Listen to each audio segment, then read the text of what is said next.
Ham does it.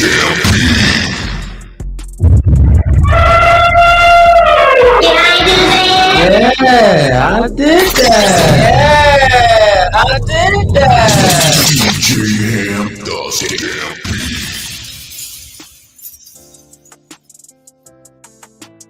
Put him in the fucking bedroom. Get him out of here. Come on. Shit like that. Shit like that. Shit like that. Shit like that. Shit like that. Put him in the. Put him in the fucking bedroom. Get him out of here. Come on.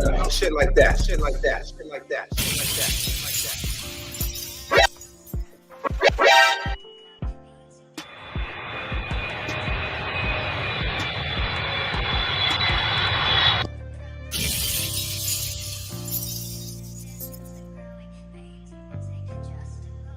Oh yeah, motherfucker. Oh, you motherfuckers. Okay. All right. I'm putting cases on all you bitches. Oh, you motherfuckers. Okay.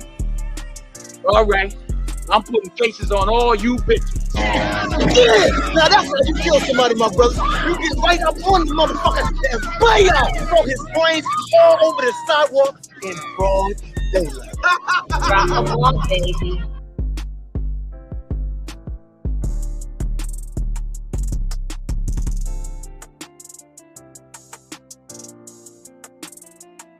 But Ish, what can't be fleeting? And then you're letting him lead you. It doesn't matter how you feel. Saying he's led by God, but you feel like God is not telling y'all that. Do you still follow him? You said something interesting, Ish. You just said like men don't think the way that women do.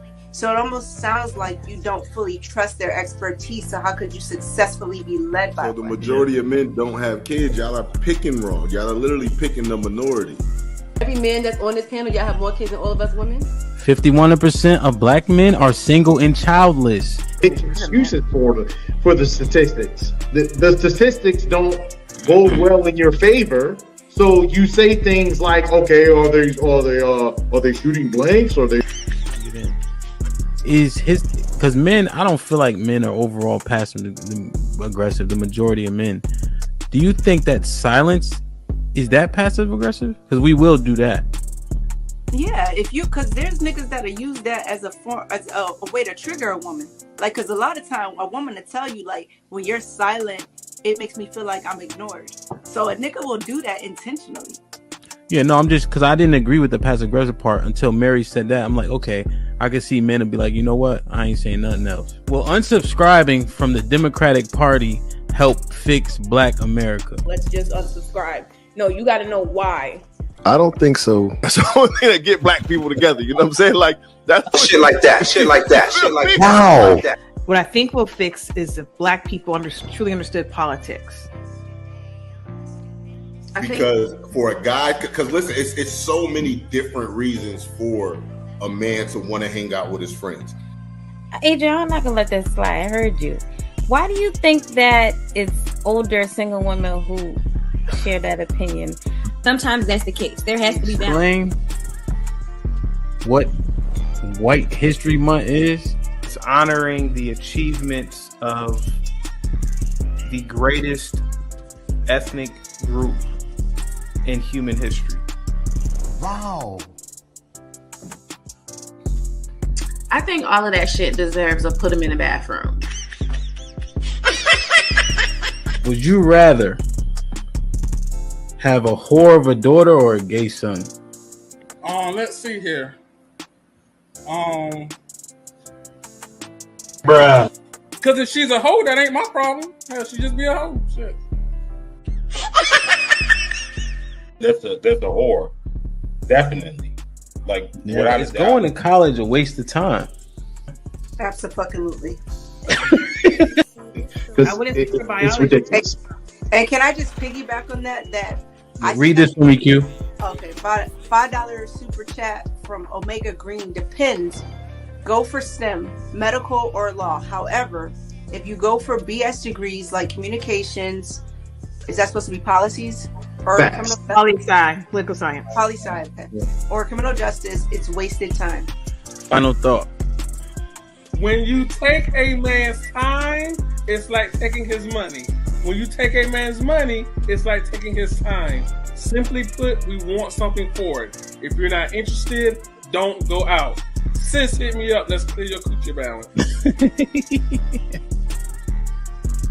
Do women, should they still be covered by men? Do women need to understand what it takes for men to feel like they should be covered by men? Yeah, absolutely. Like, women don't value men anymore, and it's evident. For women to admit that they're not equal to their men, women have to come to that conclusion that you are not equal to your man. Are you for spanking? Let's go around the room, yes or no. Q, you for spanking? Absolutely. Age. Okay, so big kids don't get spankings? You gotta fight them niggas. There's no difference between divorced women and single mothers. The man will, in both circumstances, suffer comparably with no benefit to himself. The benefits don't outweigh the cost. But it's still better to go with someone who hasn't gone through that. It's still better to not choose them. Have men been getting over on household duties all this time? Listen, but I don't touch a trash bag to save my life. So let me ask you, could you and your wife switch roles in what you do versus what for that person hold y'all back or let y'all go? Physically, can't nobody hold me back. Ain't no such thing as a fair fight. Direction, choose your own path. Don't just wear anything. Wear garments that mean something. We got hats. We got sweatshirts.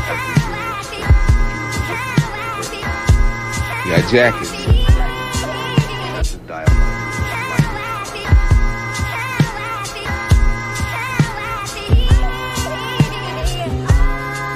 We even got hoodies.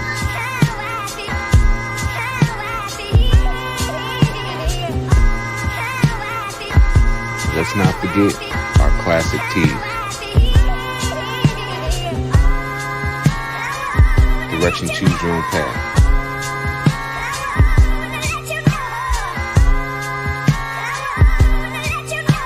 The message is always in the cloth, the colors, the designs, the fit. Basically, pay attention, stay alert, and remember, choose your own path.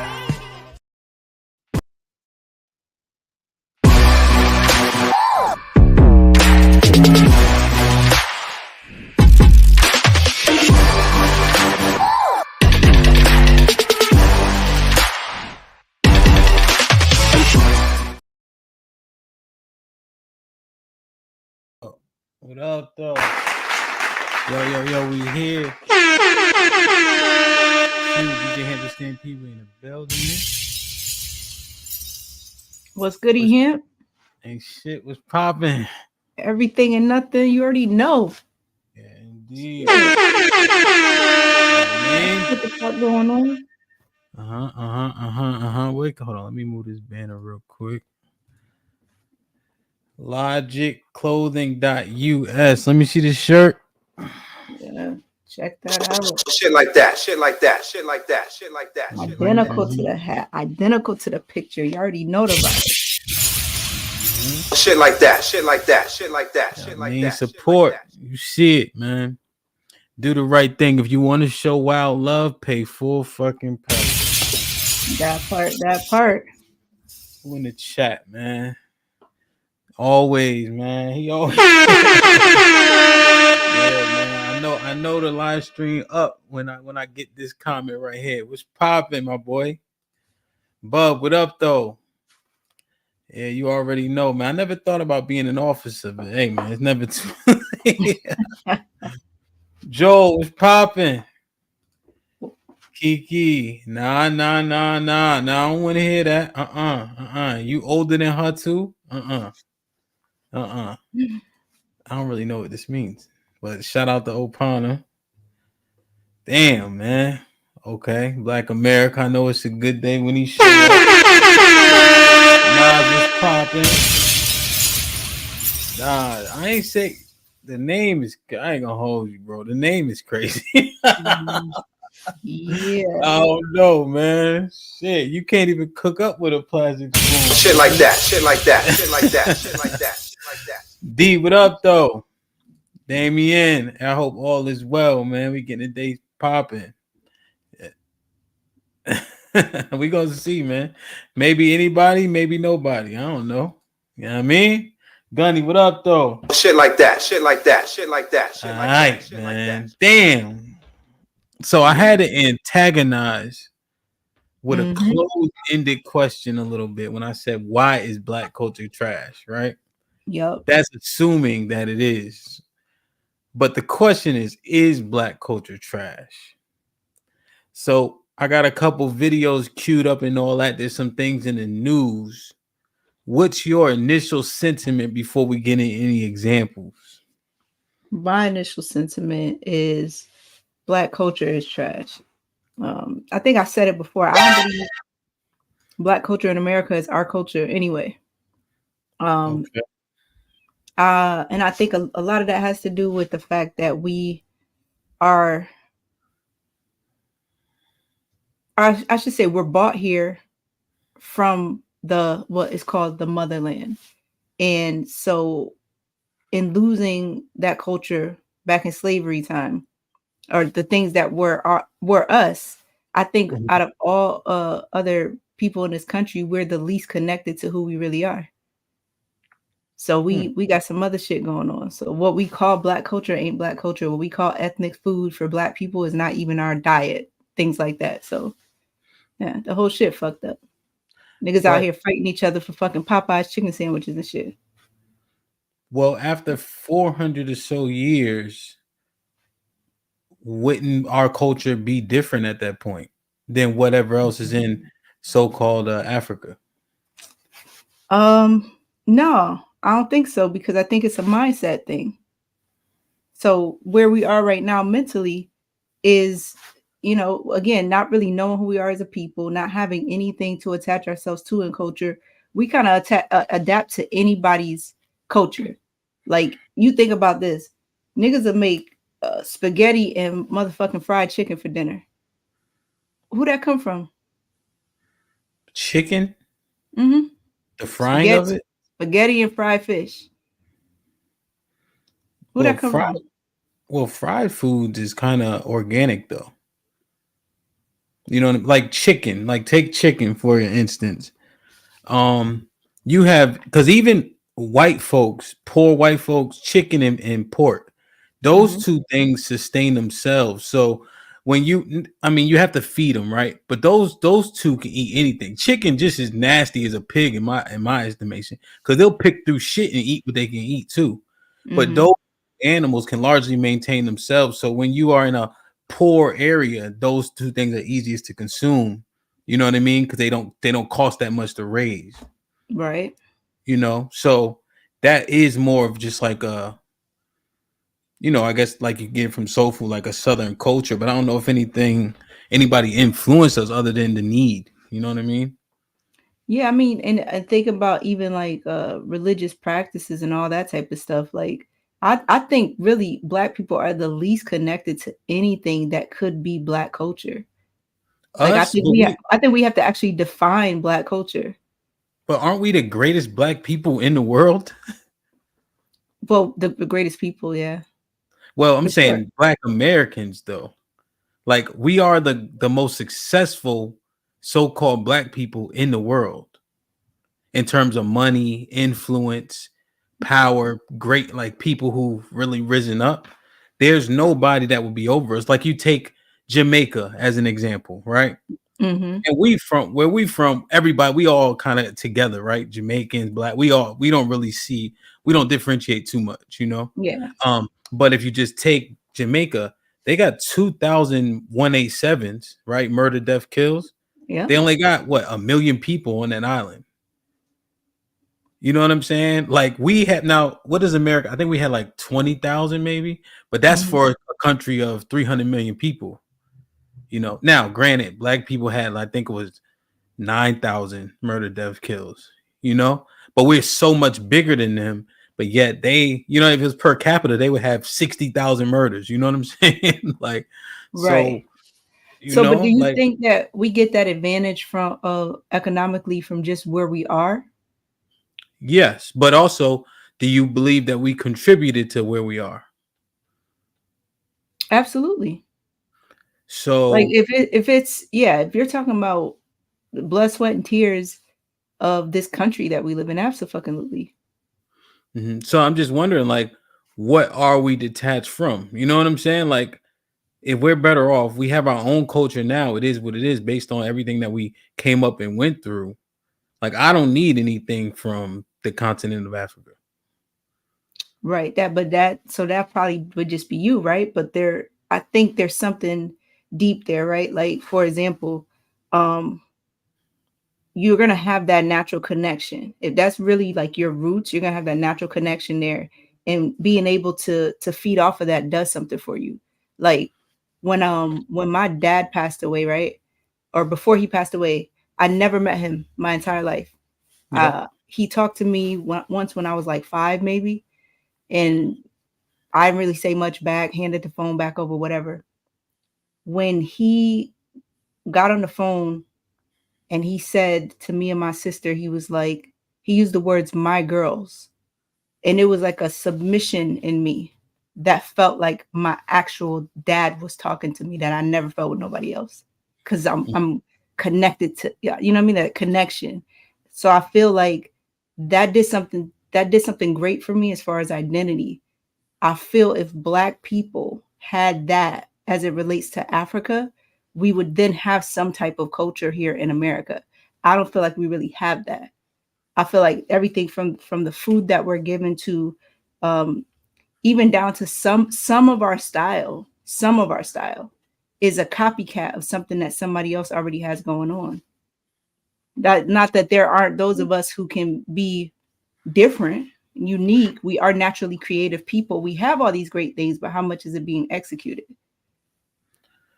So so let's take a very superficial creation, like the blues or origination of rock and roll or like hip hop. Mm-hmm. Like those aren't Black culture, so called. Because I'm saying Black with a capital B, not like just people that got the same skin tone. Yeah. Yeah, no, absolutely. It's just like even with when you think of something like Spanish culture, Puerto Rican culture, salsa music, right? The sango in the music that comes from Africa. Like I'm understanding, like I understand that part, right? But look at the state of hip hop today. Yeah. Um, it's not good. Well, it's trash. Yeah, yeah. We only have a very few outliers. You got J. Cole, I think Drake to an extent, Kendrick. So yeah, the majority of the new rappers aren't good. Now, do you think that the people that like the 80s, like the Generation X, do you think they think Biggie was nice? Or do you think they still lean on like the Public Enemy type? Like, is it just a matter of this is your era and then boom, your era fades out? Like, do kids still think Jay-Z is the best rapper to ever live? No, no, I don't even think a lot of them. If how can I say it? If Jay-Z made no more music going forward, I say the next 2 years, there'd be a large amount of kids who wouldn't even know who he is. Like I think Yeah. that's where it's at. So I think you have a strong observation there that it could just be whatever era you're in or your generation. That's what's popping to you, and then we move into something else. Yeah. But I think when we could see that decline too, you know what I mean? Like when you think of the origin of hip hop and watching, like even if you watch certain documentaries and where it all started and DJs taking old records, old disco records and taking out the break beats and different things like that and what all that meant. I don't think there's no passion in any of that right now. You know what I mean? It's like you went from that and then it went into everybody want to give their testimony in our era about how tough the streets was. And now it's a new era talking about some other shit, club life culture and all this shit and fucking. So it's just, you see it kind of fade over time. Yeah. Yeah. Yeah, yeah. Yeah, I feel like our era really brought in the fucking though. Like you got a Mhm. Fox and a Kim. Like, I mean, those two. I mean, I don't know when they be talking that shit. It sound like them. You know what I'm saying? Right. Yeah. And it's like so to that point, you have the content now is more sexual, right? But they still could flow. They could put the words in their own little swag on it or whatever and make it something great. With Mhm. these new chicks now, it's not giving none of that. Yeah, it's more just straight sexual. Um, yeah, I'm just thinking. Like, I just don't know if I say because we left the continent that then now we are lost or devoid of culture. I think that everything that we've gained and what we've done, regardless, not disregarding the negatives, but our positives, um, do make us stand out from the continent. I mean, they can't hold a candle to us. None of them Mhm. countries, nobody in the Caribbean. Honestly, I mean, Black Americans are number one for Black people. Mhm.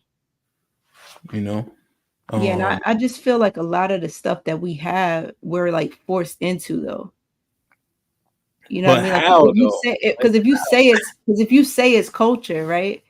So let mm, me ask you this: is being the most educated out of other women and women and other races, is that a Black culture thing? no, I don't think so.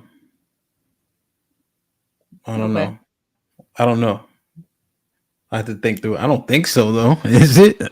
Well, so our culture, our women. So okay, so the fact that our women think they don't need their men, our culture has declined because women think they have to do it by themselves, and they think that the men are trash, and therefore they over enroll, because they think they need to protect and provide for themselves, without a man. So that would be a cultural thing. But I Right. think And I think it's an epidemic though. right. So my position in that is that that's something that's forced upon Black people. Why? For our families being torn apart? Hmm. You said okay, so that's a good follow up question. Then hold on, let me read this quick. John the Baptist with the $5. Q. If you are not a Laker fan, I need you to take off that jacket. Head Knox, what up though? Good afternoon, HQ. How you, bro? John with the $5 one more time. If we think music and rap is our culture, then let that crap die. Wow. Mm, mm, mm. So, Mm. do you think that and yeah, I made a distinction here. Most enrolled is I think we can have the debate about most educated, right? But I know certainly Black women enroll per capita more than everybody else. Hmm. Do you think the state that we're in is on us or on them? What I mean by them is, well, what do you think I mean by them?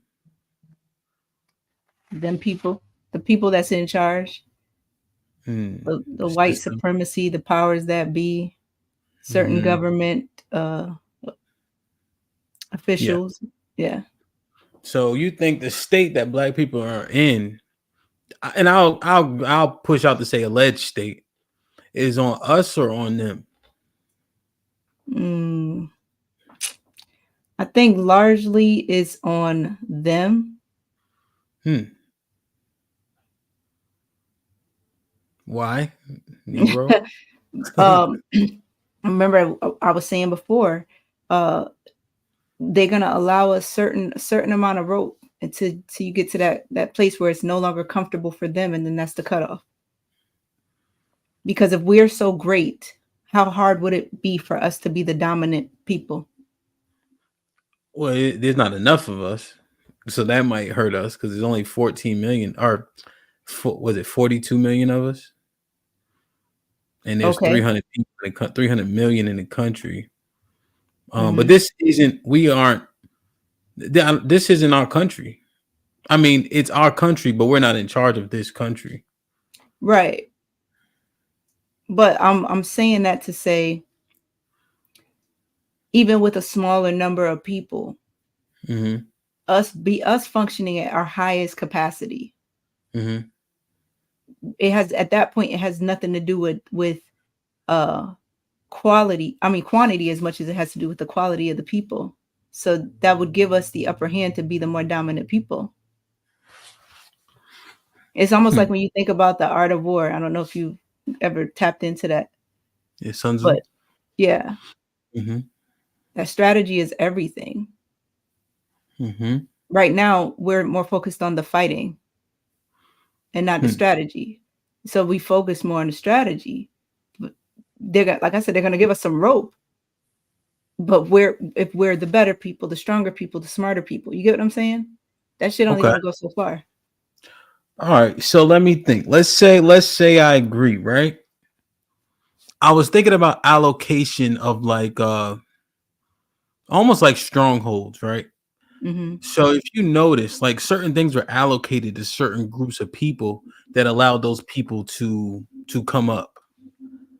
Like if you take like the big cities, I was looking at it and I remember so like for instance, the Irish were allocated like police departments, you know what I mean, like different unions, right, that allowed them to grow. Mm-hmm. You have like Italians, and I could be messing up the allocations, but like let's say like the fire department, people were given like constructs that they can like build up, right? Hire their own people and come up. Mm-hmm. Where black people given like some type of, you know what I mean? You see, you following me? Like if we had like some type of structure that's like, okay, you run X, then Mm-hmm. you can hire your own people, come up within that. But I don't think we ever had an allocation. I agree. Yeah. And people try to deflect on redlining, but if you say people can only go this far with housing and building businesses, Mm-hmm. then you can trap them in a construct. Okay. Is that, what do you think? And I'm thinking through it. So what do you think? No, yeah, I'm thinking back to a story that a friend of mine shared with me where he said when his dad, like he's an older guy, he said when his dad came here, or what I think it was his grandparents actually, they came here and they were Irish, and their biggest competitors were the black people working in the factories. So the whole objective was to kind of get them out of position so that they could eat and feed their families. Okay. But yeah. Okay. It sounded kind of interesting when you think of it in the way that you painted it, though. Yeah. Because in that instance, his great his grandfather would have been the equivalent of somebody getting it from the mud. Yeah. 100%. So okay, all right. So let me see. Joanna Washington with the $2 said, Q, do you have a channel? If not, why not? She lazy. Look, even Siri says she don't know why. But this is the key, Joanna, right? So this might be risky. We've been growing, right? Then I'm like, damn, who are some of the best talents here? Right? Hence the HQ. Hence the midday show, right? With love, I'm thinking, who's dedicated? Who putting pain in? Who been here since origination? Who never misses shows? So then we say, okay, well, let's do this show, right? Where I'm more or less asking questions. Q's able to share her thoughts, and then when people come up, they got to battle her. And last time they came up, they did not do a good job. So we're getting somewhere. Oh, Mac with the $2. We are not even fighting. We are just delusional. Oh, Mac, what up, though? Hank the Basement with the $2. As a collective, we have a lot of work to do. Moderators, drop Hank's channel in the chat, please, and thanks. Oh, Hank is a moderator. Hank, drop your channel. Okay. So, yeah, and that's the thing. Well, there's a lot of chats that aren't supers, so if they're supers, we'll address them. Q, that makes sense. That makes absolute sense. There's some good ones, but if, the like button is free. Yeah. So okay. All right, let me show you this. just going down the culture route, you know. System versus us. Okay. Did you see this? Yes, sir. This reflect on the culture?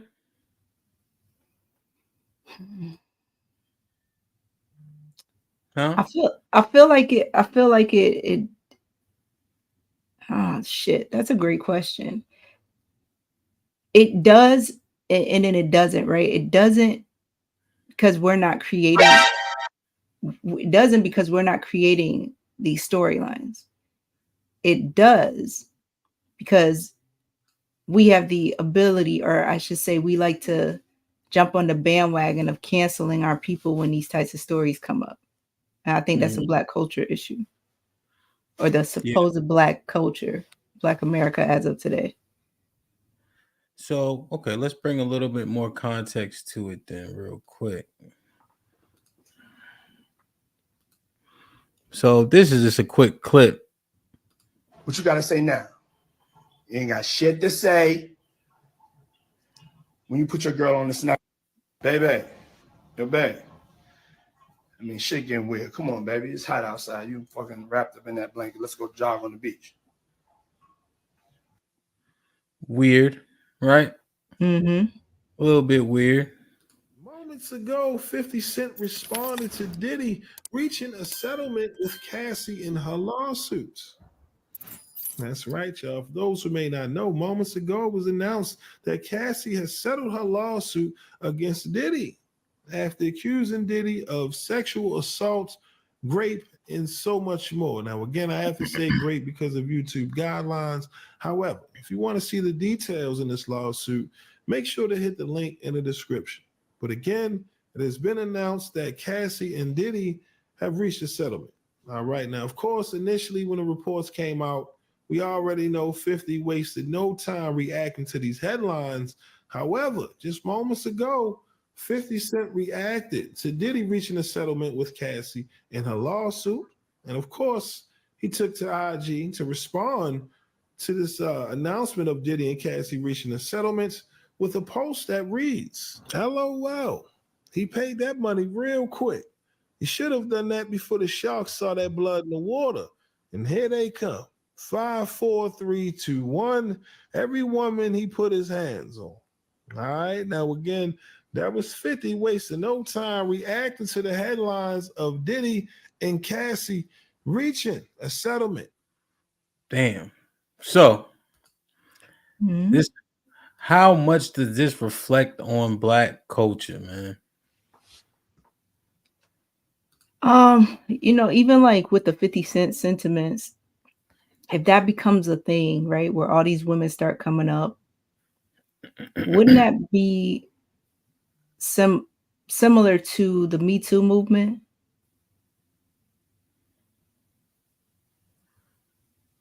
Okay. And when that was taking place, correct me if I'm wrong, it was not really Black women coming in big numbers with the Me Too stuff, right? I don't think so. I mean, one thing that comes to mind is Bill Cosby. Yeah. Mm-hmm. And it kind of allows me to kind of entertain that theory that some of y'all have been saying of, you know, the white feminist or white women start some shit first and then we kind of adopt it.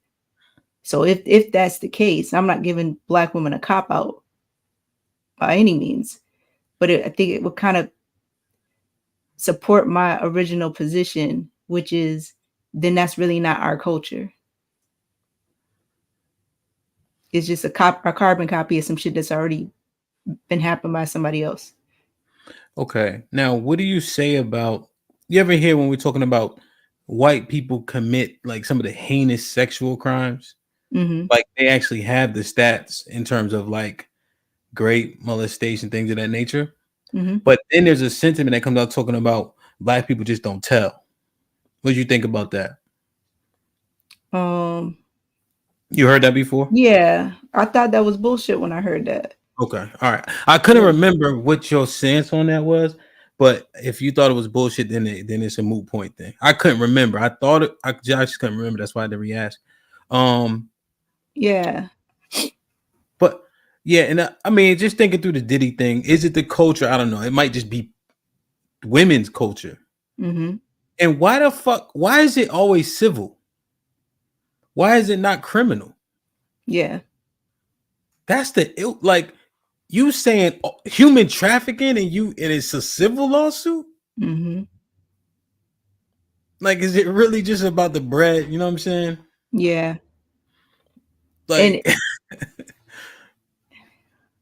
but it also makes you wonder, like, and I have these conspiracy theory type sentiments too. Mm-hmm. Is there something that Diddy has not done in Hollywood that's now coming back to bite him in the ass? Pun on bite him in the ass. Yeah. Pun intended. Yeah, because then you think about these people's royalties and all the work that they put into the industry over time. Mm-hmm. And then it's like they reach a point and then some shit starts coming up to the surface. Yeah. Diddy and 50 been on his ass pause for a minute. Like, and Diddy been getting accused of wild shit for a minute though. Yeah. I mean, and then you just had the Tupac thing kind of come to a head. Mm-hmm. You know what I'm saying? Damn, man. So is it the system, Q? Speaking of Tupac, well, let me show you this video. This video might better articulate it than me. Yeah, because you putting cases on bitches, they putting cases on niggas. So I'm putting cases on all you bitches. All right, let me show you this.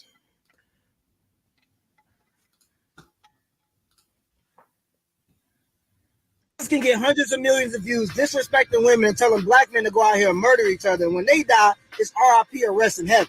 Kevin Samuels comes along and tells black men that we can compete too. We just got to be willing to collaborate and do it as a unit, and tells black women to not have children out of wedlock. And people on Twitter are cheering because he passed away. And this is what I'm talking about. We have horrible qualities that we like in our culture. If a man starts getting too well spoken, now he speak white. And these are the same people that are hashtag protect black women. Well, how you going to protect black women if nobody's willing to accept criticism and we worship the men that are part of the problem in our culture? And I know that this is a minority of people. I'm not saying that this is a majority. This is a small minority of the loudest people in the room. But these people are representing us on the national stage. We got Cardi B talking to the president of the United States on black people's behalf. That's our best representation. Like, let's just be completely honest, bro. We worship the wrong qualities in human beings in our culture. So So that's what I was gonna kind of get at. Mm-hmm. Why do we do that? Why why do we show, like, is that our culture that the bottom is the top and vice versa? Like, why did Kevin Samuels get so much backlash for being constructive? Mm-hmm. And then why do we praise Nipsey Hussle, Tupac Shakur? Like, why do they get touted so much? And everything that they talk about largely in the albums and things of that nature don't coincide with us being positive. Well, I think that's go ahead.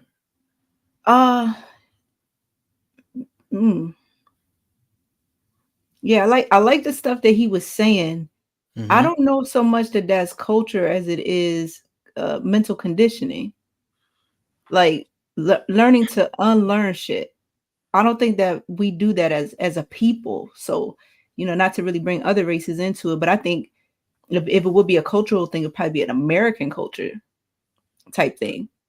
But learning to unlearn so that we can learn something new. But do you see Caucasians and Asians like touting things that are negative? Like, I see them detaching themselves from the lowers of their people. I don't see them like absorbing them like we do. Mm-hmm. Yeah, I see what you're saying there. So if they have stronger, again, but these are now people that you're talking about who may have, again, that quote unquote indigenous connection, and they're having that in their household as they're being raised, which is something that many of us lack. So, like largely, like white people have an indigenous connection. Well, to whatever they have, yeah. Like if they're Italian, if they're Irish, if they're a lot of times they tend to have a better connection to their people. But not indigenous. And You saying their like just culture. their like from across the sea. Yeah, I was just using that word like I figuratively. mean, Like, across the ocean. yeah. Okay. But yeah, I think it goes back to my theory on conditioning, right? Like defining what is good and what is bad, right? So when one example is me and my sister were having a conversation one time, and we're like talking about good language versus bad language. So she's asking, she's like, if Jonathan went to school, his teacher called and said that he used profanity, how would you feel about that? And I said, well, my question to the teacher would be, did he use it in the proper context? So if a child was being a dumbass and he said that the child was acting like a dumbass, he used the words in the proper context. How can I be mad at that? And so my issue with the schools is that a teacher will call me for something like that. But if my child is sitting there with his assignment in front of him and he's saying, I can't do it, that's not considered foul language in their eyes. But in my house, that's foul language. Okay. Like, you see what I'm saying?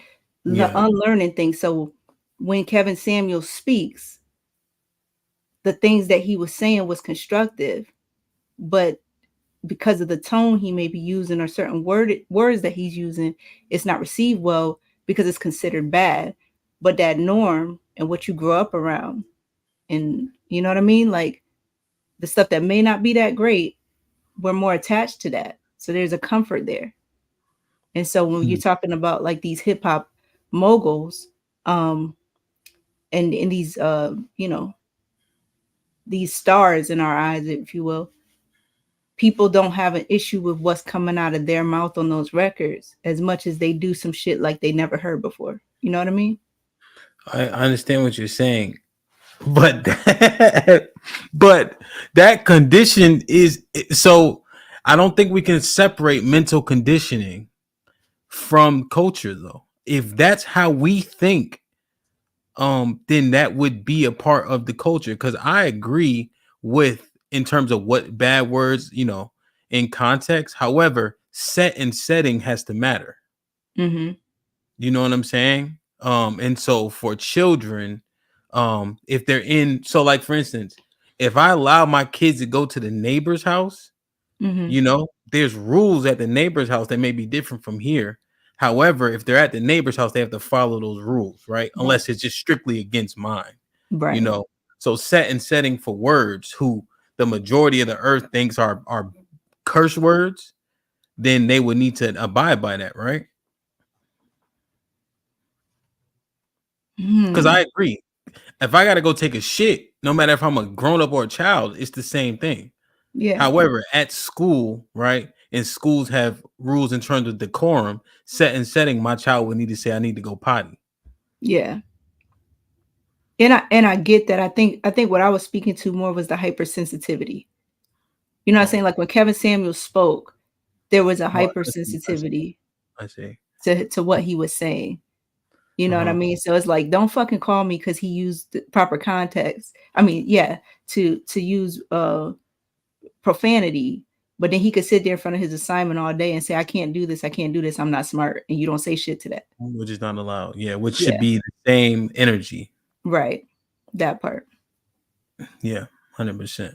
So we should have praised Kevin Samuels if we're going to praise Nipsey and Pac. We should have shamed them if we're going to, you know what I mean? Like it can't. Yeah.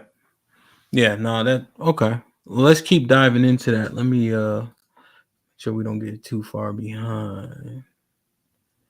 There we go. Joanna with the $5. Risky, you're hitting on my point. Why are some blacks lazy and some aren't? Well, I don't say some, but I think that That was at 12:30. Okay. Savage recovery with the $5. The Irish were discriminated against, so they became cops and ran for office. Yeah, Savage, that was the point I'm making. They became cops, right? But people also have to give you a lane, right? That's how. Why did they all become cops, right? Somebody opened some door. That's the point. Joanna with the $5. It's better to file civil first because the money may not be there after criminal. Oh, that makes sense. However, if somebody raping, molesting, and human trafficking me, I want to see them pay for it. But I guess that makes sense. Although in the OJ trial, they went through the criminal trial and then they went to the civil trial. That one just pops in my head. Savage with the $5 because women lie and need less evidence to win in civil court. Well, that's the point, Savage. I think that's the key point. You know what I'm saying? OMAC with the $5. The situation was a money grab. Okay. If you're truly a victim, then you want justice. Yeah. Civil suit has less threshold of proof. It becomes public opinion. Yes. 100%. Savage with the $5. Q, you're wrong. Majority of whites don't have deep ties to the homeland. I wonder how you can prove that. Joanna with the $5. Risky is your show. However, the super chats will make more sense if you read them as they come up. Now, one thing I can do that I don't know what they do on other channels is I often be like, hey, it's this time. And then we can go back to discussing what it is if we need to discuss it. Right. But we kind of know and we don't get too far behind. But if you watch enough, you'll understand. I'll say, hey, let's try to read them, within context. But sometimes the conversation is going good and you don't want to break it up every 2 seconds. You know what I mean? So, but fair point. Damn. So, what the fuck was I saying? Yeah, I don't know, but yeah, I think that'd be cool, Savage, if you could prove that. Yeah. Because I'm only going off of my anecdotal experience with the people that I've come into contact with, spoken with, and heard them talk about, their childhood and their family members and such. And then, dining in their homes and eating food from their culture. So yeah. Cause we know enough white people, like they know, like, oh, my family's from this town. Mm-hmm. Which kind of ties back. Yeah. Damn. Okay. What the fuck were we saying? Because I wanted to keep going on that point. Damn, I forgot. They gave us Ebonics though here. Who? So, Q, let me ask you a question. What about our children, though? Is this a system thing or a us thing? Let me show you this clip real quick.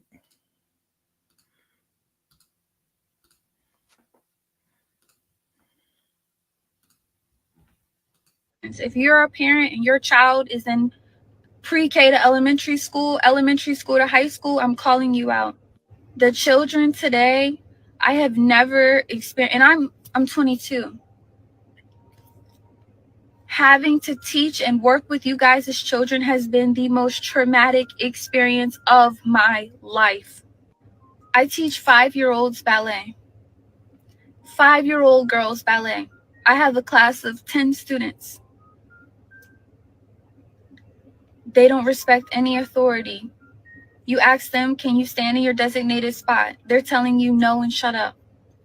They're throwing things at each other. They're throwing things at other people, other classmates.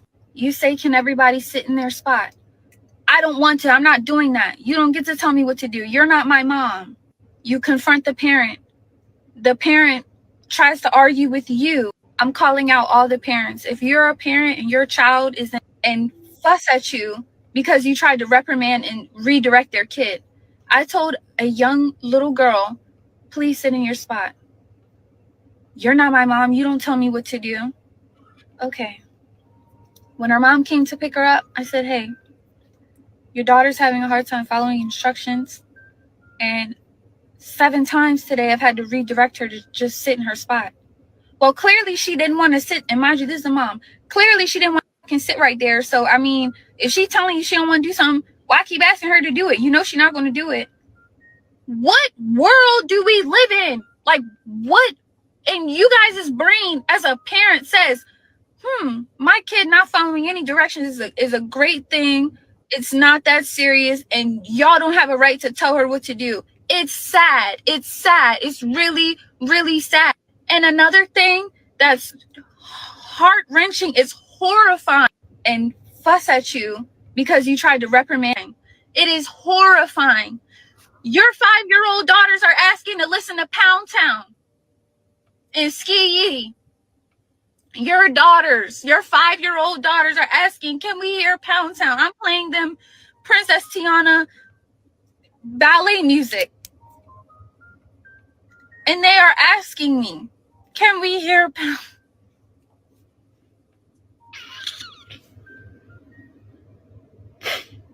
I don't know what to do. I don't know what to do. And I'm so scared for these little girls today because this is the most insane agenda push I have ever seen in my life. We do freeze dance. You guys' daughters are twerking at 5. 5. Where's the parenting? Where's the boundary? It is. What you think, man? This is it's not. I'm not getting system, Q. I ain't gonna hold you. I'm getting culture. Because who's forcing Pound Town on these little girls' ears? The system. How? They got moms. It's what's being allowed, right? Like we know we have discussions up here, and what comes up a lot is how other countries are run, how other countries don't tolerate certain things, and there's laws against this. Like I know one of my family members went to Dubai, and she was like, yeah, you could get jailed for cursing in the street. I'll like, damn, I have to do some practicing of just like not cussing for like a good month before going out there because but that's their thing, right? And they're very serious about it. Did we get a lot in our patriarchy that's allowed too? So when these kids no longer have to go through the protocols that musicians prior to them had to go through just to get their sound out there, and there's access to everything, the reality is, even if the parents weren't pushing it, once the child leaves the home, all somebody needs is an iPad or an iPhone. It's just out there. Like there's no real control like that in our society. So are you taking the onus off the parents? No, I'm not. It sounds like it. No, I'm just saying I don't think it's a cultural thing. All right, let me read this real quick. We gonna always have work that we have to do. Matt, what up though? Oh shit. What's good? Just got kicked out of chat promoting your channel. Shit like that. Shout out to my man Matt. Joanna with the $10. Q is a problematic parent because she supports her child cussing. Q is a problematic parent because she supports her child cussing. These kids are a problem. This is so-called black culture. The ballet teacher is right. Prime with the $10. Black culture's lower sector has been put in the spotlight for so long. At first because of the BS we had to deal with, but our lowest has become the leading visuals for the world to see and consume. So Q, come on now. This don't got nothing to do with the white devil. Well, let me just address Joanna's super chat, because that's like, if you didn't. So Joanna, tell me what it was that I said where I'm like, my son should be allowed to curse. If you missed the whole point of that entire story, then maybe you're part of the problem in society too. Wow. So yeah, no, I hear what you're saying, right? There's always going to be that responsibility of us, the people, to do the work to get ourselves to a better place collectively. But to say that problem, the girls even knowing what a Pound Town song is, it goes back to me to something else that has nothing to do with the parents at that point. Now, beyond that point, the parents putting their kids in front of it. This is what is happening, right? If they're, we on our way to ballet class and I'm gonna put this on and let my daughter turn up, then that's definitely an issue too. What tells me the but I parents think, not for nothing, and I want to be completely honest with this. There was a lot going on in that video too. Like that girl was going off. She seemed extremely emotional and unstable. And she's saying how she doesn't, she's feeling bad for these kids, all this and that. But it sounds like what she probably had was one or two isolated situations where she wanted to see certain results that she didn't get. And then she made it seem like the whole class of children was fucked up and all the parents were fucked up. And I find that hard to believe.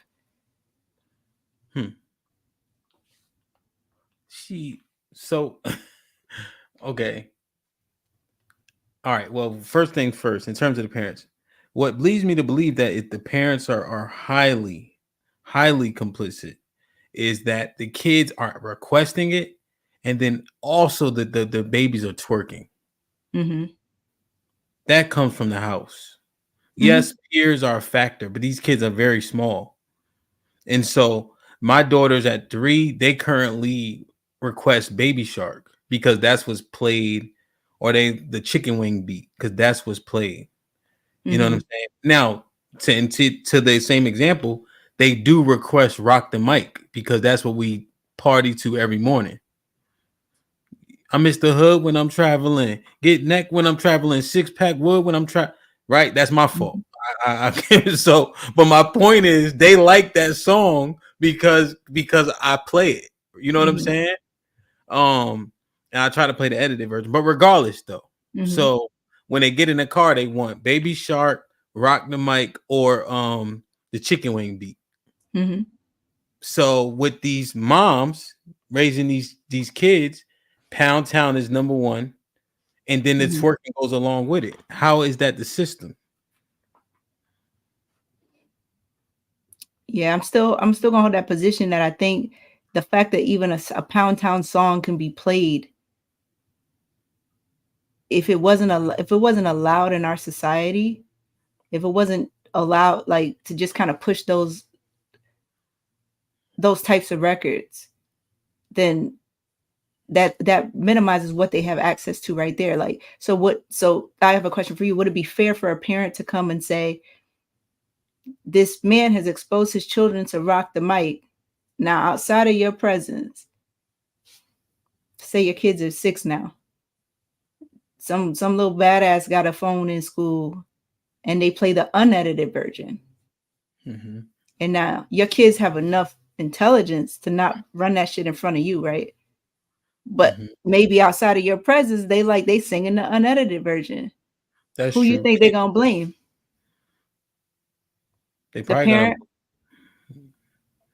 I think they should blame the parent, but let me think through it. The difference here is they're asking the teacher. Mm-hmm. So my kids are edified enough to know, okay, don't sing the unedited version around daddy. But they would also know, don't sing it to the goddamn ballet teacher also. Because they know that's another authority figure. And so this is the problem. They asking the ballet teacher to play Pound Town and they twerking in the class. So they don't give a fuck. I hear what you're saying. I hear what you're saying. I just don't know that that's happening in the numbers that this chick is trying to portray either, though. Like, I would be curious to sit down with her and be like, so really go into more detail. You know what I mean? Because we also live in that culture. So let's talk about the culture, right? We also live in that time where anybody can just pick up their phone and make a controversial video about a known issue that they know people take issue with and go viral. So it's like, you know what I mean? Like, it's all the whole shit fucked up. I can't say it enough. Like, But It's I don't like, even know if she's tagged in this video. I mean, yeah, people can, but what makes I hear you, but yeah, I don't think it's happening in those large numbers. Now, granted, I'm not saying it's appropriate for a parent to teach their child to twerk at such a young age or to put them in front of that kind of music, but I think it does start back with, why is our country allowing these types of songs to be played if it can lead to that? because our country, the see the freedoms we have, too much freedom comes with some repercussions, Mm-hmm. right? But remember how you and Chaotic had that conversation about countries you can't go to and be openly homosexual, Mm-hmm. countries you can't go to and speak your piece, countries you can't go to and speak out about the government. So Right. what we have here, our freedoms, come with some Pandora box esque repercussions because you Yeah. open the whole box. But that is the beauty of this country, Mm-hmm. you know. So you get, I mean, it is what it is. Yeah. No, I definitely think that the issue at hand is an individual household issue, but to say I got a whole class of 5-year-olds that all they want to like, get the fuck out of here. They saying there's a video of a whole class singing Pound Town. Give me 2 seconds. So But okay, okay, so go ahead. to that point, then who's really allowing it? Who recorded the shit? Oh, Who the made teacher, sure everybody sung and you know, like, the, come on, the yeah. teacher. But now here's the thing: if I find the video and the teacher's black, does that so-called black, does that speak to the culture?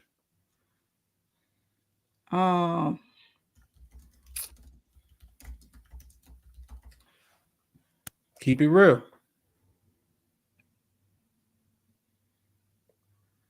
Keep it real. They even got this. They got Sexy Red going to high schools and shit. Mm-hmm. Yeah, no, I'm definitely giving that some thought. Because again, my original position is that Black culture is trash. But then it's also that the Black culture is not our culture. So regardless, it's still trash. It is ours though. Who else? So you're saying poor Uh-huh. poor teaching for Black people is a Black culture thing, or poor teaching for Black female teachers is a Black culture thing? Say that again. The Like last part. poor teaching from Black people in general is a Black culture issue, or poor teaching from Black female teachers is a Black culture issue? I think school. I mean, I got another video, but it's like 10 minutes long. Shout out to Alex. Truancy in our neighborhoods. Mm-hmm. The kids don't care. The parents don't care. The schools don't care in our neighborhoods that are Mm-hmm. largely Black and brown. I mean, we don't even need to talk about brown people right now. You know what I'm saying? But just like, so it is a culture because we don't care. We don't hold schools accountable. We don't hold the teachers accountable. We don't hold the principal accountable. And if we don't send our kids to school with the foundation, we Mm-hmm. expect for the school to not only babysit, but teach from you know, A to Z. So our culture as a whole. I mean, So, look. but see, Go when ahead. you say those types of things, I think this is the part that I'm battling. To Go ahead. me, those sound more like economic issues than cultural issues. So you're saying because we're poor, we don't care about things that will get us out of our potential state. Hold on, let me read these cues so we don't get far behind. Savage with the $5. On average, it takes 3 generations to lose one's native culture in a new country. Head knocks with the $5. We can save our children and our future if we act now. Joanna with the $5. Q, you say your child cussing wasn't a problem at school as long as it was in context. That's a problem for teachers. You want to address it? Yeah, I stand on that. So respectfully, Joanna, fuck you. I stand on that. Like, if my child is cussing within context, I stand on that. I don't think that's a problem for the teacher. I just think it's something that they're not used to because what can they really do with it? Savage with files. Risky. Tell me I'm Welsh, English, Irish, Indian, and black in my genes. So what land do I belong to? Wherever your daddy from. That shit don't fool me. I don't care about them 23andMe tests y'all motherfuckers is taking. Wherever your daddy from and wherever you trace your lineage back, like you told me you did, Savage, back fucking 20 generations, you know where the fuck you from. Come on. Osa the Healer with the $10. I went to career day at my daughter's elementary school. Showed them a website I built with a screenshot from Taraji P. Henson's movie. The whole class said it's Cookie from Power. Fourth graders. Wow. Osa was popping. And that's HBO, goddamn it. That ain't on the tablet. Joanna with the $2. Oh my God, I'm gay, and even I just can't with Q. I love it. I love it. But no, Joanna, seriously, the fuck you. Oh, go ahead. Continue. I'll get back to that. That's fucking hilarious. Right. Hank with the $5. Q, with that logic, your sexual preference would be an issue, man. Yeah, he said that kind of when we talked about it with like Uganda and shit. Matt P with the $10. Culture horrible. The stuff we put out is embarrassing. My kids don't celebrate Halloween. Teachers look at us like we crazy. Kids parties play clean versions of the adult songs. Shaking my head. The spirit is still there. That's true. That's true. Matt P with the $2. Super chats choppy, not sending 20 every time. What? Something wrong with the super chats? And Kiki says, "Come on, Q. Stop the cap." You wanted to say something to Joanna? No, Joanna, no, for real though. The fuck you was respectful because the reason that I use that is to further that point, right? How do you take that? Like fuck you to me is like forget you, like whatever. But if you are super, I should say hypersensitive to like, oh my gosh, I was conditioned and brought up and trained that the word fuck you is just terrible. It's a horrible word. You're gonna take that out of context. Like if I say you're there's 100 ways to say you're full of shit. Does it really matter? Because at the end of the day, it's somebody's still saying the same thing to you.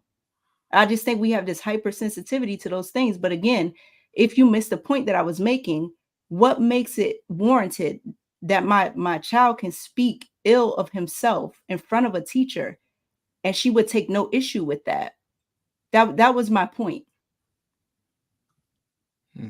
So we pick and choose what we want to attach to, which is very similar to what happened with the legacy of Kevin Samuels. That was my overarching point there. My bad. Yeah, no, you're good. When you see me, say you gotta say what's up. I wanna be on my roster, but it's my love. We didn't live for learning and we turn it up. Work up to your desk, hold it up. When I holler me, pay that me turn up. Read it every day to get the scores up. On my way to success, it ain't no love. Coming tight, so it's up, then it's stuff. When you see me, say you gotta say what's up. Damn. So what mistake?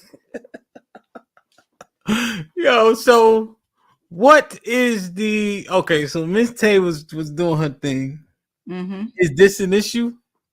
But so that comes across very kid boppish. Yeah. And if that's something, if that's Go ahead, something my bad. that she's using as a way to say, let me think outside the box and try to get certain lessons over to these kids in a way that they can relate to. They resonate, right? Right. So I mean, again, it's like, should I be hypersensitive and be like, that's just not right? But like 10 kids learned that day. Like what? I don't know. I'm thinking the reads in school, right? The reads that resonated were more effective. So when we read, I forget the teacher's name, but when we read The Art of War, right? In AP English or some shit, right? And you coming from a particular mindset, and it's like, all the stuff that you're going through. We were more excited to read The Art of War, me and a couple of particular people, for whatever the reasons were. You know what I'm saying? Yep. So is that logic then employed with like using that song or like Gracie's Corner and shit like that? Because it resonates, so kids are more apt to, or even as a high schooler, I was more apt to be into it, writing a report about it because I cared about the subject matter. Yeah, so like if you wanted to teach your kids anything, you could use what was the song you said you played for them? Rock the Mic. So you could use Rock the Mic. You could teach them anything with that, right? Because it's a song that they like. That may not be the best song, but it resonates. It resonates with them. Now, like, because the chat saying that shit trash, so on and so forth.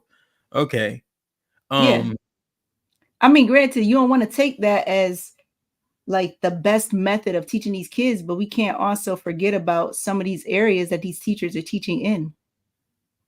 Yeah. Because what does the teacher do?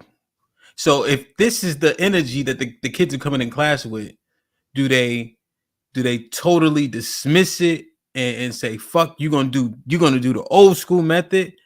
Or do they try to take the beat and then use the melody so that the kids are listening and also and taking in the information?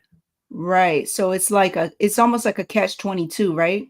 Like you're fucked either way, because like say the chick from the previous video said to her kids, okay, well, if you can sit there for this many minutes and we can get through this lesson, at the end, I will play the unedited version of the song that you want to hear. That right? So, but hear me out. It's fucked either way, right? But do you think that she would get better results from that? Instead of like, I'm gonna force you into something in this way, and then make a video and cry about it later on because it's not working the way that I want. That could have easily been that teacher. Yeah, no, real shit. Like everybody, like it makes sense, but you damned if you do, you damned if you don't. And all we saying is, do you throw the baby out with the bathwater? Right? So we saying, okay, the kids listen, learn this, understood it. However, it has a connotation of that song, which is highly negative and something we want to separate from our children. But if the teachers don't acquiesce at all, the kids don't fucking listen, period. So then what happens? Damn, that's crazy. Damn, man. Because initially they didn't just start sending kids to the principal's office with this generation. So it's always funny how like you're always gonna have those judgments coming from every generation, right? Like when hip hop started to become more aggressive and graphic with our era, there was a lot of criticism. But then when you went back into the 70s and 80s and you listen to a lot of them records, it's like, I know y'all fucking lying. So there's always gonna be that too. That you have this excessive criticism for this current generation. But when you go back to our shit, we had some shit too. However, to keep everything in context, Black culture is still trash in my opinion. With all that being said. Yeah. You know what's crazy? Not that it is you might understand this. The Psalms, right? The book of Psalms in the Bible. It's songs. That's what it is. Songs. David being that motherfucker, killing people, talking about his sword, talking about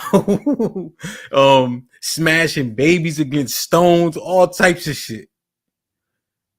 You know what I mean? Because I'll be reading. So I'm like, hold on, David be wilding in the songs. I don't know, man. Interesting. Like, share, subscribe, tell a friend, hit that like button right now if you can. That helps the channel the most. So, if you had to give a percentage, do Black people got to do better, or not that they got to be. Is it on the culture? Is it on Black people specifically, or is it on the system? what's the percentage on the system? What percentage on black people today? Mm-hmm. I think 60% is on the system, 40% is on us. Damn, word. So you saying Wow. Okay, damn, man. You know, I feel like people can pull themselves up. Mm-hmm. You know that if they really put that pain in. You know? I think that I hate excuses, you know. I just thinking back, like, cause I'm trying to be real with this shit. You know what I'm saying? When I coach the kids, so I'm the coach, like, so this what happened, Q, real shit. The school got 4,000 kids, right? 99% black. So the football team sitting in the classroom and they steady talking, yada, yada, yada, yada, right? And I'm not the head coach, you know? So I'm walking down the hallway. One of the kids see me. He go bolting into the class. It's already 4 coaches in there, mind you. They say, yo, Coach Hamp coming. Shut up, shut up, shut up, right? Cause the other coach is like, what about us? We in here now. But they didn't resonate with the kids though. You know, because like a lot of things, I think just how I am and how the kids can kind of see me, like how they see themselves, but also like me being a DJ, like I resonated with, like I was cooler, you know, or Yeah. if I was trying to make analogies about stuff, I can make analogies based on what they experienced, bring it back, and then now I make sure they get their hands in the right place, they get in the right alignment, assignment, you know, still very, you know, I mean, very, very technical, but still situations and examples and analogies that resonated with them. Yeah. You know, but I still hit kids, you know, all the time. I was like old school coach, shit crazy. I had to curse parents out, you know what I mean? I cursed the parents before they cursed me. I beat them to it, you know? Yeah. Like, but it worked. But if somebody saw the methods, they'd be like, damn, you know, but the kids will never say nothing bad about me. You know what I'm saying? Yeah. Damn, man. So it's so funny that you say that, because all the people that feel like, well, you know, these kids shouldn't be cursing and all that. Yeah, absolutely. Like if your kid just goes off the handle, they're just using words they don't understand. They're just saying shit to say it. Yeah, they're out of pocket. But you know, I think we have to be very clear on what we teach. And to that point of, you know, even me allowing my son to say something that's in context, he would know his limits. You know what I'm saying? Like you're not just you calling everybody a bitch all day. You know what I mean? It's not that extreme. But even with that, would he again, me knowing him though, if he cursed in front of a teacher, it had to have been a real situation, because even he had enough sense to know not to use certain words in front of adults. It's that whole thing of when in Rome, do as the Romans do. Yeah. Like, you know, if you, like, to your point of, you go to a neighbor's house, if they hold hands and pray, at least hold hands and bow your motherfucking head. You know, you don't gotta be all, you know what I mean? Don't go out of your way to disrespect nobody. But if he were to do that, yeah, I'm backing him 100%, because I know it had to be a real situation for him to do something like that. And again, did he use it in the proper context? I'm gonna take more issue with that. Why are you just using those words just to be using them? Yeah. You know, I think that there's a power to that too. Like I worked for a really good employer when I was much younger, and how he would talk to his shop guys was cussing them clean out. Like he was not a polite guy, but he had the biggest heart. Like it was like the hardest thing to explain. Like you would never go to him and ask for a raise. You would never go to him to ask for a bonus. He recognized and saw everything. But when it's time to reprimand you, he's going to do it in a way that's very direct, no nonsense, and he's staying true to himself. I think most people now, because we have this like super sensitive society, they will quit their job if they had an employer like that. Because people just too soft, like in my opinion. Like, so they would rather the pushover who really has like no backbone. Well, I think the issue is something that you propagate too, that your truth bullshit. Mm-hmm. Things need to be objectively tough, objectively right, and then people's feelings would matter much less. But because everybody can be right in this society, they're sensitive as fuck, and they don't want to listen or take constructive criticism. Hold on, you can respond. Let me just read these real quick. Matt with the $5. Q, you tripping. I got into a fist fight in 2018 because kids' parents wasn't checking they disrespectful ass kids. Did you take the W?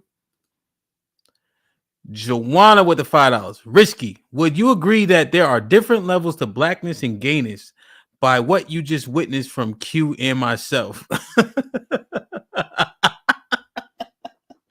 Yo, yeah. I don't think, bro. So I don't know. Nah. If you, they ain't, I don't, there's no such thing as bisexual. If we talking about gay in the term of speaking about men, anything a man do with another man, he gay.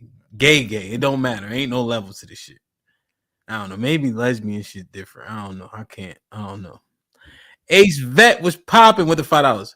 Q, you do a great job of holding people accountable, but your excuse level is through the roof right now. Expound. Right back. Let me know where the excuse was. Hold on, Q. I just dropped the link, but sure. They got to be on camera, right? Yes, sir. Yo, I dropped the link, man. The chat is popping right now. You know what I'm saying? Hit the link. Let's have a conversation, man. Q said 60% of black issues is on the system. 40% is on the actual people. Damn. Yeah.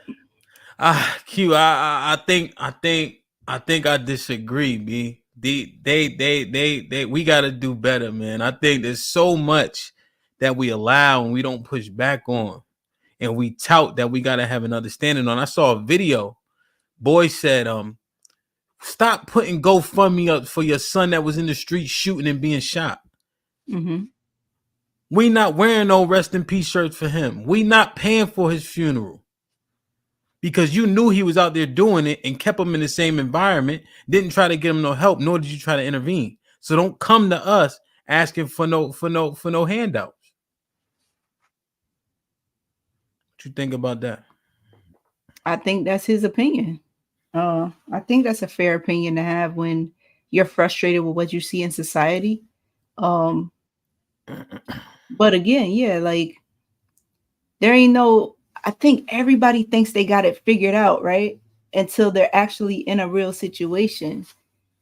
And then it's like, oh shit is real now. And that's the stuff they'll never let you know that they had an interaction with, right? So Grant, you know, of course he can have that opinion, but that's what I think that is. I just think that's his opinion. Hold on. Romello, thank you, my brother. Shit like that. Membership, whoever that landed it on, we appreciate it. Shit man. like that. Shit I hope like you that. do Shit too. like that. Now, Shit the like key that. about the gifts is you also got to maintain that gift. You feel me? So whoever got blessed with it, maintain it. We appreciate it, man. If you want to show love, pay full fucking price, bro. Shit like that. Shit like that. Shit like that. Shit like that. No, I think. Do you think though that? Hold on, Matt with the $5. Yeah, the father was sweet, skinny nigga. Kept trying to box. Okay, shout out to Matt. So he took that W then. I just think yeah, though. Go ahead. No, I was gonna say for sure to Matt, like again, it's like I'm probably one of the people that folks want to intentionally misunderstand. I'm never co-signing kids being disrespectful. What works for me and my household would not work for most people. A lot of people believe in the Bible and Christianity and religion. A lot of people are brainwashed. A lot of people, you know, have their own sentiments about stuff because they're not trying to learn nothing new. I can't do nothing about none of that shit. I can't change that for y'all. But yeah, to kind of walk away with that narrative that, oh, Q said her son could curse in context, so she's saying it's okay for kids to be disrespectful is two different things. Just like people think automatically, oh, if you say people can be gay, you support pedophilia. Two different things. Like let's not do all that pushing and trying to be right so hard. Let's be clear on shit. But even beyond the kid shit, I'm just talking about, look at the state I just wonder, do you think that the kids in impoverished areas that aren't majority black are acting and doing the same things? Yeah. Or yeah, so you think they love Sexy Red too? Mm-hmm. So you don't. I'm certain that if you looked at uh the races that support this type of music, you're not just gonna find a bunch of black kids. Yeah. Damn, man. So I dropped the link. A lot of dope comments and commentary. Let's see who's gonna come up. Do you think you can sleep white and talk black? I think that's an internal battle at that point. But it's possible. Yeah, Anything is possible. yeah, exactly. So hold it. Put him in the fucking bedroom. Get him out of here. Come on. But do you Somebody think could really drop some gems who's sleeping white and talking black, right? But I think that's an internal battle. Because then it's like at that point, what are you really standing on? Yeah. Damn. Damn, man. I don't think so. No, I don't think so. Fuck out of here. You can't sleep white and talk black. Why If not? you- What's your supporting sentiments with that? Now, Rilla, I'll make an exception, Rilla, if you want to come up without being on camera. Crown Prince was popping. No, you can't sleep white and talk black. If you're gonna be talking black, you gotta be fully dedicated. Point blank, period. And that's not being dedicated. If you divest, right, your words mean less and less. Mm-hmm. Okay. No matter how you feel, it doesn't matter. You lose your credibility.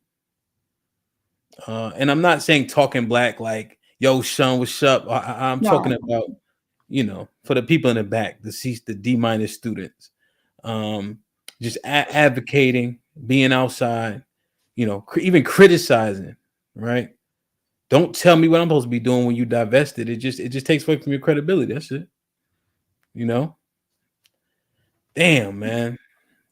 Yeah, if every woman you talking to is a chocolate queen, but you got a creamy queen or some shit on the side, like that's I get what you're saying. Yeah, nah, man. You can't be rocking with a snow bunny talking about queen this, queen that. Nah, that ain't gonna work. Yeah, man. I don't know. I really want us to. You know what I'm afraid of is when we put it too much on somebody else, then the accountability is so low, we never make internal changes. That makes sense. You know what I'm saying? We just never make internal changes to be better. So I think I really want to push us to be better, just in terms of holding ourselves to the highest standard possible. And I think there's one thing we got to do: get our focus off the other people, whether it's the white man or the East Indian man who's actually making the most money, per capita, and focus on us. We need to stop making them the standards. That's why I would, like you got DC, there's some great schools that are majority black. And what's on the walls is the people, that look like you that done great things. Mm-hmm. And so you aspire to be them, not no fucking George Washington. So then once you start to intermingle, your goal is you are the standard, and that's by focusing on ourselves. So then I guess the next thing is what are the steps though to get in there? Because we can all come together and say all these great things that we as black people need to do, and then nobody really gives the blueprint. Yeah. Stop making excuses. That's number one. Okay. Your circumstances, there's a possessive pronoun there, your. Okay. The one thing about a capitalist society is you can indeed change your circumstances by staying on a particular path.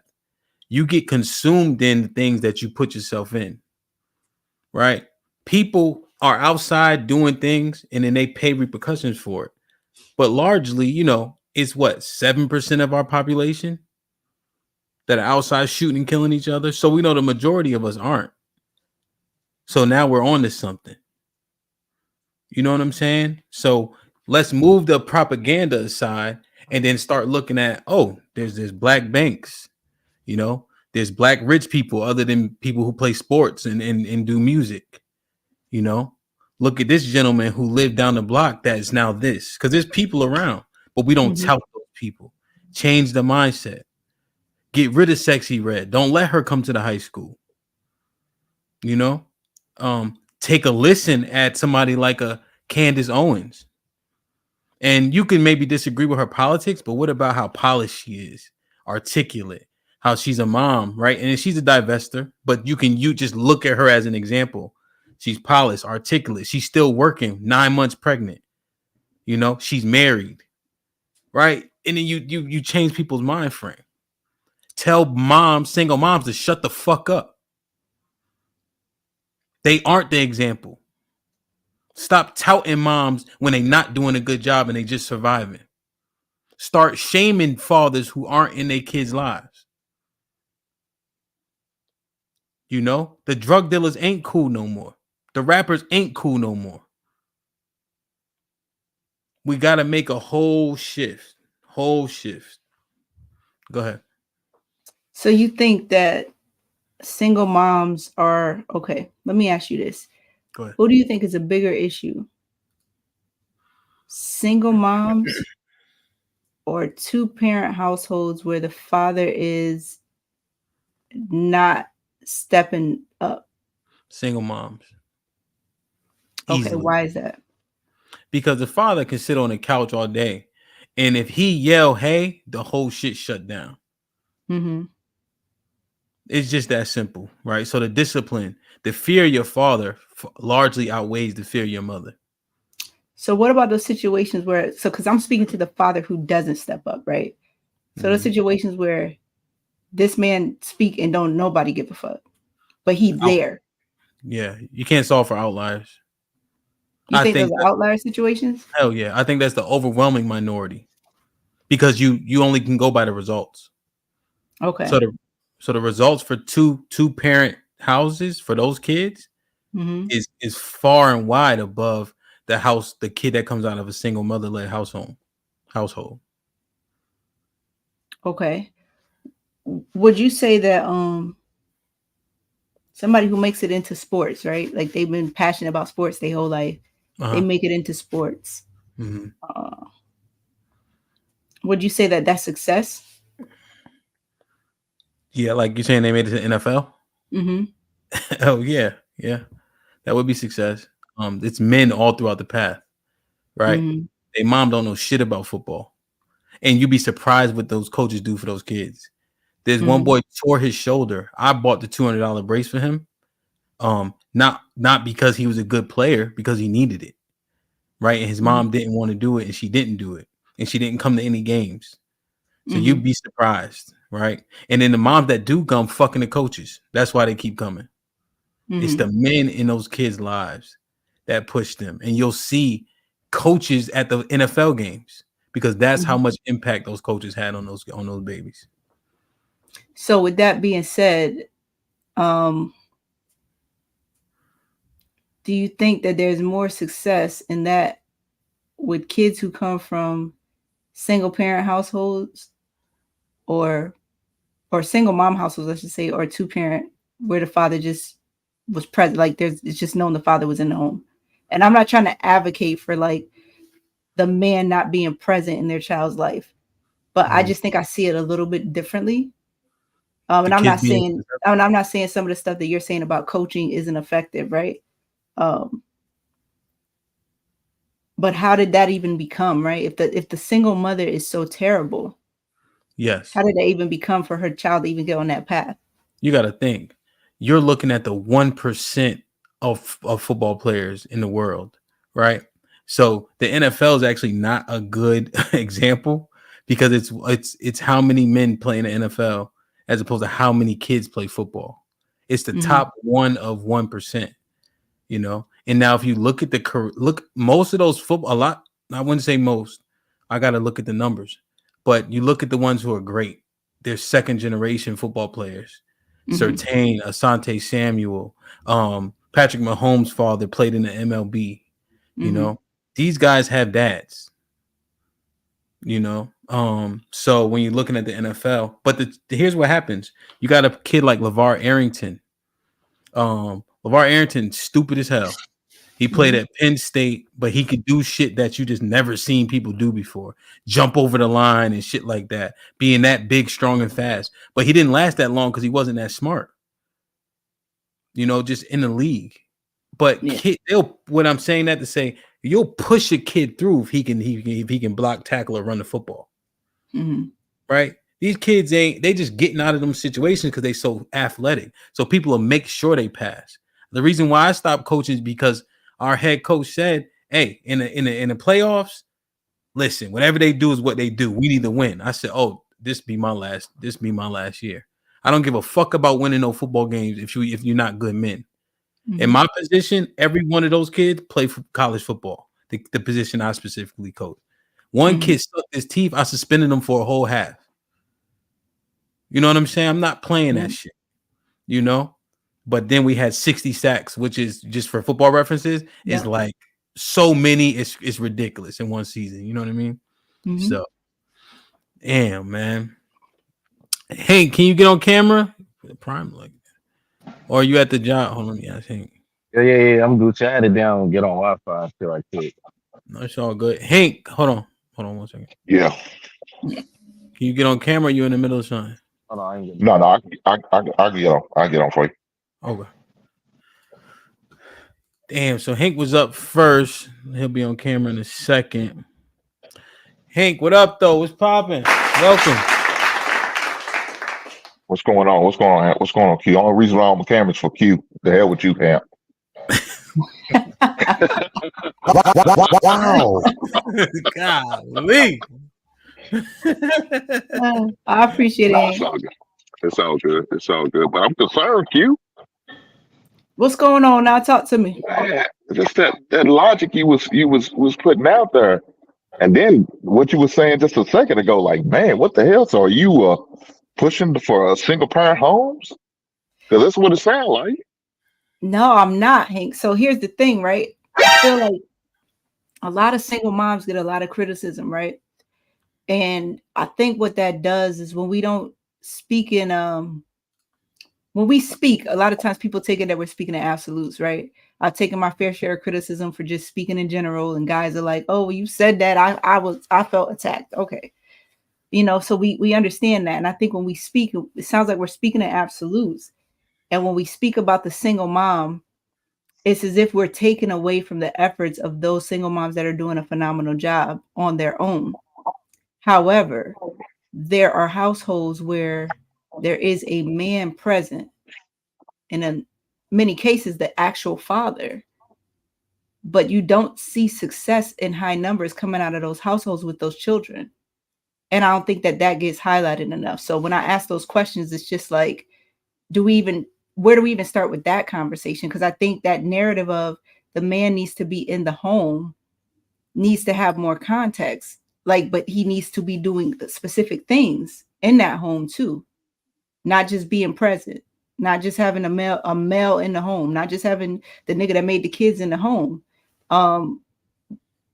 Because if he's not doing that work, if nobody in that house respects him, if he's not involved, he's living there, but he's not involved. I don't think that necessarily creates. So if you say, let's say you take 10 single mother households where that single mother is busting her ass to do right by her kids, and you take 10 two-parent households where the man is just present, that's it.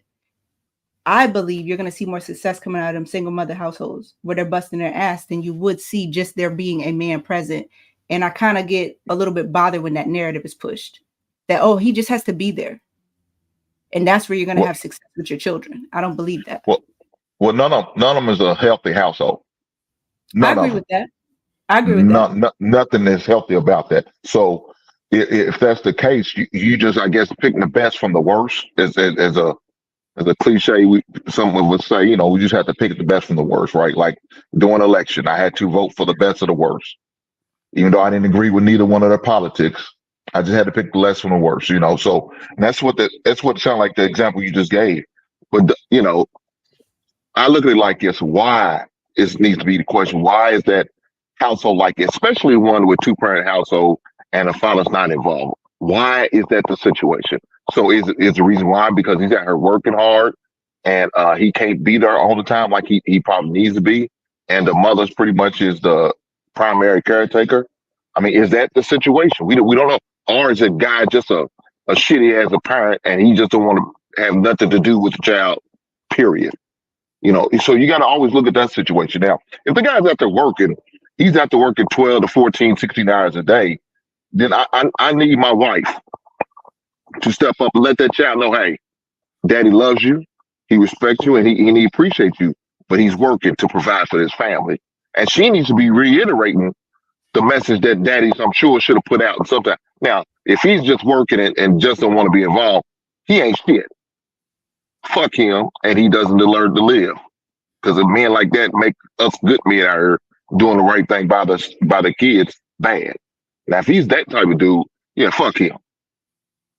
But if he's one, he's working to provide family so his wife can stay home and take care of the home and make sure the kids are taken care of and all of that. And I'm gonna give him a little pass. I'm gonna give him a little leeway. Now, I'm also going to say, hey, dog, you might want to look at your schedule and do what you need to do to adjust accordingly so your kids will feel like you are in their lives and that you do love them and that you do show type appreciation, regardless if they're into sports or they in strictly academics or any other extracurricular activity that they may be involved in. Show that you even care by being involved in some type of way. I fuck with it. Damn, man. I fuck with it, but well, let me let Gunny, go ahead. Can you greetings, DJ Hamp and the panel. Greetings all. Q, your example. Could you give another example? Because the 10 courageous, outstanding, hardworking single moms compared to the 10 loser guys who are just in the house and they do nothing. They're just a presence. Can you give another example? Why that convenient example? That's what I want to know. I don't understand. You, out of all the examples that you can give, you gave that one. Why? Mm-hmm. Because it's proving my position in that, Gunny, is that because no one ever speaks in the way that Hank just did and clarifies that and just says you need a man present. You need the father there, and the house is guaranteed to have success coming out of that house.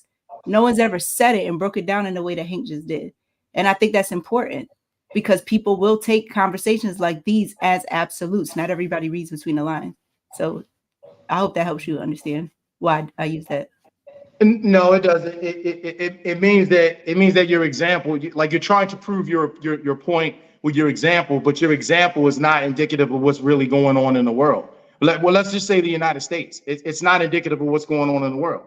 When we can clearly see, we can clearly look at statistics, and we can clearly point out that single parent homes that are led by women are to the detriment of the community, as opposed to single parent homes that are led by men. You can't. That's a fact, a statistical fact that we can't ignore.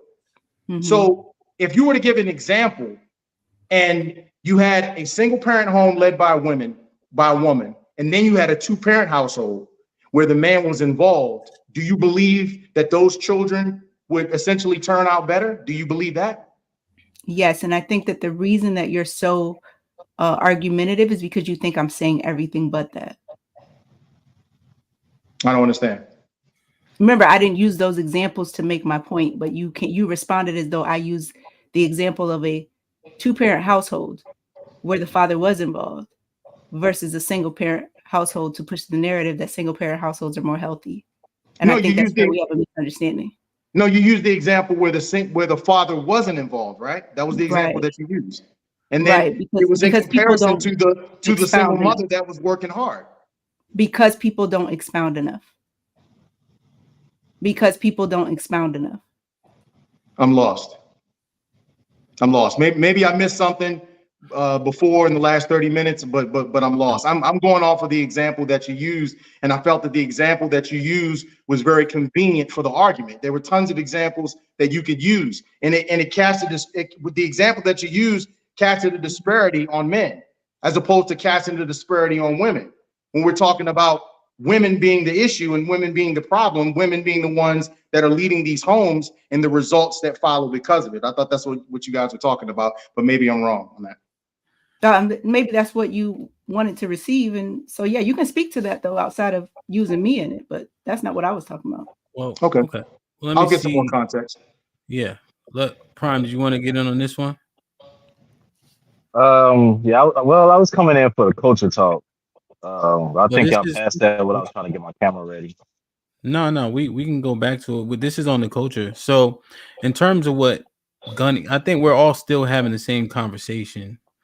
I think Q, the two hypotheticals are extreme analogies based on the results of those children.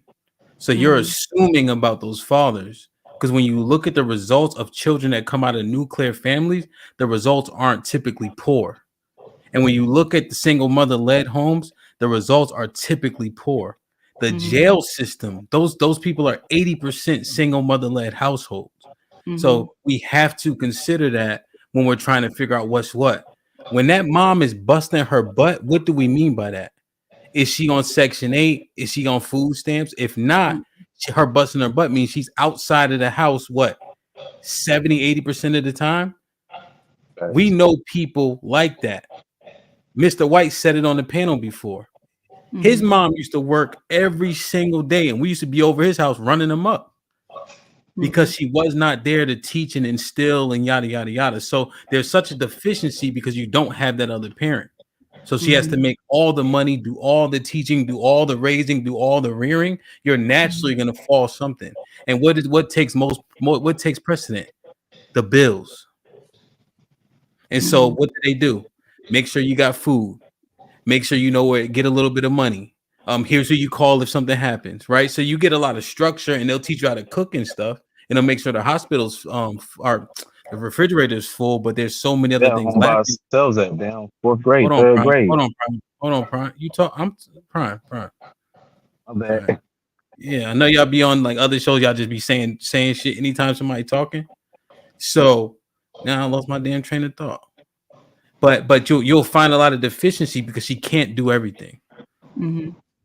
Right. So again, I don't know where I said something that sparked that thought process, and maybe you guys just felt the need to insert that to make sure you didn't lose the audience with those strong points that you have about that Q. thing. Don't But I'm not. don't I assume wasn't saying people's that. points though. Don't assume people's points. What you said is what you said. You said strong pushing those families, and then weak dad over here in the household. You gave those two examples. Right, but I didn't say those were large numbers. You guys are speaking to the large numbers, right? No, You're saying remember I said outlier when you and I first started talking. So outlier automatically assumes it's a very small number. So that's right. where And so what Hank did was he broke that down, right?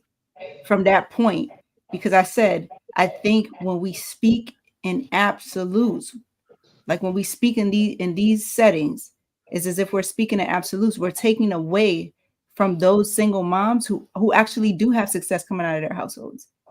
Yeah, because we don't want to tout it. We don't even make it think it's okay. What Hank messed up is he acknowledged the fact. This don't even need acknowledging because it is terrible for us to be thinking it's okay to any point, success or not. Right. So now what you just did was you came with a better point to speak to what I was talking to counter it, as opposed to stating a fact that's already understood. You get what I'm saying? No. It's like y'all was trying to tell me something as if I didn't know it. Am I getting an echo? Is it just me? Hold on. Say something, Q. Yeah. All right, I'll just mute one. It's not terrible, but I can hear it. Go ahead. No, I don't Yeah, understand what. no, it's like stating the obvious, right? Like if like I think we would all agree that largely single mother households are not the best to raise kids in. I don't think that anybody would be saying that, right? Yeah, But I think yeah. when you said we don't want to support that and say that that's the way to go, again, that's agreed with, but that wasn't said before. You said the obvious first to then say what your issue was with what Hank said. Because you brought Hank back up. I wasn't necessarily addressing Hank directly. Mm-hmm. But you saying I should have talked about Hank first? No, just saying. Yeah, I understand what Hank is saying. However, we don't want to support that. Remember when I said I was like, yeah, I fuck with it. You said I fuck with it too. And then from that point, you didn't say I fuck with it. However, I don't think we should be supporting that. You spoke to the obvious. You were like, see, the problem is this, that, and the third. Yeah, understood. No. So what happened? Yeah, Okay, understood. I see what's happening. I let Gunny go. I said, yeah. I acknowledge Hank's point, but if you noticed, I was kind of hesitant, right? But I don't want to crush his point before letting Gunny go and then Prime go, and then I'll go ahead and crush whatever I need to crush. So that's more moderating than like, you know what I mean? Just trying to jump on Hank's point right away. But I see what you're saying. Yeah. So if I could just simplify, like if I'm trying to lose weight and I'm going out and I'm trying to get advice for losing weight, one person is going to tell me that I need to hit the weights. Another person is going to tell me that I need to do cardio. Both of those things are effective, but which one is the most effective? You're comparing cardio and you're comparing weights. When I heard your example, you compared cardio and somebody sitting on the couch. That's where the confusion came in your argument. If that makes sense. Yeah, but I wasn't using that as an argument to say that it is better to have a single mother household. Yeah, I understand that, but I mean, the results of those two things that you compared, to me, it was just a no-brainer. It was a no-brainer. It was a no-brainer. I'll move on. And I think Hank expressed it the best. I think we don't want to lose that point. That it's being done. Like there's not 100% success coming out of household where just the father is there. And again, when we say that without giving it some context, it's as if we're saying that as an absolute thing. Go ahead, Yeah, Uncle. I hear what you're saying. So what you're saying is that people speak about a father being at home as if it's a guaranteed result, but it's not a guaranteed result on both ends. But statistically speaking, right, you have a better chance of getting a better outcome with two parents in the house, right, than one. And I just want to address the point as far as what people say about the success, like what Hink said. And peace to you, Hink, my guy. What's good with you, right? What y'all don't understand, right? A lot of times these young men make it out in spite of their mothers, not because of them. Right? They make it out in spite, just like nobody. I myself personally, I don't know why this doesn't click for everybody, right? Hink just told y'all the boy broke his shoulder, but his mama wouldn't buy the brace. Hemp, yeah. Hemp, well, my bad, Hemp. My apologies, right? Okay. Right? A lot of these young men, when y'all see these guys that success is supposedly in your eyes, a lot of times the lessons they learned, they didn't learn from their mother, right? They learned through trial and error or some other man that they knew that gave them that information to proceed past the stuff that their mother instilled in them. Right?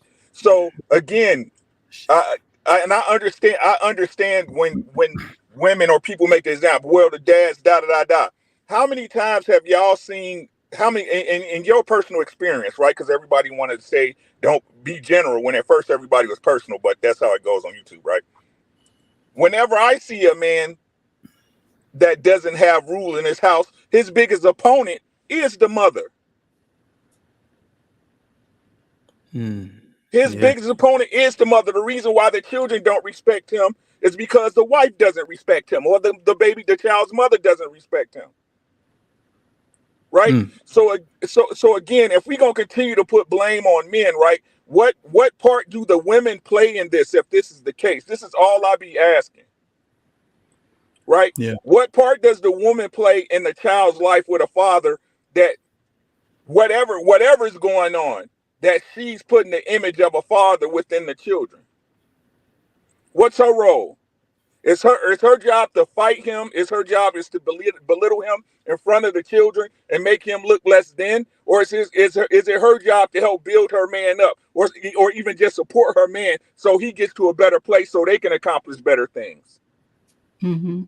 Right? We need to stop acting like we don't need each other. Yeah. Yeah. Let me Elemental was popping with the $5. It's cool y'all having this conversation. Viking Pride, you already know. Matt P with the $5. All men are not the same. My father ain't say much or do a whole lot, but he was needed. Y'all men can't shit on men that's there. Everyone's not modern. KP was popping with the $2. Furious Styles versus Doughboy Mama. Savage with the $2. Thanos was right. Damn. The you agree with Ricky's sentiment, right, Q? Yeah, and I just want to be clear to say I don't think that there's been a guy on this panel so far who has spoken to put men down. It's just stating the obvious. And like you said, Hamp, it's just, even though that's the obvious in those situations, we still don't want to co-sign that it's appropriate for a woman to raise children on her own. So I just want to make sure nobody loses those points. Osa, you want to get in on this topic? Because I wanted to rewind a bit, but go ahead. Yeah, I think that even the household with the man, let's say he's not doing nothing. I mean, that's I don't know how that works. Well, I don't know what we even define that as. But even if he's quote unquote not doing nothing, sitting on the couch, I think that could serve as a good example of what a child, let's say a young woman, doesn't want from a man, doesn't want the man. If she sees that her father was home not doing nothing and it was stressing her mom out, that would give her a better bearing for how to choose a mate in the future. And I think that there's a lot to be said about that, even if he's not doing nothing, as opposed to if she's never even seen a man, she'll just think that a man laying on the couch is acceptable and more likely to think that's acceptable. And again, going back to the statistics show they don't break down whether the man does anything or not. It just shows that statistically the outcomes are generally a little bit better, not perfect. So I mean, I just wanted to say that. Word. Yeah, I think everybody's pretty well aligned here. Prime, in terms of, because this is culture, point blank, period. The fact that the conversation even has to happen says that it's our culture specifically, and the fact that we always have this conversation, not even just now.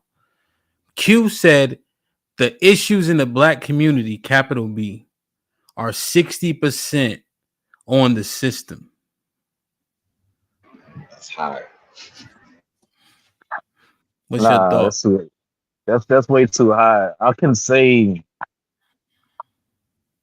maybe about 20 years ago, but not right now, man. Because it's basically like you see what's going on in their classrooms with our teachers. They're willingly teaching these our daughters these songs. Like even though we know that they know of them, you still shouldn't be influencing it. You know what I'm saying? They're influencing our kids, and that's the issue. Like I said, man, it's like we're shining the spotlight. We give too much spotlight to the least of us. Our culture is not specifically hip hop. Our culture is not specifically the hood and shit like that. We have different parts of our culture. We got the bourgeoisie parts of our culture. You know what I'm saying? So we just need to stop adding on and stop promoting what's evil in our culture, you know? But 60% is way too high. It's on the parents, bro. It's on us. It's definitely on us. But we just let shit rock. We keep letting shit rock. Damn. I hear so what I'm getting is women. We talked about the single moms. We talk about teachers, which are predominantly women. Um, I feel like men. Honestly, I feel like men. Are we failing the culture though more than the women are? Um, damn, that's kind of hard Yes. to say because I kind of like because I had to go through the BS myself with dealing with one that like feel like you have to go to jail to be a man type situation. You have to damn do this and that in order to like be black or some shit like that. You know what I'm saying? You So thought you had to go to jail to be a man? it was kind of like a cultural, like a thing that, you know what I'm saying? Like it was just a part of growing up being a man, going to jail, you know? But that sounds like It was some just a dumb part. man shit though. Hey, it's just, I don't know, bro. That's just how it was, man. I know it's dumb as Why? fuck. It's stupid. It's Well, that's what Can I self-destruction. It's speak? Can I stupid, speak to that, hand? go ahead. you know? Yeah, I feel him. I feel Prime all the way. When I was a teacher I was a high school teacher for 6 years. Some of y'all already know this. That was an issue that I had with a lot of my male students, especially the Black and Hispanic students. They had a false sense of, I don't know if the word false is the right word, but they had a different sense of what manhood was. And part of that sense of manhood was going to jail, sagging your pants, being disrespectful to women. It was almost looked at as a rite of passage. You got more clout, I guess that's the word or whatever that you want to use for it. If you lived a certain lifestyle, the women respected you more. So I definitely feel him on that. And then of course, just raising sons. That's some of the issues that I had to deal with as a father with my sons. Like, no, you're not gonna walk around here with your pants sagging. You're not gonna talk like this. You're not gonna do this. Is not cool. It's not cool to be this way because there is a pressure on young Black men that we don't really talk about that much. And a lot of the pressure is on a lot of our quote unquote square kids who grow up in the suburbs, who don't grow up in the hood, who have an identity crisis and don't know how to deal with, am I a real N-word or not?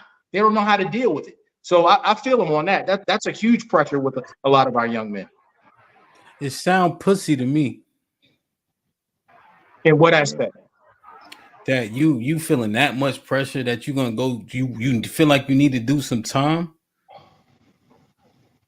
Yeah, in a way, I understand what you're saying, and I'm not I even can talking about understand crime specifically. I'm just saying like what the fuck are y'all talking about? Culture, man. It is. It's the culture. It's the culture. It's But the that lead culture. me to It's what believe. accepted and what isn't accepted. But that sound like niggas who wasn't outside though, talking like that. Oh, I guess you said suburban. You said Right, okay. exactly. It's a struggle that a lot of our young men that grew up in the suburbs, because kids in the hood don't, my opinion, they don't deal with that. You know what I'm saying? Because they see it every day. But there's an identity crisis based on what they see on television, based on what they see in movies, based on what they hear in the music. There's an identity crisis with the kids that don't grow up like that. So when they get around a group of kids, it's almost like, well, hey, I got on an ankle monitor, or I've been to jail, or this or that or whatever, and you feel blacker than the next young man, so to speak. So it's then, twisted, but it's real. So Gunny, well, hold on, let me read. Savage with the $5. Hamp bought the brace. If that boy made it to the NFL, the mom would say it was all because of her and expect the boy to take care of her for life. Nah, hell nah. All right, he owed me at least 10%. Ace bet with the $5. There are more Bud Crawford mothers than you think. I don't know if y'all saw that about Bud Crawford. Facts. His mom used to.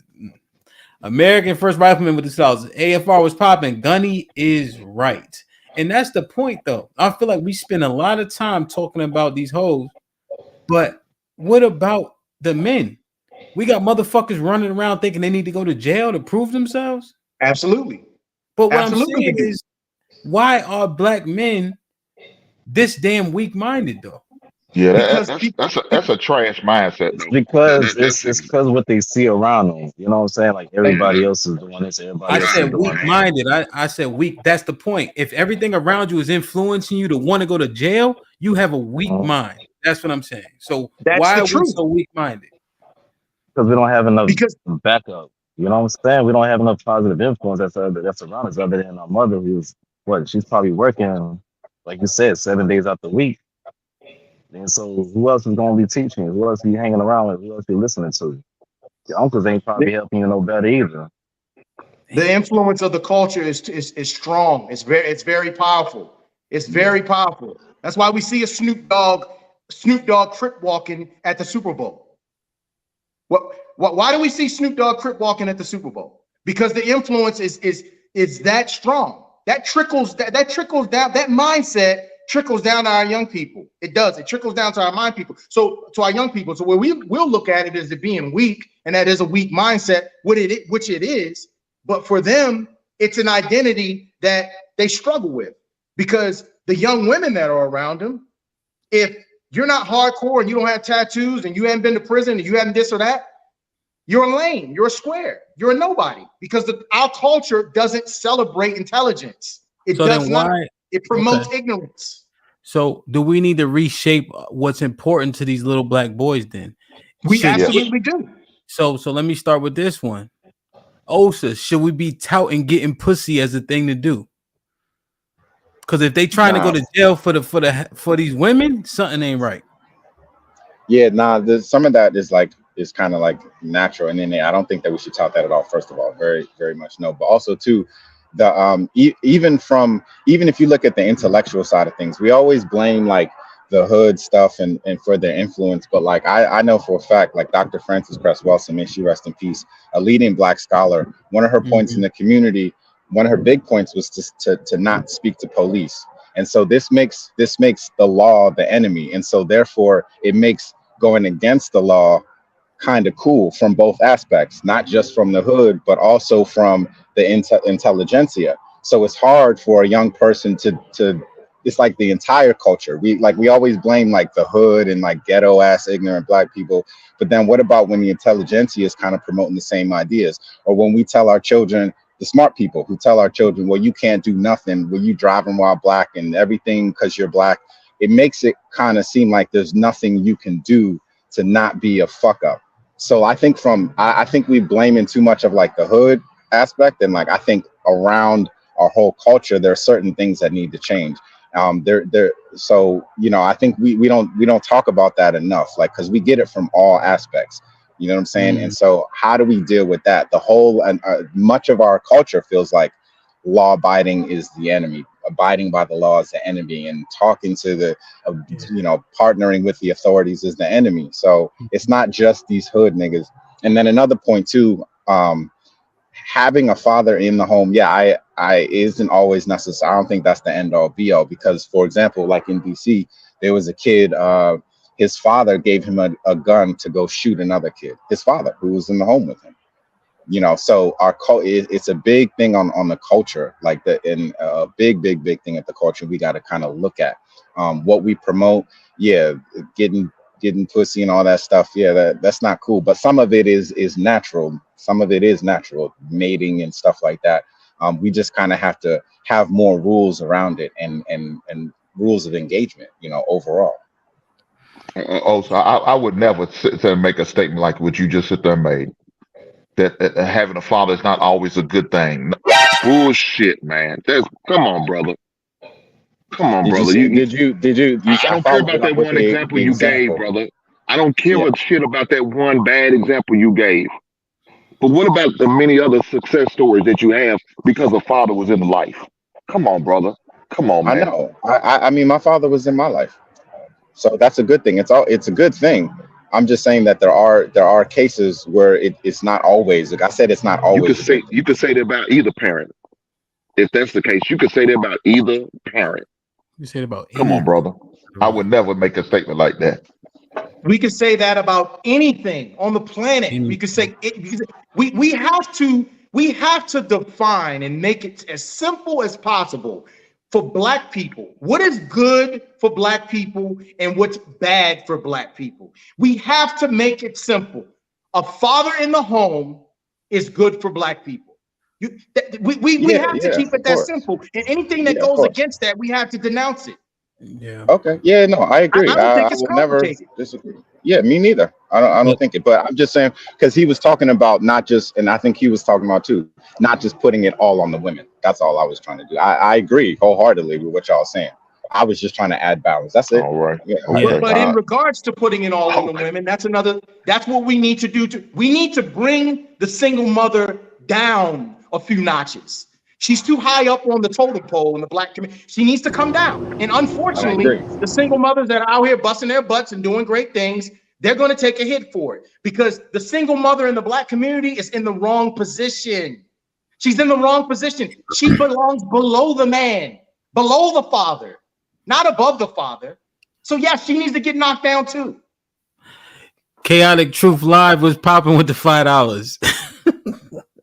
As recently out of the closet, Coon, I can tell you it is truly liberating. Shout out to CT. American First Rifleman with the $2. Osa Marxist thought infected by black intelligence. God damn. God damn. Yeah, Osa, I think I don't understand what that means. AFR, he just learned a couple big words. He like to use them. He Right. makes sure he What uses does them that once a day. That's all. But hey, also I just think the danger with it is when you acknowledge those things, people like, see, I told you, right? And they forget that you just trying to bring balance. They don't think it's balance. They think you think that's a real like that's what should be acknowledged. You know what I'm saying? Like I just don't think people hear it. They just hear what they want to hear and run with the shit. You know what I'm saying? Yeah. But I mean that is a fact though. Like the black intelligentsia, they do promote some of the same ideas of going against the system and which if you're young and you don't really understand what that means, it easily turn into rebelliousness with the rest of the culture. Let's say it's the hood or whatever. Yeah. It's not. I didn't make that up. I mean, I heard her say it out of her mouth. I mean, anyone who knows who Frances Cress Welsing, Yeah, she's a yeah. leading black scholar. So I mean, if you don't know that, you probably just think I'm. Oh, you're right. crazy. They're called liberals. They're called liberals. Yeah, I don't know what her political. I don't know what, but she's respected amongst the intelligence.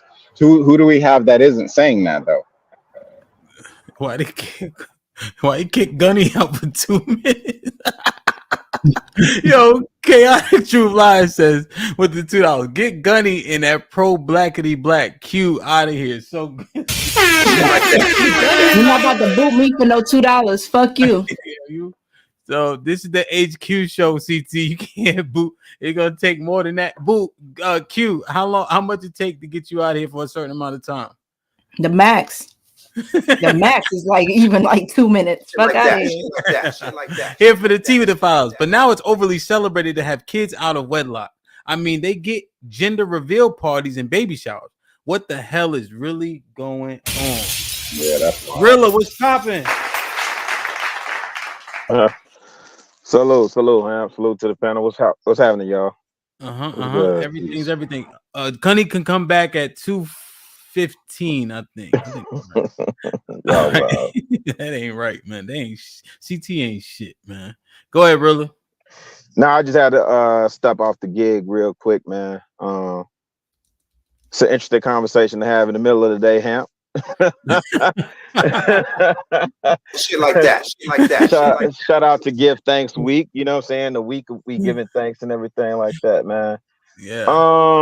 I had a couple thoughts on my mind, but I'll just build on what I put in the chat in terms of a solution, right? Because all of us should be tired of talking about now, right? We all know the problems, man, right? Yeah. We all know the problems of fatherless homes. We all know the single mother, whoopty-woo. Like me personally, one of the reasons why I'm a little like a skittle in these spaces, man, because I'm tired of having the same conversation over dick and pussy. Okay. You know what I'm saying?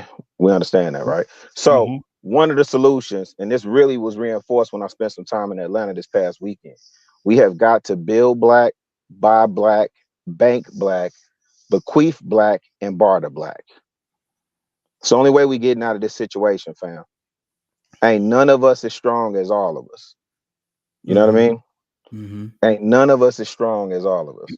And if we don't have the fortitude within ourselves to build with one another, I don't even want to put trust in there because that to me is the absolute truth. We got to build with each other, brother. If we're not building with each other, these conversations are they'll continue to be circular. We'll continue into another decade, and meanwhile, the world is still competing and moving without us, and we'll still be talking about how to repair our broken families. You know what I'm saying? We are the Question, culture. I know. Go ahead. Question: do we need to, in terms of investing in one another? You know, do we need to cut off some of the dead weight in that process? Absolutely. Okay. Absolutely. Let me tell you, bro. When I was walking down, I walked down Bankhead in Atlanta. They changed it to something, but it's still Bankhead. Mm-hmm. And I'm on Bankhead, bro, looking at them building condos on Bankhead, Mm-hmm. putting clubs, not Negro clubs. I'm talking about like clubs, like decent clubs on Bankhead. Mm-hmm. Interesting thing to see. And as soon as you get over Northside Drive and to North Avenue, you're walking straight through Georgia Tech. You're in walking distance to the World of Coca-Cola headquarters, right? And so what I'm thinking, like, dang, like Atlanta didn't change. Atlanta really had changed. Atlanta's doing what it was supposed to do the whole time. You got the second research school with Georgia Tech right there. All those companies, Microsoft, Google, all these tech companies are coming. They building, fam. We're the ones sitting up there trying to preserve all the goofiness, right? We the ones that'll get into a space and run it down, and then it's for the hood. I know Chaotic probably having a ball with this right now. Clip it up, Chaotic. I'm saying it. Yeah, we got to trim the fat, bro. But this the thing though too, Ham. Everybody ain't gonna go, and I'm cool with that. Shit like that. Shit like that. Shit like that. How much fat is it? Pause. Man, listen. Whoever, I don't care, bro. Like at this point, I don't care. Everybody ain't going, G. So if you ain't on, let me just say this real quick, dog. If you not on our type of time, right? Like I'm not one of those thug muffins. You know what I'm saying? I'm a L7. I'm a beta sim whole stud. You know what I'm saying? Car carrying member. I'm a neutron. Neutron. I'm a taxpaying citizen. I'm a snitch. All that, right?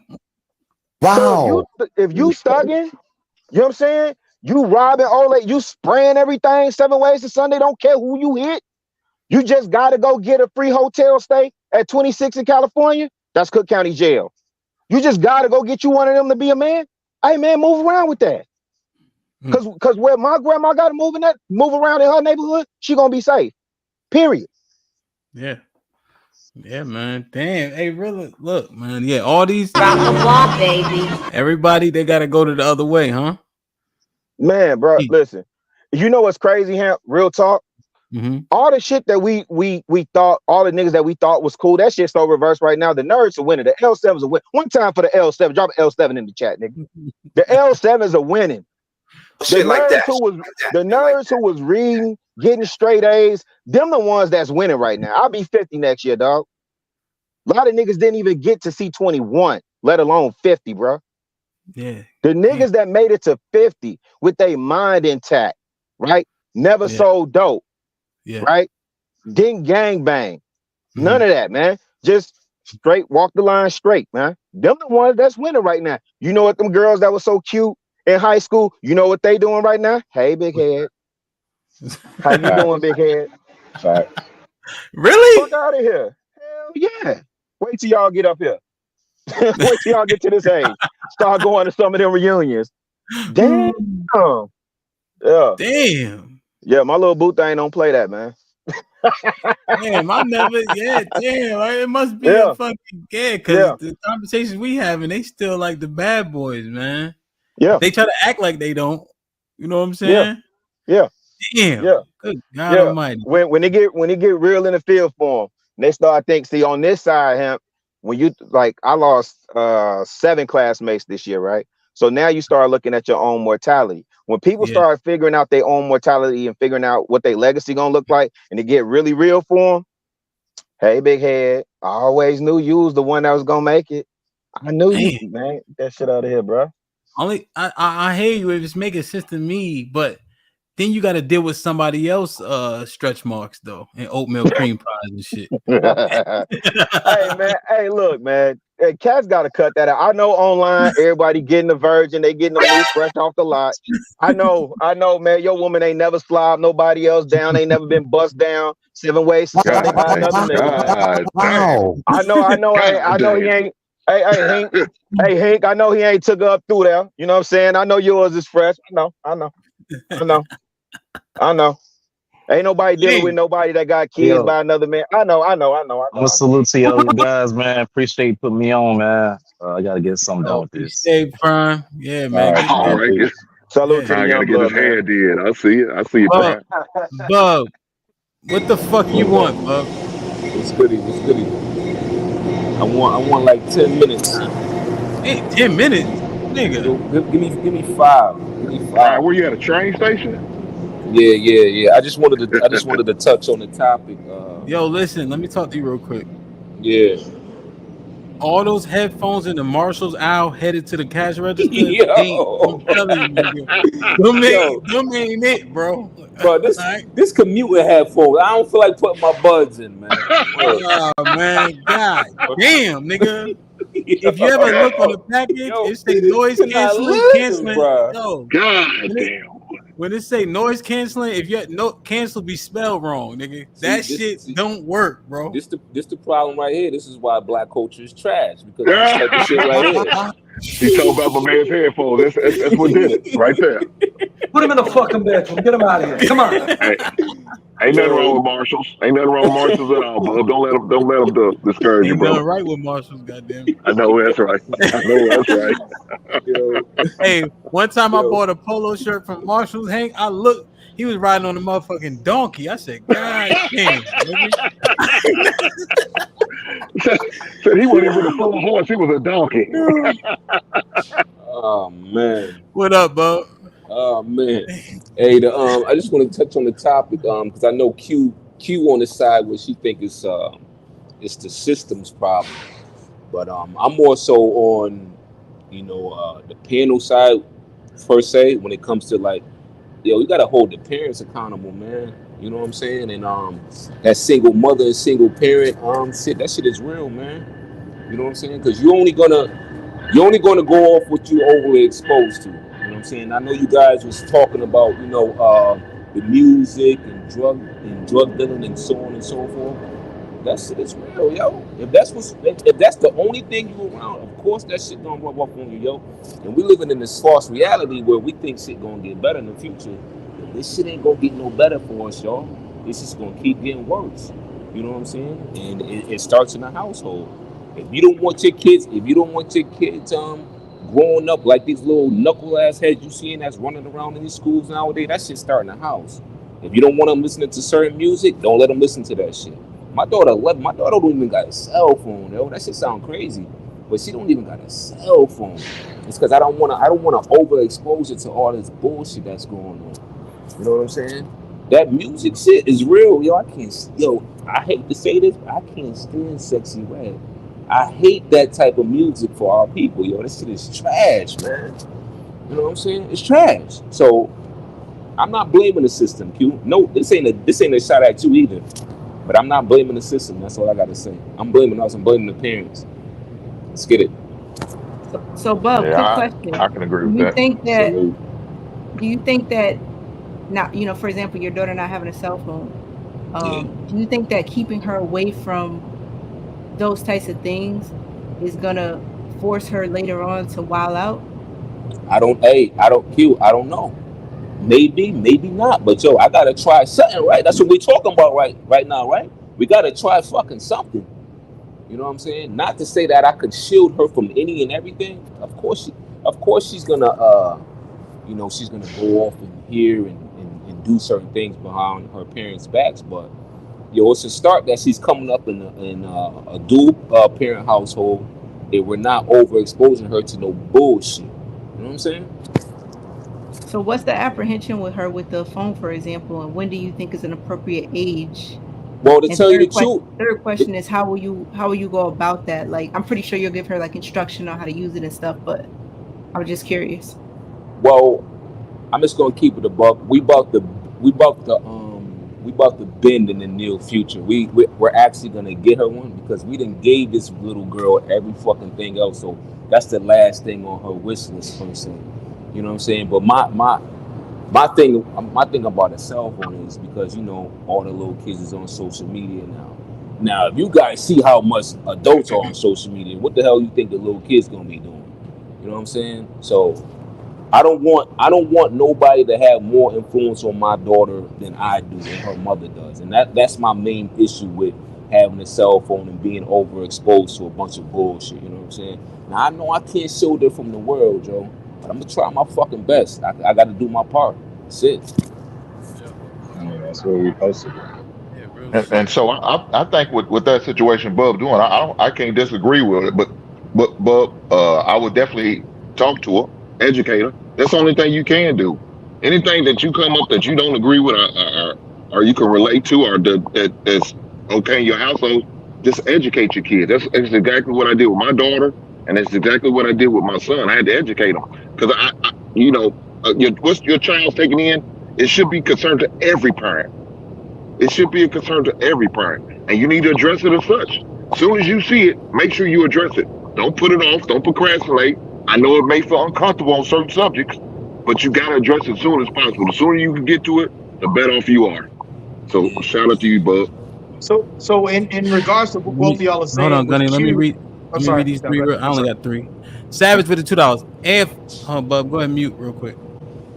Savage with the Savage with the $2. AFR. We should make a white mustache bomb company. Marcus Evans with $2. Unity is power. Stancer Henson with the $2. What up though? Rilla is correct. Joel was popping with the $5.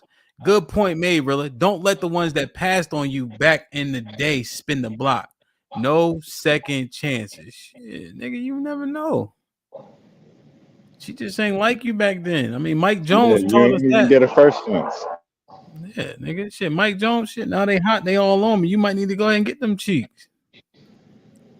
Gunny, we Can I? about to stay in the AFR. Yeah, go ahead. I just want to be just real quick because I wasn't going to come on the stream, but I heard Osa.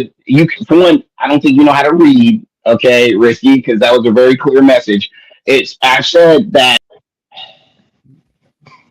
I know how to click buttons, asshole. My bad. Go ahead. You straight, you straight. It just says that Marxist ideology has infected Black intelligentsia. What I mean by that is what you eloquently said, is that we do focus too much. That's why I agreed what you said. We do focus on people, me especially, focus on the downsides of the hood and hood culture, blah, blah, blah. And we don't really have too much smoke for the smart ones, per se.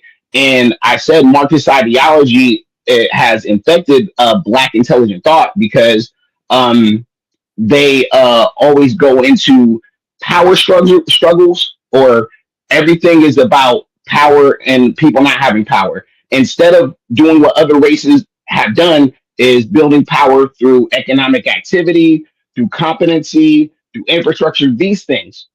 That's how people become power. Instead of whining about how racist the police are and brutalizing you, you get economic and political power in the local area and take it over. It's very simple. But it seems that we want to keep going into, oh, well, since the police are racist, don't work with them and just do, you see what I'm saying? So that's Yeah, what I was trying to get at, Osa. That's what I was trying to get at. It's the critical theory in our Black thought leaders that is killing us. We don't have actual real rigorous debate. We just have the same people that have maybe left-leaning ideologies talk to each other in the white halls of academia or whatever. So, and the last thing I'll say is I'll push back a little bit on what Chicago really said, which most of what he said was correct, as far as like how people, when you're at your beginning stages, they think you're smart or whatever, blah, blah, blah. We all been through that. But the problem where it lies in where he says we're winning, or those guys are winning. We're not really winning when we're all spread out all over the country and Black people collectively are doing really bad. Where I would say he's correct is if I live next to Risky, if I live next to Bub, if I live near Hink and Gunny, people like that, that's how we would be actually winning. Good, like not good black, but productive black communities being and working together. That's a real win, not individual black people being economically successful in a new economy separate from other black people. That's not success. And I'll pass the mic on that one. Gunny, you want to say something? Just the question for Q, just to get a greater understanding. When you say the system, and we were talking about Sexy Red, and this pertains to Hank and what America AFR was saying too. When you talk about the system, are you talking about the people that actually put out the music? Is that what you're talking about? Like the people that are responsible for the Sexy Reds even being out there in the first place? Is that an example of the system that you're talking about? Right, all the platforms that allow the streaming, et cetera, et cetera, et cetera. Yep. The people who write her checks, all that shit. Okay. And I believe that we should definitely look into that. I mean, I don't know. I would say 60% is probably a little bit too high, but at the same time, I mean, they're putting this stuff out for us to consume. Why are we consuming it in the first place? Right. If we wasn't consuming it, they wouldn't put it out. So they do play a major part. So, I mean, I don't know. I think there's a little bit of validity to her 60% number there. Yeah, I think you know what happens. Oh, go ahead, Osa. Go ahead. Yeah, no, I was gonna say, like, I think kind of what Prime was saying. Maybe years ago, maybe that was a little bit more. In these times where we have freedom of choice, it's not like it's 2 radio stations and we have to listen to what's there. We can listen to whatever we want to. These same companies, if we decided that, let's say, whatever positive music or whatever was the thing and we all was bumping it, they would have no choice but to get behind it. It's really what we do. Ever since the advent of the internet and all of that stuff, we have a lot more control than we did in 1995. So I that's why I was drastically number. I give you 20% at the max for the system. Right. But the thing is, we get behind it. The question is, why do we get behind it? Now, on this panel, we might not get behind it, but I'm talking about overall, we get behind this nonsense. We get behind this trash. The question is, why? Why should a teacher have to conform to students coming in singing ski? Why are those children listening to that? Right. That's what I think we need to get down to. Why is it happening? And why is it acceptable? Yeah, we allow it. I agree with what you're saying. Like, yeah, we allow it. I mean, like my daughter didn't even know I liked Kendrick Lamar until she was 10, 11 years old. I've listened to her whole life, never around her. There's all types of other music to listen to. There's jazz, there's reggae, there's all type of other music. I don't got to expose her to that track. And I rap too. Like it's a choice that I made not to expose her to that kind of crap. Is she gonna hear it other places? Yeah, sure. But I ain't gonna be responsible. I ain't leaking songs to her. No, that's that's the least that I could do. So I believe there's a lot more on us than we give ourselves credit for. Just say it. Just say it. Why don't y'all niggas love ignorant shit? Yeah, that facts. Why don't y'all just say it? This is the problem, right? Everybody want to make it. You froze. He was about to go off too. Well, I'm trying to think. Were you froze, Rick? Yeah, it jumped on my work Wi-Fi. My bad. Right? Niggas love doing ignorant shit. They, as long as everybody else doing it, they cool with doing it. That's the problem. Don't nobody want to admit that black folks are the problem. You're right. They're the problem. You're right. I agree with that. Right? There's no denying that. So to Uncle Rick and Osa, because you guys are making some pretty strong points that really a lot of people can't argue, right? What would be your suggestion to those people who don't know what you know, right? Like, so you know enough to know that's ignorant shit. I don't want to attach myself to it. Also, you know enough to know I have a choice. What do you say to those people who don't even think in those terms? Like, they don't look at it like that. They are the ones that's consuming this shit. What would you say to them? I don't say nothing, right? Because I can't make you change your belief system. That's what people don't. This what black people don't understand, right? The ones who go, the people who get it, get it. The ones that don't. That's just the way it is. I know y'all hate to hear that. Everybody think everybody has a redemption story. It can be brought back to the light. They can't, right? And I said this before. For black people to get right, some people gotta lose. Some people got to get cut off. The problem is that the people that got to get cut off, those the people you love, right? Those the people you associate with. Those the people you party with. Those the people in your circle, right? A lot of Are people we not doomed willing to forever cut. then? Huh? Are we doomed forever then, black people? I've been telling y'all it's over. This shit is OV. Because you're It's saying over. are you saying we're incapable of cutting people off? I'm saying that as in most things, the black race as a whole is incapable of making the required changes to get the required results. The things black. Damn, Keisha done cut Rick off. Keisha, yo, Rick could come back at 2:41. Well, I think that heifer still better about that last time she was up here. I wanted to hear what the hell he was saying though. Oh, that's the same Keisha. Hey man, look, Keisha. Hey, I put that clip out today. That shit going viral, bro. Yeah, now that's how you kill somebody, my brother. You get right up on the motherfucker and bam, throw his brains all over the sidewalk in broad daylight. Drop the block, baby. That's what we do. Damn, man. Just drop Rick. So Rick can come back at 2:41, man. Who collects Keisha? All right. Live in the flesh. Live in the Hold flesh. Who collects Hold on, Keisha? Q. I got a couple more, Q. Stanford Henson with the $2. Hemp, I went back and got all them cheeks. LOL. Pause. The Standard RLC was popping with the $5. Wheeler Walker Jr. is a raunchy country artist that the system allows to exist, but white people aren't consuming his music in mass.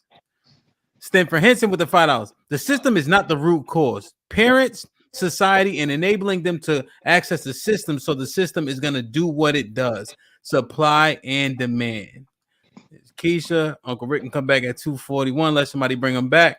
Or he bring himself back. And Kevin with the 3. Kev, what's good, man? I know you've been in school or something, man. Hope all is well with the $10. Our society is degenerate. We embrace all forms of degeneracy.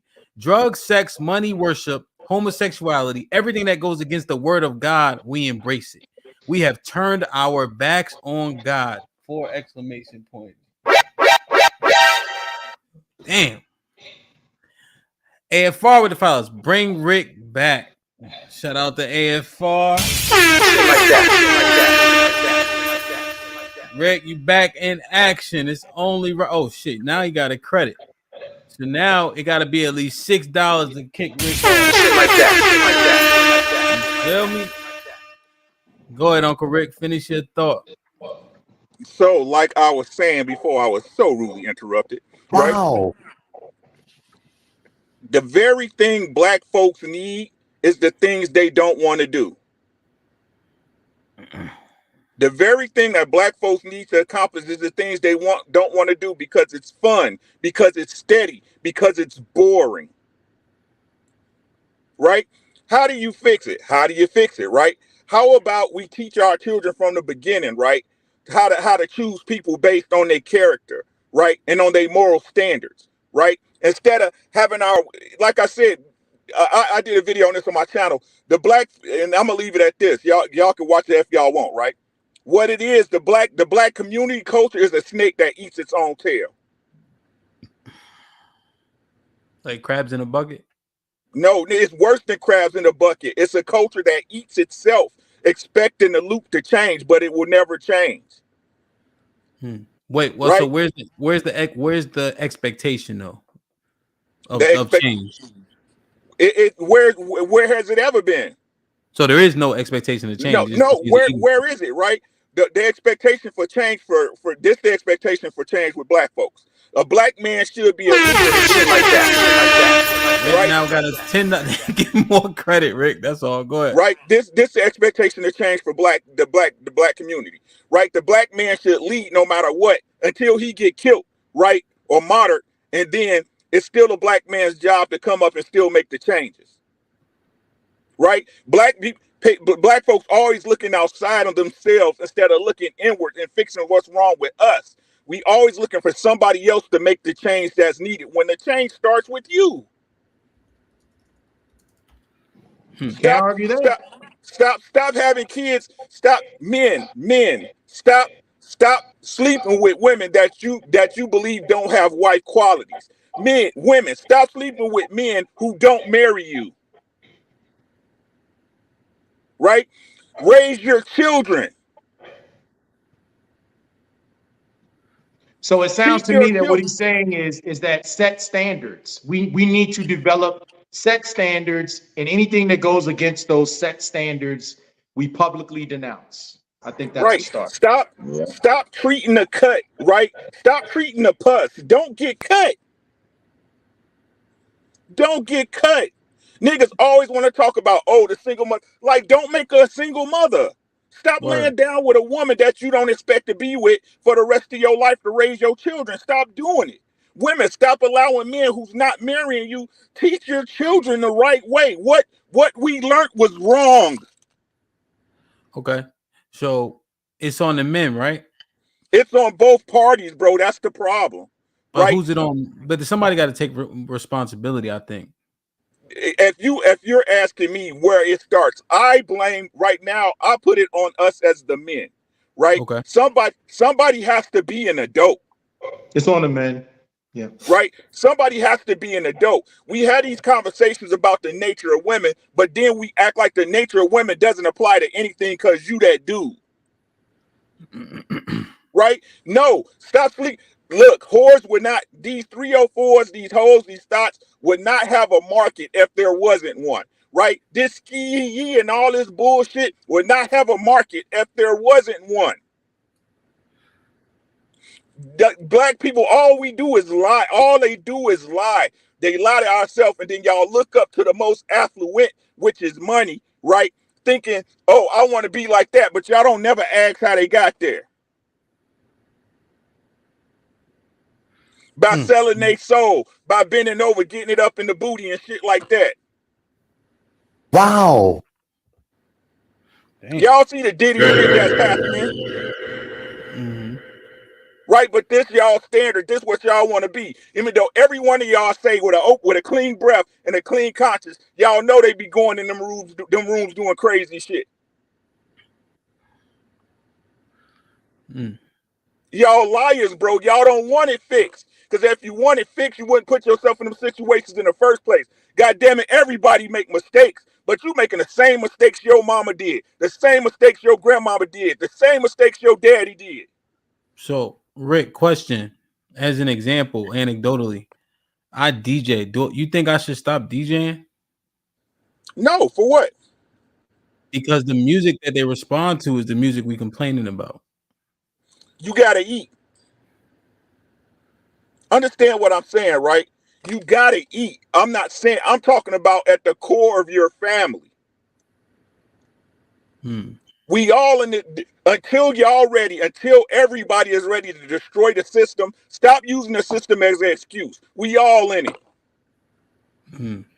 I guess you got a point, because I would literally play the music. I play the music that they want to hear. So if it switched, I would play. You know what I mean? Like the Kendricks and the Rhapsodies of the world. I think it's appropriate for you to provide a service to the right market. You're providing that service to the market that it should be intended for. People that want to go out and dance and have a good time, an adult audience.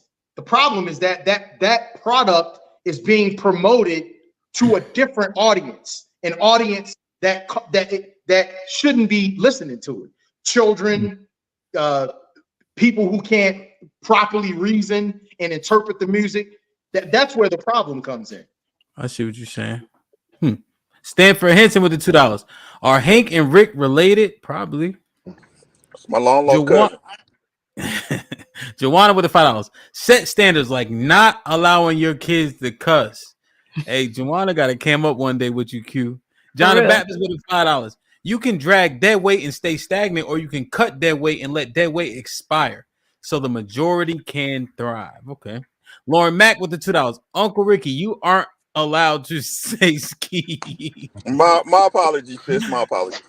Big Sad was popping. D-Town, what up? What's good? What's good? What's good? Hey, look here. Somehow, some way, I'm gonna go ahead and agree with Q, but I think it's actually a little bit more because y'all are talking about one part of the system, the rap game and all that. All that's cool. Yeah, we need to change all that. Understood. However, what about banking, loans for houses, and things of that nature? That's all part of the system as well. The fact that different cultures get higher rates, get better pricing, so forth and so on, is all part of the culture. That is something where us as black folks, that's all part of the system. It's part of the system, and our culture isn't to a place where we entrust. Like, how many people, probably not on this panel, but have their money invested in something like Killer Mike was trying to do with his banking system, or something like what's the local bank around here that has industrial bank, and it's another one up in Baltimore that has one as well. But how many of us are really invested or have our money in those, or are we going with the standard banks that everybody else is doing because of the convenience? You know what I mean? So we can talk about rapping, we could talk about this, we could talk about that, but we got to get to what really matters at the end of the day, that it really affects us as far as financial, housing, medical, how many people are actually going into law enforcement. All those things matter. Okay. Anybody got pushback for said? They can't push back against that because that's all facts. What's factual like that? about it? What you mean what's factual about it? The fact What's that factual about it? Pick one and tell me what's factual about it. The fact that as a black family go get their house appraised, they have to change pictures, move things around, and they can get a higher rate compared to if they go as themselves. That's a fact. That's a lie. It's That's a lie. So where? No, That's a lie. hold on, That's Gunny. not true. But hold on. I agree, but say I agree what you're saying, but we can't get past first base. We can't address those issues until we address the issues we have to deal with home. Thank you. Right? No. What did y'all say? Y'all say cut the fat. Forget all the rappers, the this, the that. We don't care about that. No. That's we can't forget our kids though. We can't forget our kids. Listen, y'all those say, are the first things we need to address is our future, right? You say parents take care of your kids. The parents, you do that. All right. But in the end, we need to do everything to set our. Matt got said out of here for 5 minutes. God damn. Look here, I don't totally disagree with what Sid was saying though. But we got to. Okay, my bad, bro. You right. That's all good. Do your thing. So Sid could come back at 2:53. Go ahead, Hank. No, I don't totally disagree with what Sid. I agree with some of the things Sid was saying, but we can't get past first base. We can't get home right. And the first thing we need to do is get our kids. Look here, I can't worry about no old ass Gunny and try to change his mindset. Fuck Gunny, he gonna have to die off. Nothing against you, guys. Just use the example, right? But what I got to worry about Gunny's kids. Now, if I could influence Gunny's kids to change their mindset, then we got a chance. We got to affect them kids first. Those are the most important thing, and it can't just be all on the parents. It's going to take a village. We see how successful it was when we was a village, and how successful our kids was when we came together. I think a lot of us are old enough that my aunt gave me a whooping. My aunt's neighbor gave me a whooping. My grandma gave me a whooping. And guess what I had to do when I get home? I got another one. Why? Because I was held accountable by everybody in the neighborhood. They was willing to tell my mom, hey, look, Hank ain't acting right. I seen him out there in the street acting a fool. Because that was a village. That's what we need to be doing now. So when Willow's talking about black dollars raising up, that's what he's saying. We can't, but then we can't get to that other side. What Big Sam's talking about until we address what we need to do first. I think that needs to be our priority, and our kids need to be first priority. That's all. I'm done. Go ahead, bro. Let me read these real quick. Savage with the two. So everybody mute real quick. Savage with the $2. Risky DJ if it doesn't mess up your principles. Buddhist said got another 4 minutes. What We Know podcast for the $5. Big is speaking cap. If you have a 710 FICO, you can get a low APR anywhere. Thank you. Now what about? Do you guys think there's truth to D-Town? Can you hear me? You was a little choppy earlier. Okay, you good. You good. I got you. I just want to ask Hank a question. What do you think about predatory policing? Do you think that black neighborhoods are over policed, which leads to some of these arrests? Do you think that they police? Hold on, I'm getting feedback. Do you think that these neighborhoods are policed differently? Do you think there's tactics they use in black neighborhoods that they wouldn't use in other neighborhoods? And the reason why I'm saying that is because if you see a group of black men walking towards you, is your sentiment different than a group of white men? And Yeah, I so mean, do some things in I'm sorry. some Go ahead. counties. No, I'm just expounding on. I'm probably just filibustering. So go ahead. What do you think? Yeah, I think they need to be trained differently. I really do. Do I think they really over police sometimes? You know, especially when those ones who are constantly stereotyping us. But we also got to put ourselves. We need to teach the young men and to move differently until that training comes into play. Until we see something differently, we gotta educate our young men. Hey, man, don't be out there in the middle of summer having a hood over your head. Why are you doing that, brother? It's 95 degrees on. First of all, why you got a goddamn sweatshirt on with your hood on? Come on, brother. Let's do better. Take the hood off. Even if you wearing the sweatshirt, just take the hood off. You know there's no need to hide your face. What are you hiding your face for? Unless you look like you're doing something, sketchy. So yeah, I think we need to educate our sons about situations like that. But yeah, I really do feel like they over police the black community at the same time. Don't happen. And until that training kicks in and they do something different and they get a different set of police who are not looking at us just because of a skin color, but just as judgment as our character, is going to continue to be what it is, though. Okay. D-Town, what up, though? What's up with it, baby? Let me know something. Everything's everything, my G. Let me read these two super chats real quick. Lauren Mack with the $2. Y'all gotta let the past go. It's not coming back. Service King with the $5. How about changing public radio programming and inviting rappers instead of inventors to schools? Unpopular truth. I don't understand that. Unpopular truth with the $5.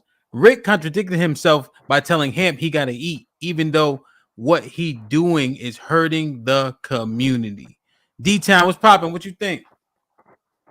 More so, man, it start with the parents, bro. That's just all I can say. I really say, have their own, good thoughts and things like that. But it start with the parents, man, and the father's gotta be there regardless. But even if the woman is tripping, you fight for your kids. That's just what I think. Damn, D-Town, do me a favor. Go out and come back in. Here, I'm going to drop the link right now because it's giving you a little bit of like reverb. Go out and come back in. I'm dropping the link again right here. What about what Big said is almost back? Oh, he dropped, I think. Oh, said you back now. It's 2:53 if you hit the link again. There. Oh no, it's D-Town. What about the system, John? To what said was saying. I understand what Hank is saying. I think it's all right. We'll see. We'll see. You got feedback though, but it's not reverbing though. What about the fact that the system, the system in terms of the kids and child support court and all that leans largely towards the women? What if the assumption is that kids get allocated to their moms before their dads, and fathers have to fight vigorously to get these kids? Isn't that a systemic thing? I'm gonna let somebody else speak on it. Let somebody speak on that's not what I came to talk about, but let somebody talk about that one. Okay. Well, yeah, just saying like if the stats show kids don't do well with their mothers and they do well with their fathers, why is it that kids in our community are still being allocated to their mothers unless the system didn't have anything to do with it? I'm just asking. Based on what some of the stuff said was saying. Is that not systemic? Are you saying, but their question would be then, is systemic towards the blacks or systemic towards men? Blacks. But then that wouldn't be accurate because it's systemic towards men in general. White men, black men, they all get the same treatment when it comes to court. You Yeah, ever I heard of think certain you ever heard of issues, Section 3? beyond go racial bounds. They do, and Okay. that's one of them. You ever That's heard one of of them. Section? You ever heard of Section 3? I don't know. So I haven't, Section no. 3 was similar to Section 8, except that you can have a father in the home. Section 8, you eliminate the father. So you can say what you want about white men, but what about these catalysts that lead to single mother-led homes that predominantly our kids are born in, and then the courts back that up? So if I understand you correctly, you said Section 3 dealing with government housing, right? Yes. But you're equating government housing with court system. No, listen, there's always a breakdown, right? So if I'm considering what said is saying, then I'm saying Section 8, how you benefit from Section 8. Our kids are 80% born out of wedlock, right? And then the court does what? Perpetuate that. So even in that, you're still, if you don't want to attach Section 3 or Section 8, if you want to attach that to the court, okay, you can do that if that's what you choose to do. I think Section it's two 3 is separate gone. issues. Section 3 is Okay, gone. Yeah. okay, it's gone. Okay, but it still goes back to personal choice. If you keep having these kids in those situations, that's your choice. The government cannot systemically control the way you think. You got to only individually control the way you think. If you buy into what the government says, that's still your fault for making the choice. Okay. So what Q is saying? Go ahead. No, I'm sorry, Hank. Go ahead. I'm just expounding because Q said mental conditioning. Again, I'm just bringing in the points. You know what I'm saying? So mental conditioning. If you grow up under the institution of a matriarchy, like most of us do, and did, and then your mom saying, in order to get these benefits, you do X, Y, and Z. When I was a child, I thought I was a child. When I was a child, I thought I was a child. When I became an adult, when I became a man, I put away childish things. So even if you're raised up as a child, you put that away when you get older. You start making your own decisions. You look at the world for what it is, and you make your own choices. Stop making excuses. Stop making decisions in society and blame. No, John. That's the thing. All that stuff is cute, but what is actually happening? What's actually happening when people getting punched in the face and bullets are flying and they got to pay bills? What is actually happening? What are people actually doing? So, example, whether it be anecdotal, right? We all, I grew up, like you said, we all grew up in a system. I grew up in a system. I grew up in a matriarchal system. I grew up under watching what we call systemic racism, what you want to call it. But then, as I got older, as I started looking at the world through man eyes, making man decisions, I put all that stupid ignorant stuff in the past. Start making excuses, and then I made different decisions. I no longer think that society that I grew up in has any power or authority. It don't have power and authority when you give it power and authority. But John, that's you. That's you per se. We're not talking about you. We're talking about. I said anecdotal. So I said anecdotal, and I said choices. So if you listen to the argument I make, it's anecdotal and it's choices. I made different choices. So we're not talking about you, and we're not talking about what should happen. We're talking about the current state of what's going on right now. Women, we're talking about black people. Black women are incentivized to keep the man out of the home. Correct. They're incentivized through the government.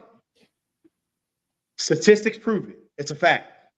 I don't disagree. I don't disagree with you saying, Gunny. What I'm saying is you keep saying what I'm saying. They're incentivized by the government to make dumb decisions. Right. So it's still choice. If that woman takes advice from the government, she's dumb for taking that advice from the government. I'm not worried about people taking bad advice from the government. Let them niggas die. Okay. All right. I don't understand your point, but okay. No, what I'm saying, if you're being incentivized by the government and you can't see what the government's doing to your family, then those are the very people you gotta let die off in your family, because those are the ones that keep dragging us down. If you're making bad decisions, if you keep following if you think the government is to blame, and you let the government keep putting money in your pocket, it's your fault for letting them put money in your pocket to influence your decision making. Then you're pretty much saying the same thing that Rick said. Then we're just doomed. There's no point in having a discussion. Yeah, so you think we're doomed too? So then what's the point in having the discussion? What's the point in even trying to come up with solutions When we got I people don't like think you there's a and point. Rick I don't that think said I don't there's think nothing I we can don't do think about it. there's a that's I don't think there is a point. If okay, any society, I don't care if it's moderate or old, any society has to let the weak die. That's not what's gonna John, that's not what's going to happen. That's not what's going to happen. Bill Cosby, when his son was murdered, when Bill Cosby's son was murdered, he made a statement, and Bill Cosby said, "I'm not worrying about my son. It wasn't my son. He wasn't the one that I was worried about. It was the person who killed my son. That was the person that I should have been worried about. That person I had no control over. This thing is going to affect all of us. So it's cool to say that they could just die out and they can make poor decisions and all this other stuff. This stuff is it's going to affect all of us in different ways. The numbers are not going down. Single parent households are not going the opposite way. They're steadily going up. And as they steady go up, we got more men in prison. We got more men in prison. We have all these different issues that are a result of this problem that for some odd reason, we just continue to ignore. And by saying that, just let them die, how is that a solution? Okay, so if I offer you an alternative and then you laugh at my alternative, because a lot of times when I offer someone an alternative decision, oh, you're a holy roller, or you this, or you that, or you're a book, you a nerd. Like, I'm giving you solutions. If I give you solutions, I've given you a way out of. I'm giving you my experience. And every time I tell you something, you shoot out. So that ain't cool, man. That's gonna make me get laughed at. What am I supposed to do with you? I understand your point. You're saying let them die. If I get, okay. First of all, you're saying you're tired of giving solutions, so let them die. No, what I'm saying is, this is what I've learned in life. People are looking for a way out. People are looking to change their life. Those are when I spend my energy on. Those people who are rejecting what I'm teaching, I don't spend my time on them. I look for the people who's willing to listen and learn. If they're not willing to listen and learn, they disagree with my views, they don't want to follow my views, I've learned to let them go. I could only, and for lack of better words, I can only save those who want to be saved. Well, I'm really thankful that a lot of our teachers don't feel that way. If majority of our teachers felt like that, we'd be doomed. We'll be doomed. If a lot of people that have platforms like Hamp, they didn't try to come up with solutions and try to figure out ways to talk about and try to fix this problem, we will be completely doomed. We'll be doomed. Gunny, how do you save people that don't want to be saved? You can't save people that doesn't want to be saved. That's not the point. So what are we talking about then? That's what we're talking about. We're talking about culture and how do we shift the culture from its current state. We're not talking about saving people that don't want to be saved. We're talking about shifting the culture from its current state. The current state of Black culture is leading us down a path of destruction. How do we change the trajectory of our culture? We have the ability to come up with solutions for that problem. Okay, that's so what watch I'm saying. this. Okay, so watch this. Now, why'd you ask the question earlier? Should I stop DJing? Based on what Rick was saying. Okay, what was Rick saying? And what made you ask that question based on what Rick was saying? What did Rick say? And what made you ask that question? He said something to the effect of like the stuff that is terrible, we need to disassociate ourselves. And so if I'm DJing, it might be perpetuating the stuff that's terrible. And do we need to totally dissociate? And am I being a catalyst to the negativity? Okay. So the music that you play and the message that it promotes, if it promotes negative stuff, do you support what the music is playing, what the music is saying? Me, no. But by nature of playing it, yes, I think. So now you're confused. Are you supporting or you're not supporting it? Yeah, I'm confused. That's why I'm saying I don't support the music. I can care less what they're saying. I don't even know the words. I know the choruses mostly, but I know what songs go together. I know what songs are popping, and so I play those songs because I get paid to do so. But I don't support what they're saying. I don't even know what the fuck they're saying half the time. I'm not going to let you get out that way, Hamp. No, hold on, Gunny. I'm not going to get off that easy. Go ahead, Gunny. Hold on. Because Hamp, I watch you and I watch you. intently. You are a great listener. I'm not Yeah. gonna believe. I can't believe that you're the type of person who don't listen to the music that you're playing. No, I don't listen to it. I don't. So if you ride with me in the car, it won't be the stuff I play in the club. Got you. Okay, so the music that you ride to, reason that you ride, the music that you listen to personally on your own, it's not the same thing you do that you play in the clubs. No, not at all. Why is that? It's trash. The music in the Mm. clubs sucks. So you don't want that for you and your family, but you want it for the people that's in the club that's listening No, to it. what I'm saying, I don't think it's good music. So, like for instance, there's a couple J. Cole songs that popped in the club. I play those. I might also listen to those in the car. I'm saying I don't like the music. I don't like how it sounds. I don't like how they rap, but I know what works in the club. You Okay. see what I'm saying? So if you had a choice, if you could play all the positive songs and make the club pop, whatever, I don't know what, I don't go to clubs. I don't know what y'all do out there. If you could play all the positive songs, would that influence your decision to work at the clubs or not work at the club? I said that wrong. If the music you think that is terrible, why do you think it's terrible? So in terms of the content of it, the content is the same as the content we had with our favorite rappers.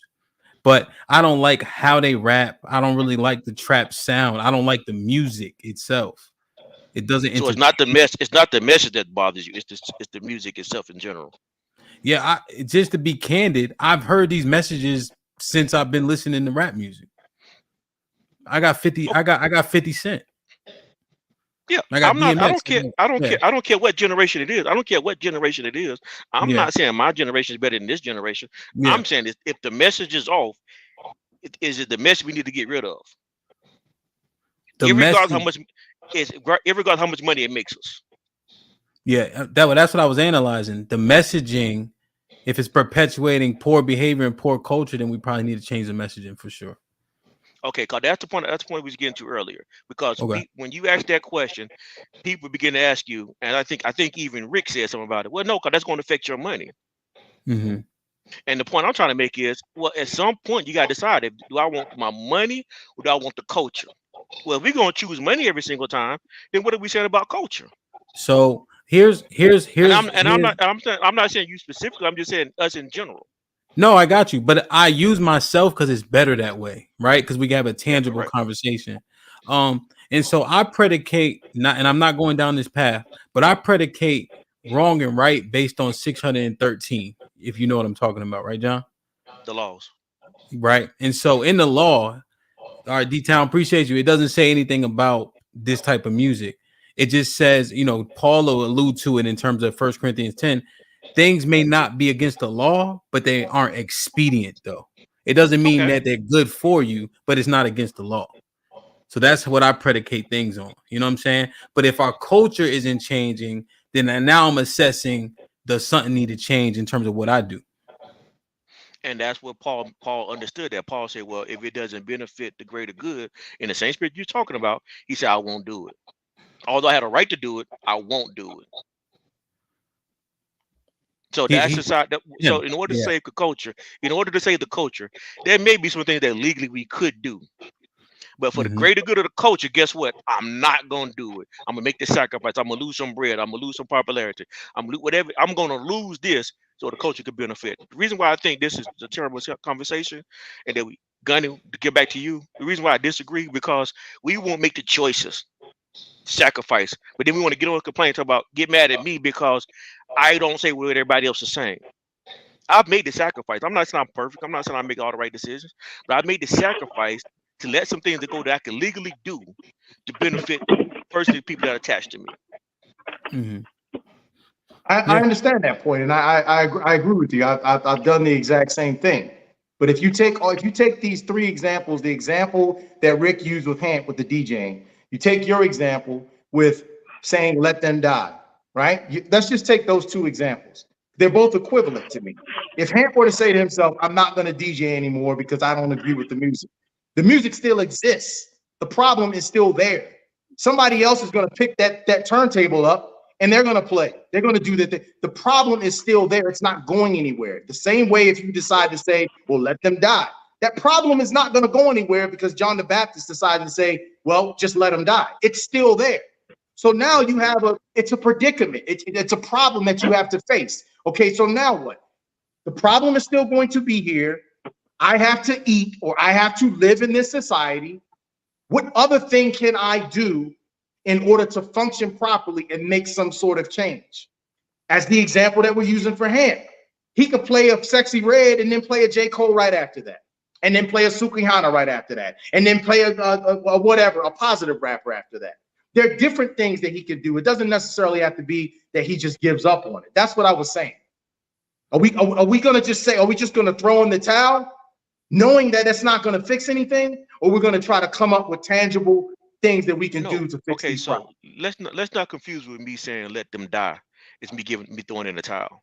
What I've done, and I think what most people has figured out is that you look at those individuals, you find individuals who want to make changes in their life, and you focus your energy on those individuals. Individuals who don't want to change, who want to remain the same. Unless you may be smarter than me, Gunny. I don't doubt that you are smarter than me.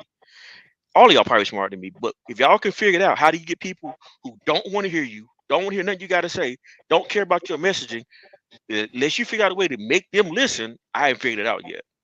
Oh, okay. You be surprised. Well, let me read these real quick. Omac with the $2. John is correct. Without changing, we die off. Yeah, Q. When you order that, order me one too. Sun Kiss with the $2. Shalom. What's up, brethren? Omac with the $5. We have lost our relationship with God, family, and moral code. We do not excel in political arena, can't keep our wealth, and we're reducing ourselves. Lauren with the $10. Are believers able to justify their morals and values without referencing text? Are you only doing things in a certain way based on a book? Respectfully. Yes, we most definitely, as a believer, everything you do, everything you should do, should be based off your beliefs and what you believe. I don't know how you separate that as a believer. You can't do it. And if you do, if you are able to do, if your morals and standards come from something else other than what you believe in, that's a problem to me. But go ahead though. I'm not that smart. Well, what she's saying, to break down her question really quick, are believers able to justify their morals and values without referencing text? No, they're not. There's nothing personal about it. Are you only doing things in a certain way based on a book? Yes, because the laws are in there and they're explicit. So, Lauren, I understand your sentiment. A lot of motherfuckers is out here just talking about God knows my heart when they know good and goddamn well that ain't in the book. To answer your question, John, you said something. Now, John, what about Gunny? Were you gonna respond?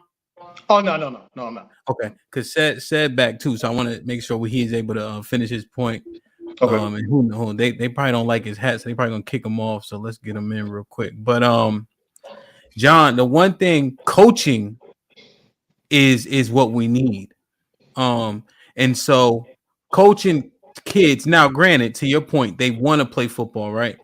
But they really don't have the gifts, right? Or they might have a little something. But coaches can pull the best out of people. I think that's what we need to kind of maybe come into as much as possible. You know, just because they don't want to. Yeah, sir. No, my bad. I didn't mean to cut you off. Go ahead, finish up. No, I said just because they don't want to doesn't mean they don't need it. And I don't know if just saying, all right, well, you don't want it, cool. I don't know if we're gonna be super successful like that. So I coached for about 8 years, and I ain't done it in a while. It's been about 8 years I coached. There was 1 year I coached 6th grade team. I had 2 kids. They were like the smallest kids you ever seen in your life. When I say small, they was like 4'10" maybe. Mm-hmm. And they probably both weighed like 90 pounds soaking wet.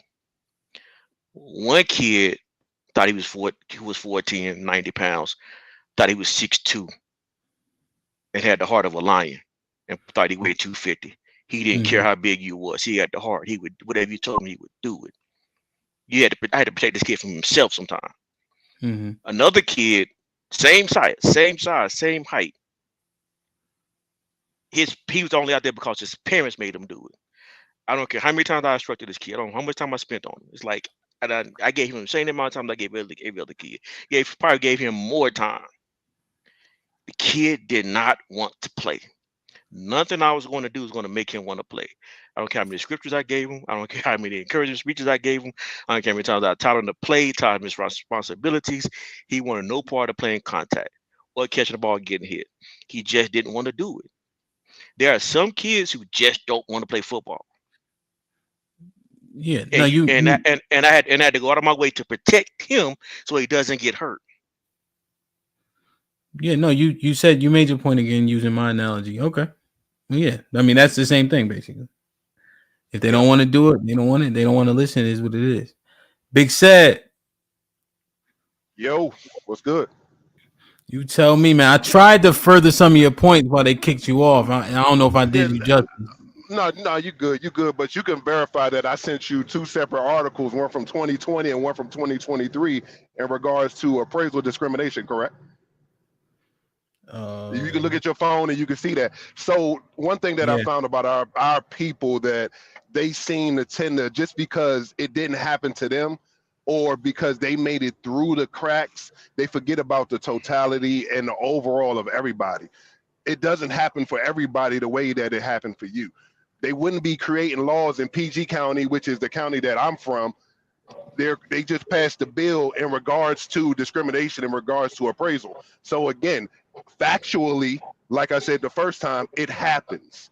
All right. So just sit here and say, oh no, or get kicked off because y'all don't understand or don't know, then it is what it is. I say do some more research before you respond. But in the end, what I was saying is, they tell you on the plane to put your mask on first before you help somebody else. I understand that we got to get to the kids, but we also got to set our kids up. Part of setting our kids up is wealth.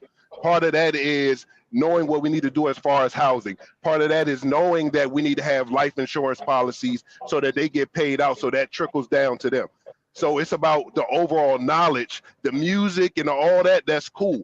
But they look up to that because they are financially where they think they need to be based on what they see. If they see that in their own household, then they're not going to look as much to all these rappers and hip hop in all situations. Of course, they're going to be outliers where they're going to still want to be this and be that. But overall, if I see my dad and my mom driving these Beamers, living in these mansions and doing all the things of that nature, they're not going to look outside of the household as much. That was my point. Overall, who has a higher credit score, a black person or a white person? Overall, who has a higher credit score? I don't know. I don't know the details on that. You should know, because that matters. It does matter. Done the research. That does not address. No. But see, I said I don't know. You said that I was wrong. There's a You are wrong. You are How wrong. am I wrong? What am I wrong Credit about? has something to do with it. You should know Credit that. doesn't have nothing to do with getting an appraisal on a house, sir. That's buying a house. 2 totally different circumstances. What are we talking about? Because I see the path that you're going down, sir. I see the path that you're going down. I see the path that you're going down. Okay. That's so why I bring up credit. I know that credit doesn't have anything to do with getting a house appraised. I understand that. So I said but I see the path that you're. Go ahead. What path am I going down? That's all I want to know. What you keep saying, I see. What path am I going down? Because initially, your initial statement was that we're sitting up here talking about hip hop and we're talking about rap music, but there are other factors that are involved. And then you started talking about housing, correct? So yes. was housing appraisals the only thing that you were going to highlight and talk about? That was part of it, because I just finished and said. Okay, it was part of it, right? Yes, I see where you. So what was the other part, sir? As far as the housing? No, as far as what you were alluding to. I'm not a mind reader, but based on exactly. So based on what I was saying is we need to teach our kids. So what's the other part? We need to teach our kids all of these things that affect us in regards to buying houses, selling houses, getting property, maneuvering within that world.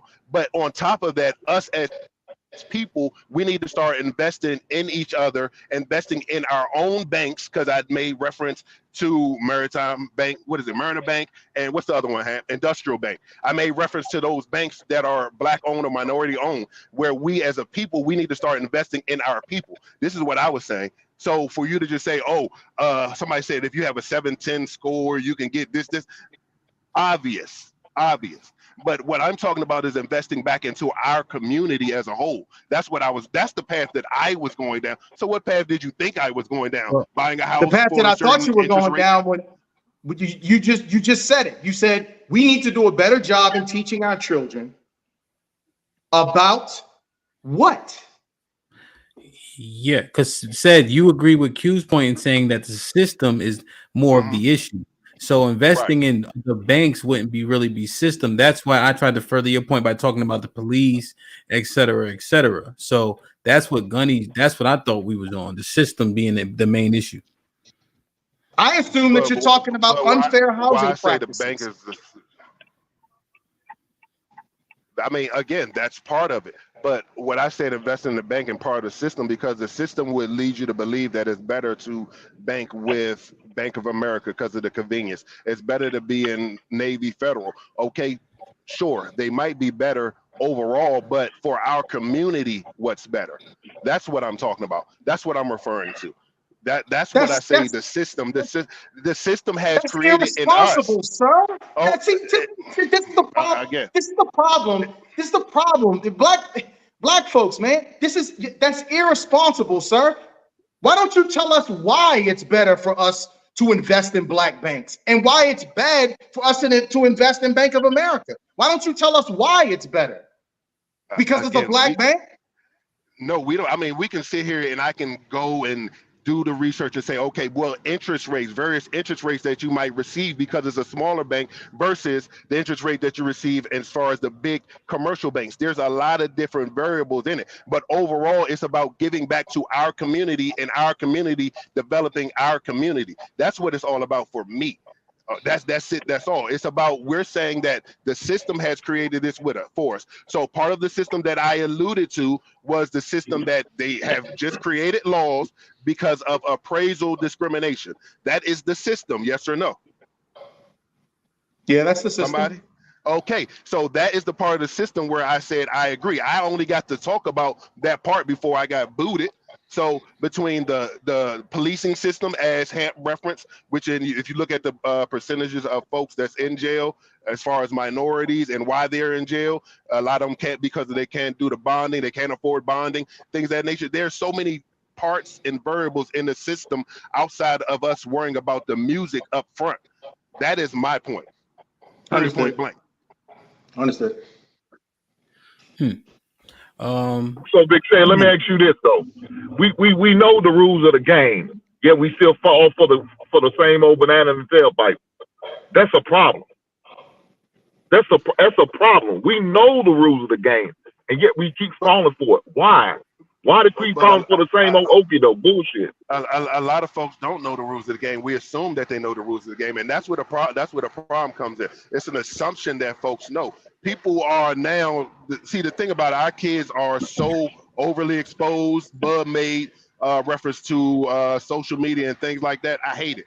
I've been saying this for the past 10 years. Once I started really realizing it, it's just, you can be anybody and anything on social media. That again is a part of the system. If you listen to what Elon Musk and all these top people say, they wouldn't let their kids be on it because they created it for its addictive properties. That's why it's there, so that you spend all your time on there scrolling, yada, yada, yada. Again, part of the system. All of these things are implemented for a certain reason to do a certain thing, any way you want to put it. So again, I'm not as educated as everybody on here, but that's just what it is. It's obvious. But I'm talking about the examples you gave. So we know that going to jail or going to prison is not for us, right? We know we're gonna go to court and we're gonna get unfair practice. How long have we been seeing this? We've been seeing our uncles, our fathers, our grandfathers, our great-grandfathers go through this shit, yet we still keep the same cycle. We also know drugs are bad for us. Use of drugs is bad for us. We know smoking is bad for us. We know drinking and driving is bad for us. But we keep falling into the same bullshit on a regular basis, like we don't know these rules, like we don't know these laws, like we're not familiar or experienced with none of this. See, that's when I kind of lose you. I agree with what you're saying. I promise you I do. But some of these things I get you, Hank. But see, some of the things that I've researching, and everybody I feel like has lost their ability to do basic research. because everything's in the palm of our hand and you can look at both sides of everything. I feel like, unfortunately, a lot of shit is embedded in our DNA, and we got to address it from there mentally. A lot of it is a lot of people are mentally messed up. That's why they keep doing the same things that they're doing. Obviously, they know if I do this, it's a risk I'm gonna take. But if I'm in the streets, my mom is working 24/7. Let's say something like Adrian with Hat was talking about with A. They could have been doing anything. They could have been in the street selling, flipping, doing whatever they want to do because they felt like they needed that. That's what they felt like they need to help their mom provide, so forth and so on. Unfortunately, there's certain things that's embedded in our DNA that we need to break as well. That goes back centuries and centuries and centuries. So you're saying that we have PTSD from our ancestors? I would say so. One thing that I pointed out to people, you'll hear females say, "You act so much like your father," but yet that kid's never met their father, right? So what is it in that kid? It has to be the DNA. It's certain things that naturally come out of you that you pass on to your kids, regardless of whether it's the look, the personality. Even though they're not even around you, there's some nuances that you pass on to your kids, and it passes on centuries to centuries if certain things aren't addressed. So what I'm saying is, you think PTSD can be passed on? Yeah, it's possible. Again, I'm not that researched on those things, but if you mean me, culturally, right? I You mean mean culturally, like over time, over time, we but just haven't addressed certain things? Is that what you're saying? We haven't addressed certain things, obviously, but like I legit believe that there's just certain things that's embedded in certain DNAs. Like if you go with animals in the wild, genetically, like they just know they're supposed to hunt. It's just in their DNA. It's just who they are. They don't have to be like. Go ahead. So question: you think that Black people are predisposed to violence? In certain elements, yes. That's nonsense. I think that we all are predisposed to violence, actually, because I mean some of the most violent folks is not our culture naturally, but we did grow up fighting. Whether if you go back over to Africa, you want to go to any culture, there's always some fighting and there's always some violence. There's always conquering and so forth and so on. There's always that. There's always an alpha when you look at even the animals of the wild, because regardless of how people think about it, we are animals, we are mammals. That's just what it is. Okay. But so you're saying just so you and Gunny are on the same page. Yeah, genetically, DNA. Yeah. So Gunny, in our DNA, the PTSD of slavery exists, not just culturally. Respectfully, that's insanity. That's insanity. It might be. That in our DNA we are predisposed to certain behaviors because of slavery. Gunny, I gave an example. I said that when a mother is raising their child, the child never met that father, and the mother says, "You act just like your father. You resemble your father. You act just like your father did and would in certain situations," and that child never met. What about, or what was embedded in that child and from where that is making that child act like their father? I can't say anything to that small example that you gave. I mean, it could be small. It could be. That proves nothing. It doesn't prove anything, but that's why I said it's not researched enough as far as the mental anguish that our folks have been through specifically, and how it has affected us over the years and been passed down. That's all I said. Brother, we have behaviors that are passed down culturally. Has nothing to do with DNA. Okay. Has nothing to do with DNA. We had this discussion months and months and months ago about overweight women and how, Black people are big boned and all this other stuff. It has nothing to do with DNA. We are passed down culturally, we are passed down certain habits and certain things that for whatever reason we don't fix and we don't get rid of. And that's the reason why we do the things that we do. Has nothing to do with genetics. If that isn't from chapter 5 of the White Supremacist Handbook, I don't know what is. So Yeah, I mean, obviously you have genetic traits from your parents. I Right. know. Yeah. Yeah. So like, like even like speech patterns, Bone even like, density, things of that. Right.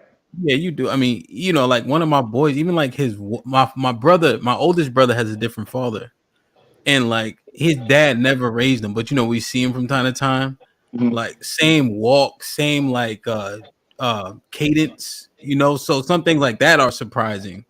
But just in terms of the punishment of slavery, what was in terms of chattel slavery here being passed down, it just sounds a little bit more far-fetched. Go ahead, Hank. What you about to say? I thought did you raise your hand? No, I was speaking to my neighbors in my neighborhood. My bad.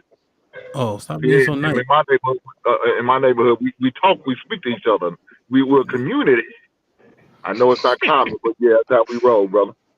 I gotta get better at that. I'm terrible. Everybody speak down south. I'm terrible at it, man. Like Mac, one what up? example, I think what said is trying to get at, like from slavery, if we can go back to broken English, quote unquote ebonics. That's something that was passed down over time, where a good handful of Black folks have this thing with the English language where they don't know how to use the word there, and there, whatever the case may be.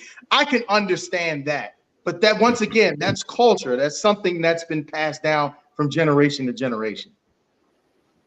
I was trying to make sense of that the best way that I could, but that's the only thing that I can think about. Respectfully, of course. Okay. Go ahead, old Mac. What up, though? Yeah, how's it going, everybody? Good. What's the word?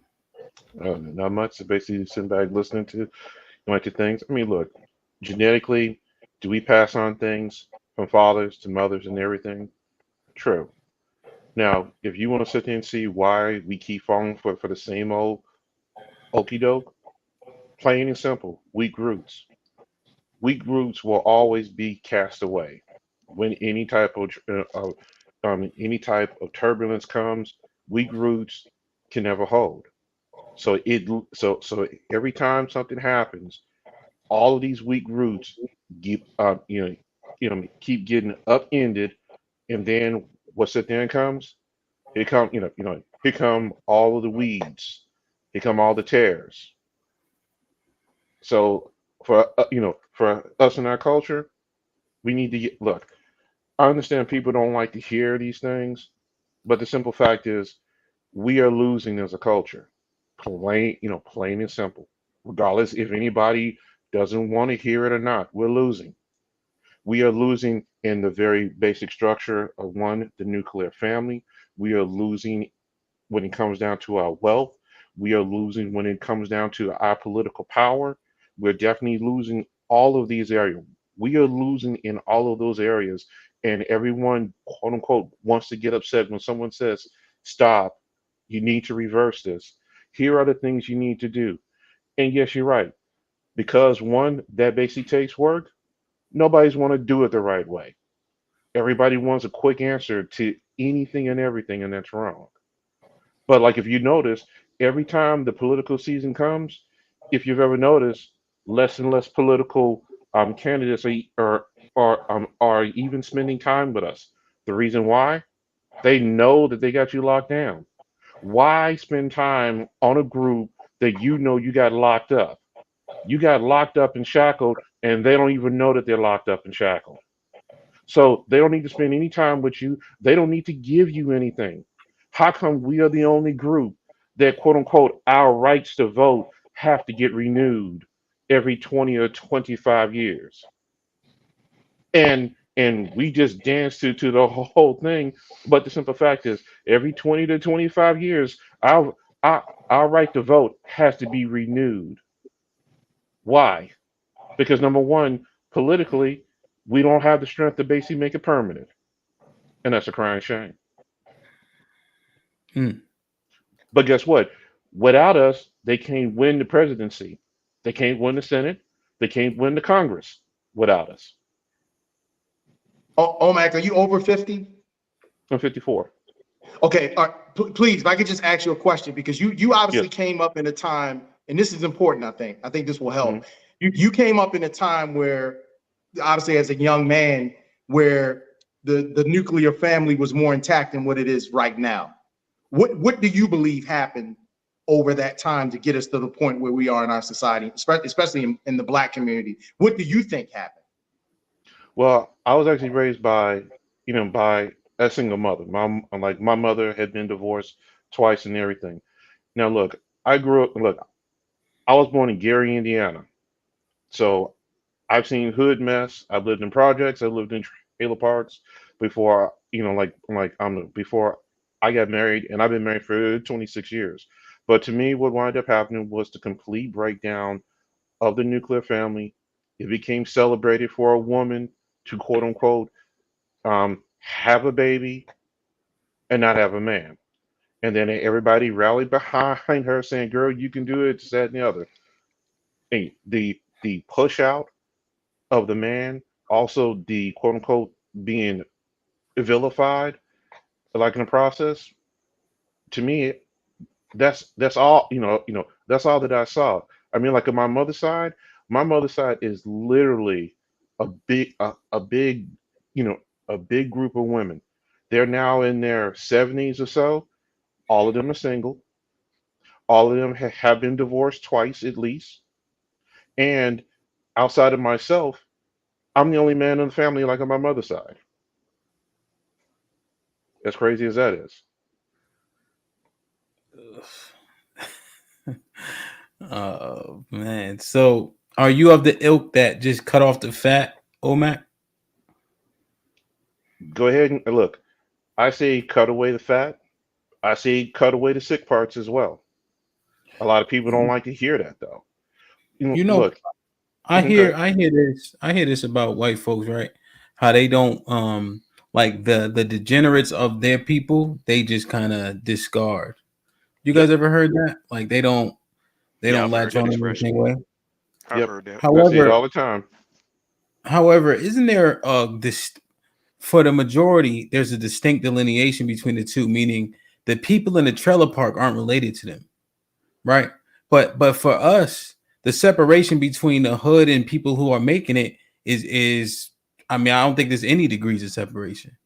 Like our Yeah, it's very families little. still live there. There's very little. So when we're Hmm. saying just cut it off and we say, well, white people do it, they don't know those people. But we know the people that's in the projects and et cetera, et cetera, et cetera. So is it a realistic thought process for us? Well, you Yeah. gotta look at it this way. White people do have their quote unquote their, you know, trailer park cousins. A lot of them do know, hey, look, second and third cousin of such and such and such and such. Oh yeah, you know, they've been written out of the family will and stuff like that. Oh yeah, they got basically cut away, or look, we don't associate with them. Now, I'm in Alabama, so I do, now I see a lot of that down here. Those who quote unquote couldn't get that, couldn't get their act together. Oh yeah, they got cut out. They got quote unquote di- you know um disowned, and they don't take part, they don't take part of any of that stuff. But like we don't do that. I mean, look, we can I have, disagree with you is the point I'm making. So I don't yeah. think that they have close relation like that. Oh yeah, I they think don't. that They don't. the degrees of separation are Hmm. vast though. And I think the people in Yes. the trailer parks aren't related as closely related or at all like we are related to the people in the projects, True. to the True. people that are at the Why top would for, you for say? white folks. Why would you think that though, Ham? Because I just feel like I know that it's the truth. Like they've been getting like for instance, the Rockefellers. You telling me the Rockefellers got people in the trailer parks? Nah, they've been getting money too long. That's what I'm saying. Right. And so with us, how long we been getting money? How many wealthy black people are there actually? So you think the different? So you think the difference between the Rockefellers or the average white person who's accumulated wealth to the black people is time that went by. It's the time, is what you're saying? Time and they're not related to those people.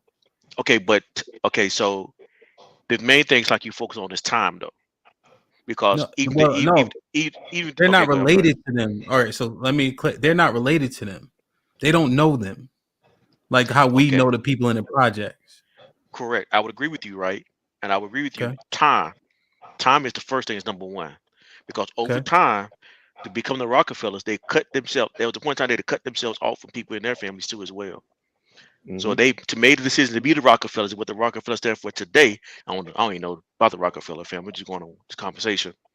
What they are today, they may not know people in the hood, but the people the people that they claim in their families are the people that value their standards and their principles.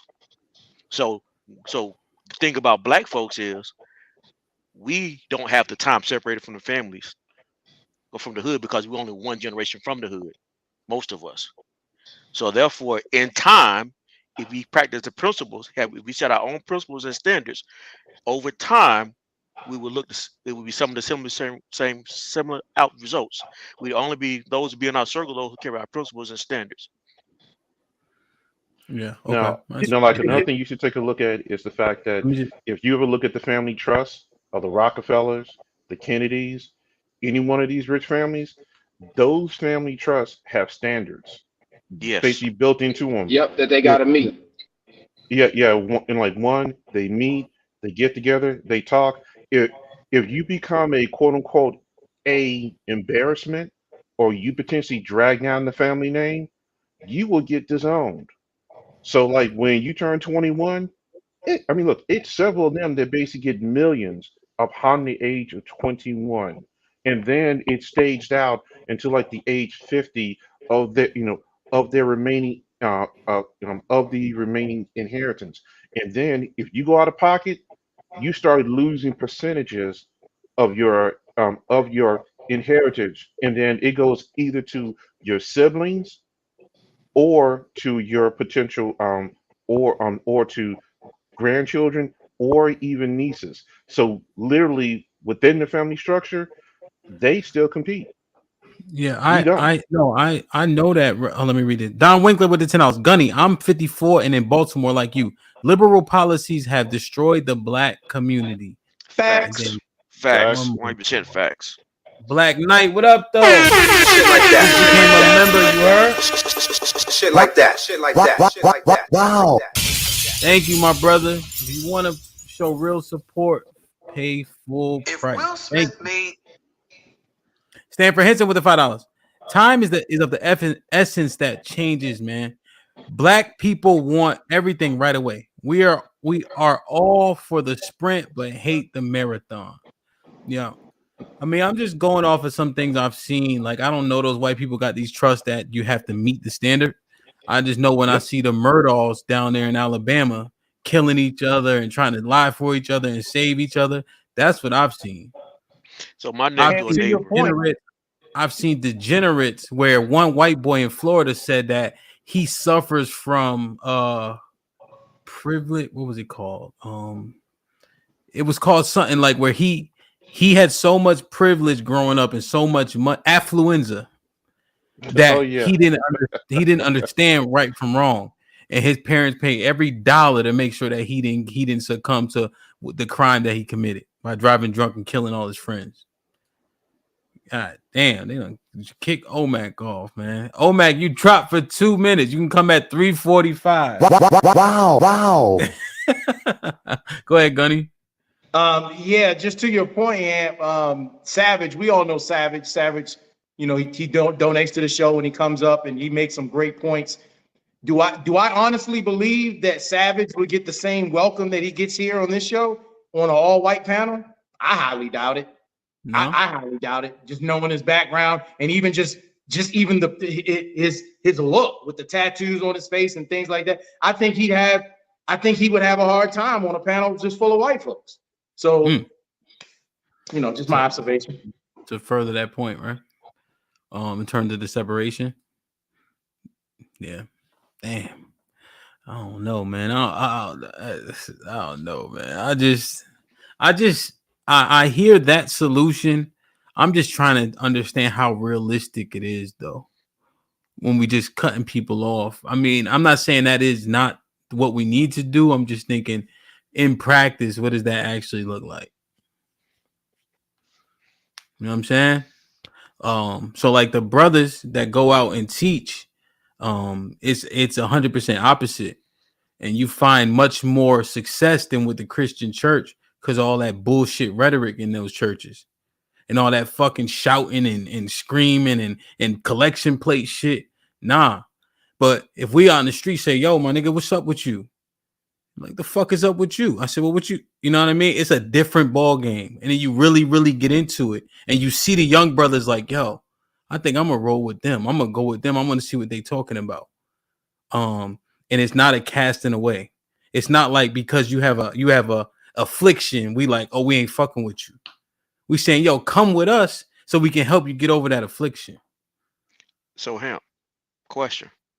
Since you brought up the church thing, do you think if the church cut people away, like for example, if you had preachers that was or deacons who actually do harm to the church, you think they'd be in a better position if they had cut people away when they made those afflictions or bad decisions?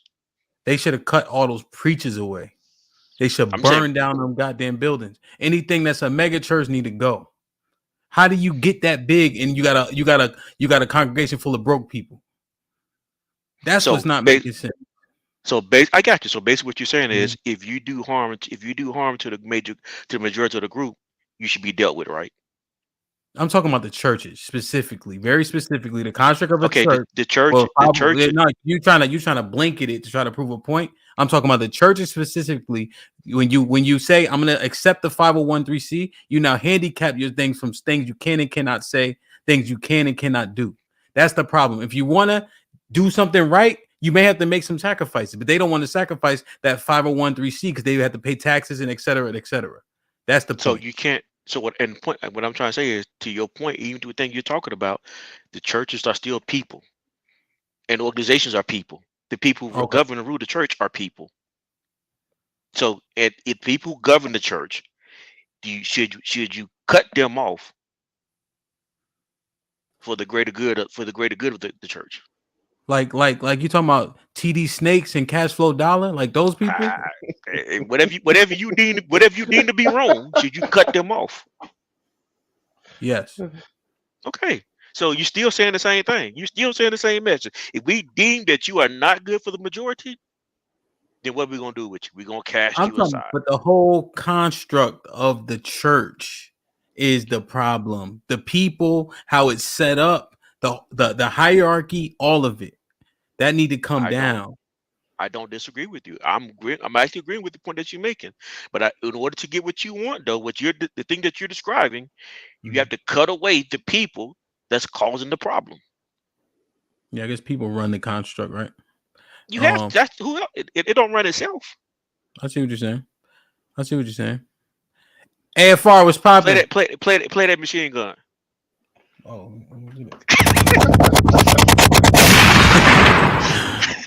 AFR was good. Hey, what's up? Risky. I wanted to actually comment on what you said about the affluenza thing, but shout out to the crayon eaters. Shout out to you, Gunny. I just want to, as a fellow ex-service member, shout out to you. Shit like that. But DJ Hamp, I want you to tell the rest of the story about the affluenza thing. If you really looked into the case, there's a reason why I actually took an interest in the case at the time. A lot of the blackity blacks, held that up as a shining example of how they always get away with everything.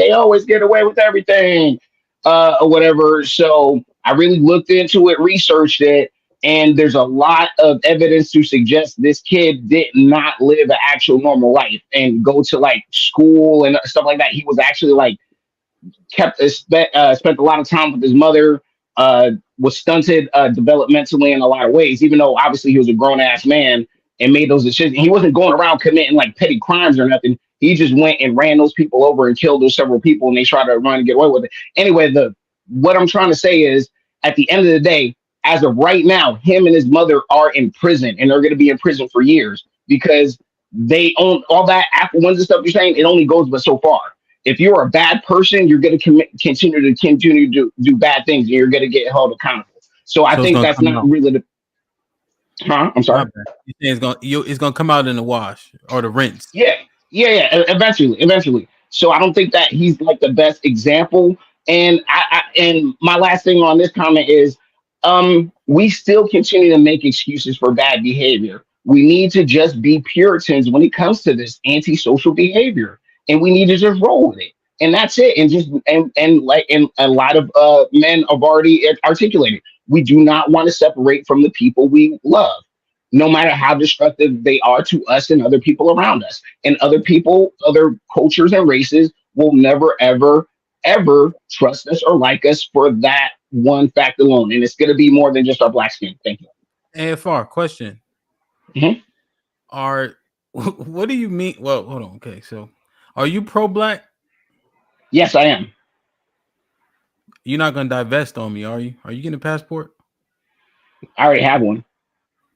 Just blink twice if you're getting a passport. And I have my passport card. Oh man, I've had stamps on it. I've had stamps on it for 20 years. So all over Asia and Europe. But I need to go to Africa, and I don't know if I'll go to South America. Maybe to go to Chile, but I'm not going to Brazil and maybe Colombia. I don't know. They a So lot of fine chicks in Colombia. did you give up A on lot the of black fine women? black women in Colombia. Huh? I'm sorry. Sao Did Paulo's you give up nice. on the black women? What?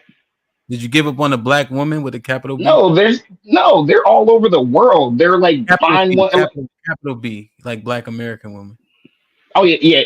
I haven't divested or given up, but it's just like most of them culturally just don't like me just for who I am and how I am, and I've accepted that. That's why I don't hold it against them. You know, you see me saying Husky Hyena, and I go after Q or whatever, but it's really more for ideology, not because she's a black American woman or whatever. So Okay. And now, what do you mean? Hold on. Romello gifted a membership. Shit like that. Romello shows so much love, man. It's crazy, bro. Oh, damn, man. Prime with the $2. So whoever got that membership, remember to maintain it. That's the key. Prime with the $2. Doctrine is the root of evil in the search of the truth. Shit like that. Shit like that. Shit AFR, like that. Shit like that. when you say blackity black, Bruh. would you constitute Miss Turner as a blackity black? yes, because she makes a lot of excuses, and not only that, she engages in behaviors and ideology that kills the nuclear family. So Damn. So blackity black is negative. yeah, you can love yourself and be pro-black. I think that's a wonderful, beautiful thing, but you got to move in that way. You can't just speak the rhetoric and say it's not their fault, it's the white man. That's not pro-black. Did I say that? Did I say that? Well, you kind of say it all the time, but did I say we have no accountability at all? I'm just saying, the sum of your rhetoric over these last few months, you are more prone to blame men and the white man for a lot of the community's problems, which they're more nuanced than that. Blaming? Like finger pointing? So that there's three coming back at me? Well, I mean, you've never explained. I mean, whatever. Yeah. No, you can't. You can't whatever that. I think you can stand on it. I think if those are your firm beliefs, you would have evidence to support that. I don't think you just say things to say them. You make excuse. Look, Q. Literally months and months of more than multiple men have sat here and told you, like, pleaded with you, like, and you just will deny reality. You've done this over several subjects, so it's just like. Okay, so give an example. Q, aren't you LGBTQ? No. So you don't do that anymore? I'm gay. I don't stand for the agenda. I don't fuck with them people. So you have kids? Yes, I do. So why don't you have a husband? Because I'm gay. All right, Q. To be fair, qualify the kids. He's asking, did you birth kids? No, I didn't birth a child. No. We need black families. I'm sorry, and I need to do my part as well. So I'm not. So I can sit here and talk crap about you on that one thing, and that's why I sit here and hold myself accountable on that one subject. But I mean, So And plus, AFR, I'm just saying you make excuses for a lot of stuff. right. But you use two poor examples. But tell me Well, where I I mean, we got to be or more tell me where specific. I I mean, we got to be more specific. Like what? right, right. So tell Like me where police. You believe all police are racist or whatever, right? Mostly or most of them, right? And that's why we have black people get arrested like they do. yes, racism exists within the police force, but I don't think that all cops are racist. I don't tend to speak in absolutes, but on this panel, we don't get to say some. But that's just this panel. If I was on another panel, I would speak more to that so that people like you could understand it a little bit better. So you don't think the reason why the how black people interact with law enforcement is not because we possibly disproportionately commit a lot of crimes? In certain areas, yeah, people are committing crimes, of course. No, I'm talking about black people on average. Mm-hmm. In Okay. certain areas, yeah, black people are committing crimes. Yeah. And then Okay. I think I see the point you're trying to make is you're trying to say I stand for and believe this, and because you don't, you are blackity black. If that's the point you're trying to make, I'll give you that. If that has to fit for your definition, but that's not the reality for me. So I just needed to be clear on that. So I like a got lot you. of your sentiments are also my sentiments. We just word them differently. I don't know, but we'd have I to don't sit think down. they're. We'd have to parse out one single thing because, like, I remember one thing we were kind of sparring back with the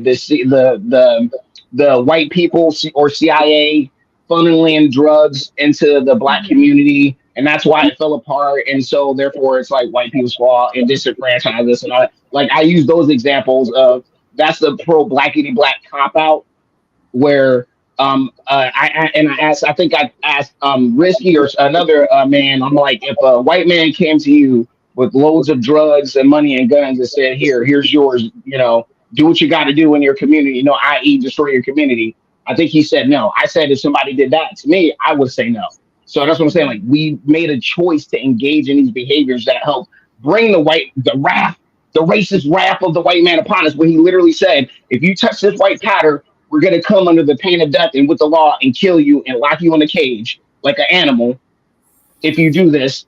And people decided to do it.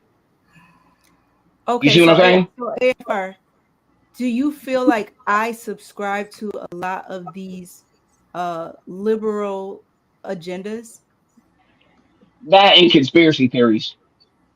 You think I do? Well, like that one, like that, like, what do you believe about the Iran Contra affair? Now I'm asking you a question. You think that I subscribe to a lot of liberal agendas? You're gay. Do you think that I subscribe to a lot of liberal agendas? That's a You're yes or no gay. question. You're That has to gay. do with it? That You're has nothing to gay. do with God. I mean, you can't listen. You can be conservative and be gay, but you're not really a true conservative. Nah, I disagree with you, dude. Because I'm I mean, gay. you can't. Now, do I subscribe because I'm gay? Do I subscribe to the LGBTQ agenda by default? Is that what you're saying? Well, I mean, I don't. See, you're tripping on these questions and you're letting the head nods I'm get not. the thought. I'm not tripping because You it haven't doesn't make you haven't sense. answered the first question. You're It struggling with doesn't the make second sense. question. It doesn't make sense for a person that's pro black family not to even try to attempt to build a natural black family. Like, I'm attempting to do that. You know what I'm saying? Mhm. But you don't like men or something? Yeah, and I speak and I tell people So how's it's that pro rooted, black it's if you don't rooted, like right? black men? How's that But pro black if you don't like black men? can I talk? Okay, So go ahead. I speak truthfully to say my shit is rooted in trauma. I speak truthfully about that. Okay. And it's a choice. And I think you guys are so used to people who deny that reality because they are a part of that agenda. They have to convince themselves and you that they are born a certain way. I don't speak about none of that shit. So I'm asking you these questions specifically because what happens a lot of times is you people think that you know me and you speak to what you only understand or interpret about the group as a whole. I'm asking you, where have I spoken differently about a lot of these topics than where what you I asked you about if it's the race based, Iran you're absolutely right. Like you sound like a racist who, well, not a racist. I guess you would be prejudiced towards black people. You come across that way, right? If it's Okay, that, yeah, I'm gonna be black all day. But a lot of your I'm not trying to cut you off. I'm not trying to cut you off, but I specifically asked what your thoughts about because I said you subscribe to black conspiracy theories, like the Iran Contra affair, where the CIA. You say, okay, do you believe the CIA had planes of drugs and all that stuff, and they brought it over to black drug dealers to sell to the black community? Do you believe that? No. Oh, so you don't believe that? Okay, you changed No. what you said last time. You want to paint that narrative, right? No, that's what you said. We literally had an argument about this, and Okay, you all right. literally kept disagreeing with me. I'll give you that. Just like I tell everybody else, pull the clips, and we could talk about it. And I could be wrong, which is probably something else you're not used to black You've been women wrong doing. a lot. But that's good though. It's good to be wrong because that's where you learn, right? Yeah, definitely. You see what I'm saying? It's like you're so not used to a me. It's almost like you're uncomfortable. What does that even mean? I don't even know what that means. Somebody I who talk to all different types of people all the time. be honest in their positions. And I don't have to be perfect and give the perfect answer to everything. I never said you were a liar, Q. I'm not saying you did. Oh, okay. Yeah. It's the transparency, right? Because then when I'm transparent, what ends up happening is things get very silent very quickly. It's like I could see you building this strong narrative to have this point, and then it just shuts down because of that Well, transparency. we're gonna have to parse out details and parse out particularly things we disagree with, instead of you just saying you know blah blah blah. So Yo, if you Yeah, you're real quick. all right. You got that AR, whatever. Real quick, shout out to Jay Rillo for the 20 ball to extend the show. Q, what's a good number, man? We've been up here since 11 my time, 12 your time. Shout out to Jay Rillo. We appreciate it. So we got 20 in the Hey, kitty. check your cash app. Check your cash app. Hold on, Q. Hold on, Q. Shit, we might be all right, Q. Q, can you hear me? Yeah. Hold on. I hit the wrong motherfucking button. Hold on. God damn it. Give me a second. All right, so we got 40 in the cash app. You think another 10 we can go for another hour or what? Yeah, definitely. Like I think somebody sent you a super chat too, brother. I think somebody sent you a super chat on it. Let me see. Let me make sure. We got Rillo, of course. My brother did a 24-hour live stream. You feel me? That's the type of time people putting in to get this done. Oh, I don't want to show everybody name and shit. All right. KP, I appreciate you. So that's shit. We might be good, Q. That ain't take. We should have went higher number, Q. That's your fault. Hey, you gotta talk about that in the back, Don. You can't be talking about that in the front at all. Okay, so we 5 down. All we need is $5. We'll go for another hour, and we'll reassess after that. You feel me? There you go. Somebody came through. Somebody came through. Like that. Damn. Hey, you got me through the rest of my work day, man. Yeah, keep going, y'all. Yo, real shit. Hold on now. We got your favorite person, Hank. Hello. Yeah, now that's how you kill somebody, my brothers. You get right up on the motherfucker and bam, throw his brains all over the sidewalk in broad daylight. Rock the block, baby. Rock the block, baby. Show, what up? Hi, how are y'all doing? He said my favorite. God damn. Yes. Hello. Hi, he. How you doing, Keisha? Good. Yeah, I had a question. Baby. I had a question for AFR. I was just curious. Uh-oh. So I do understand like your political stance on things. So I was wondering, like, Do you believe that Kanye West is pro-black? I think he believes he does, but just like me, I maybe don't move or I've made bad decisions when it comes to that realm, but I think his sentiment is pretty good. Okay. So you do agree he's pro-black then? What do you mean by pro black? I want to like. So do you Yeah, we got to believe define that that. he is God damn. supporting the black community?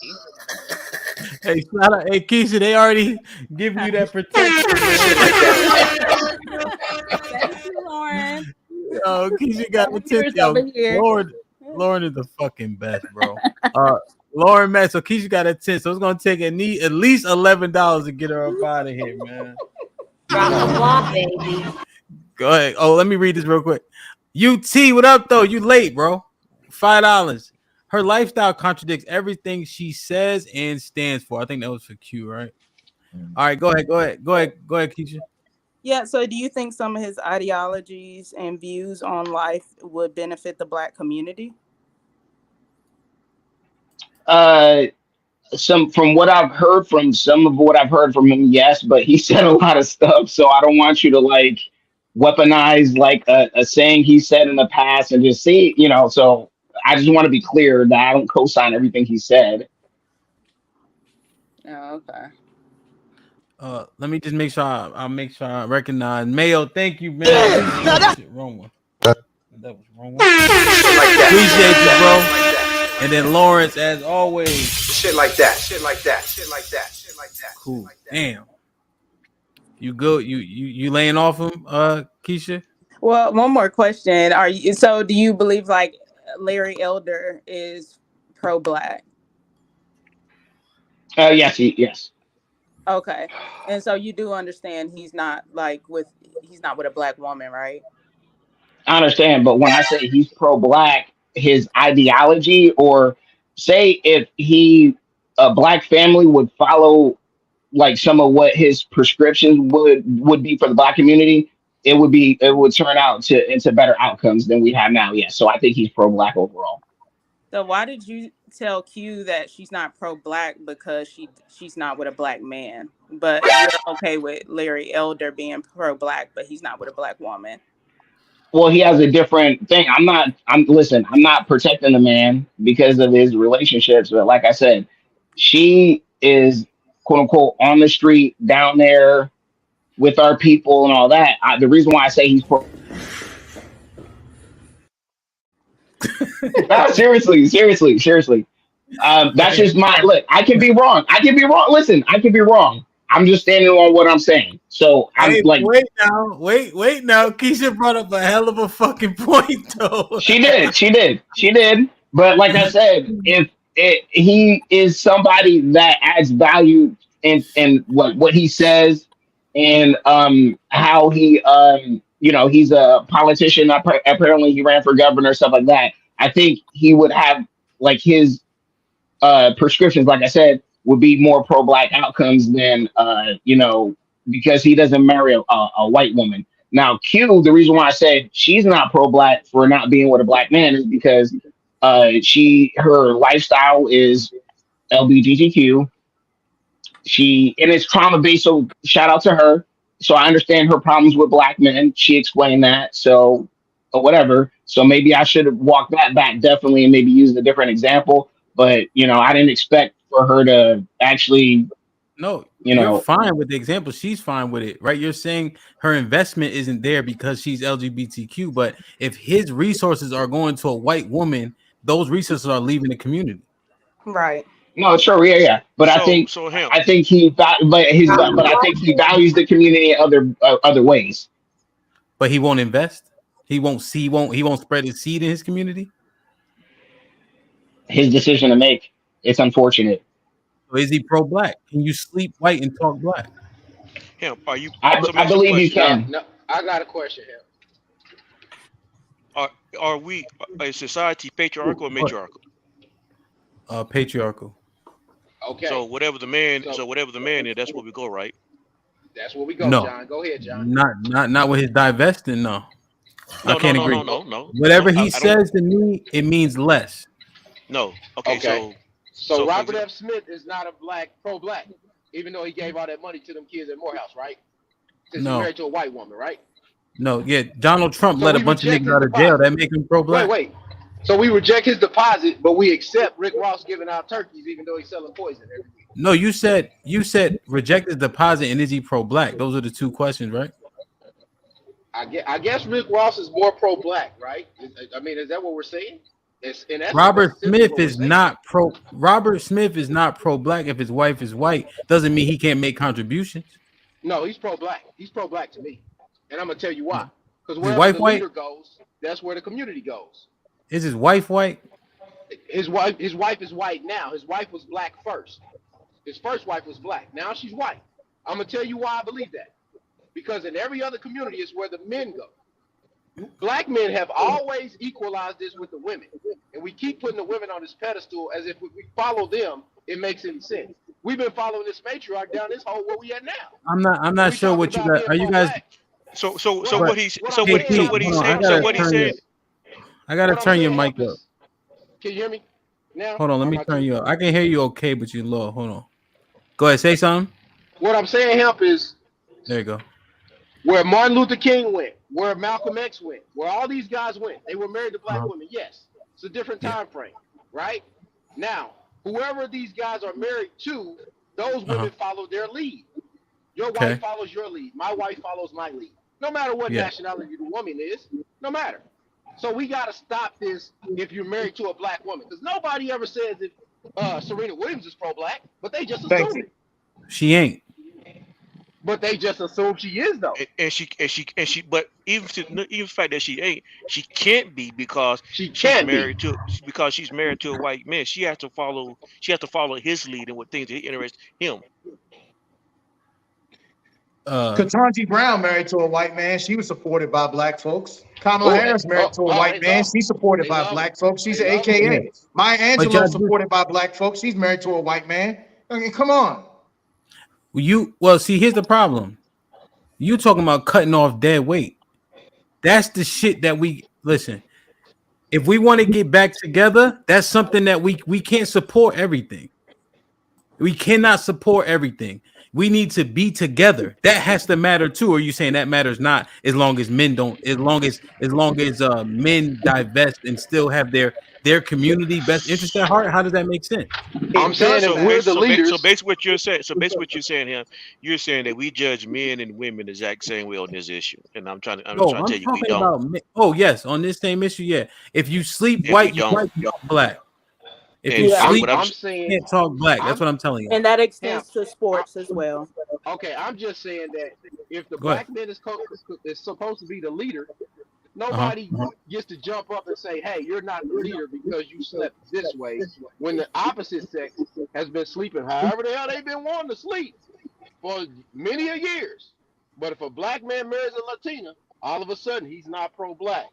But we will accept his resources when he pays all the kids' college fund at Morehouse or whatever he did. We accept the resources, but he ain't one of us. No, he's black. He's not pro-black. He's not for his people wholeheartedly because his wife ain't. What about Phil Scott? Let me ask y'all a question. Do I got to start muting y'all? Because I'm quiet, right? When I'm making a point. Y'all motherfuckers ain't making no better points than me. Y'all all just saying the same thing and talking at once. Like, that's it. Hank, say something, man. Help me out. God damn, you just sitting there. Man, I don't know what to say, man. I'm enjoying the moment. I was finna tell AFR he could be the first man to bring Q back home. So keep shooting your shot, brother. I see what you're doing. All right, yeah, you're right. You're right. Hank, mute. Yeah, so I don't know why everything is so closely tied together. I'm just saying simply you are not fully invested if your wife isn't the same as you. Ham. There's a voice that has been silenced for the last 40 or 50 years. There's a voice that's been silent. The voice that's been silent comes in the form of a Larry Elder. It comes in the form of a Candace Owens. We have to start somewhere in promoting the things that they are saying. The things that they are saying, that's pro-black. And I get it. I get it. They're married to white folks. I totally get it. But the things that they are saying, there was a concerted effort to Put him in the fucking bedroom. Get him out of here. Come on. Yeah, I like what Larry Elder says. I appreciate what Candace Owens says. Don't mean they ain't cooning. No. See, this way you losing it right here because Martin Luther King actually said, "Judge by the content of the character, not the color of their skin." I don't give a fuck what Martin Luther King said. Okay, there you go. Long as you show your logic, there you go. I got you. No, hold on, John. Let's go to this coon nonsense. Why are they coons? They're coons. Why? Oh, because they dating outside their race. So that alone just makes them a coon. Yes. The energy you got for certain Negroes, DJ Hamp. That's ridiculous. That's the problem. That's part of the problem right there. That's part of the problem. So in essence, is a coon worse than a person that flags that rainbow flag now? I mean, I want to know that. No. I don't know. They feel the same to me, kind of. Like, so if you can't invest talking points, regardless of what they're saying, since they're married to someone who's not black, that makes them a coon. Therefore, that makes everything they say irrelevant. No, I didn't. I said it means less. Very specific. I said it means less. It doesn't hit the same when you say a great point, and then fucking Margaret walks out the back. I'm like, oh, this nigga don't even believe in what he's saying. Oh, okay, but hold on, DJ. But some of the biggest schools, like, I don't know about all that. AFR was talking. Hold on, AFR, go ahead and then let KP say what he said, and then I gotta get misogynist in. He been patient. I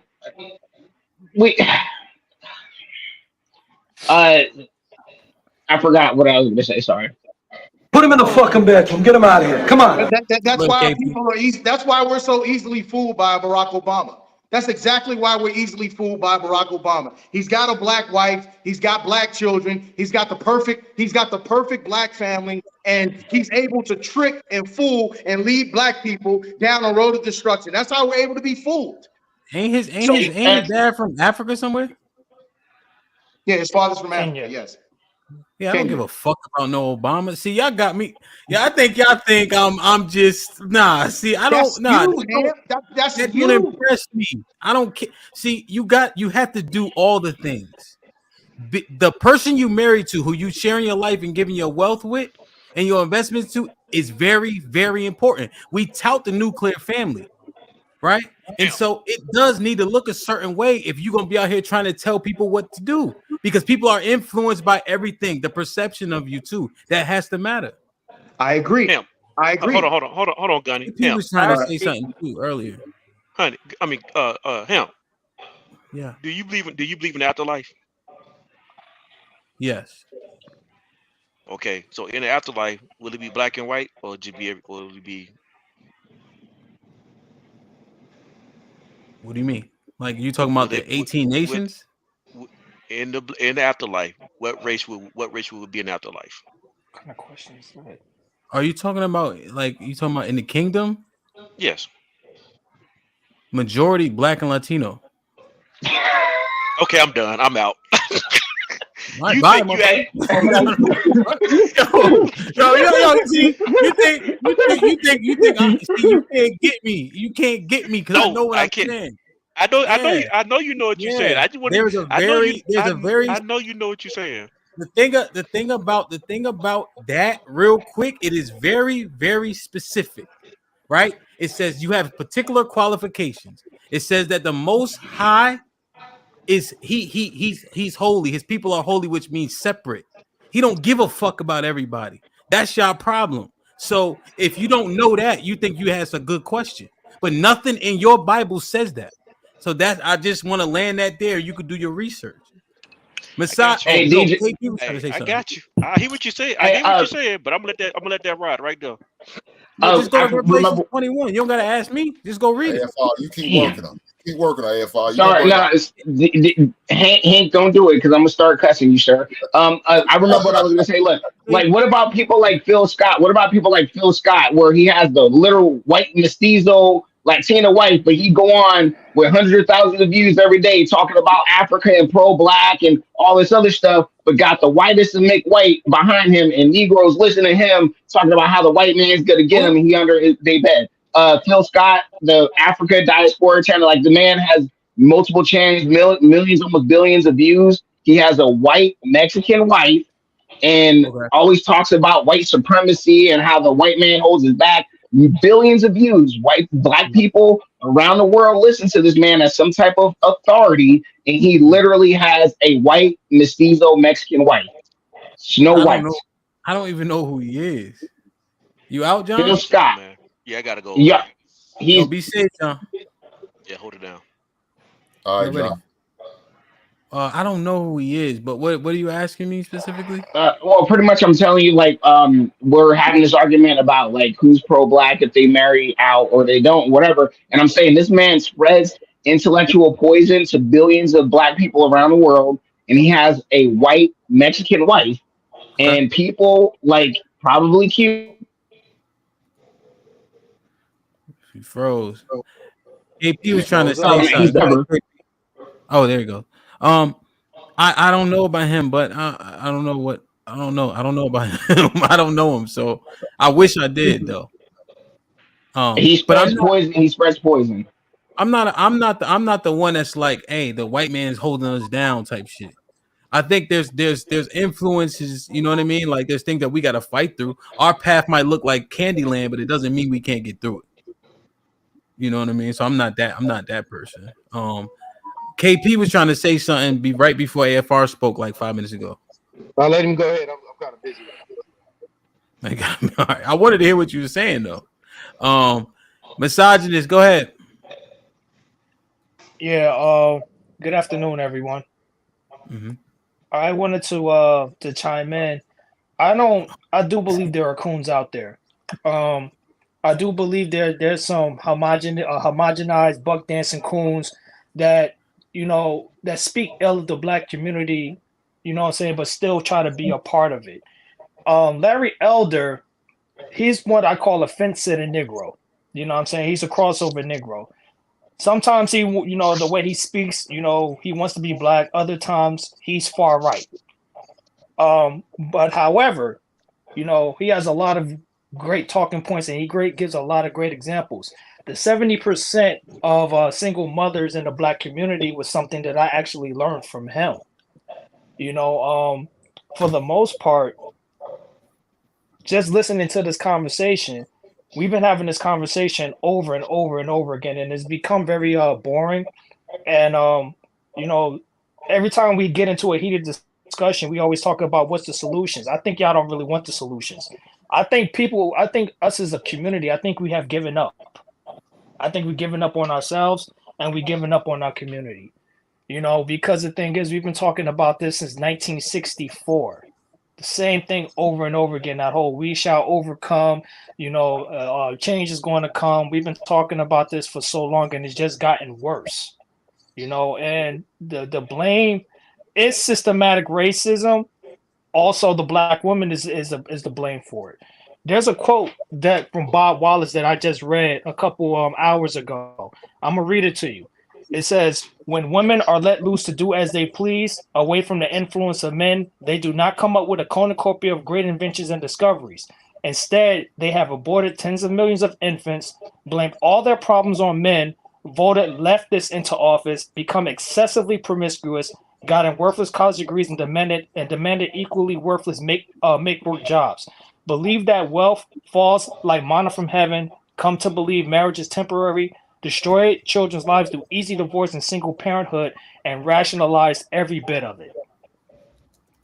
This is the reason why we can't get nowhere, is because nobody will listen to us. Now you have black people, black men that have spoke ill about the black community, but it's like medicine. Medicine doesn't taste good, but it's what you need. For example, Bill Cosby is one of them. Remember his whole pound cake speech when he was telling. All right, I'm almost done.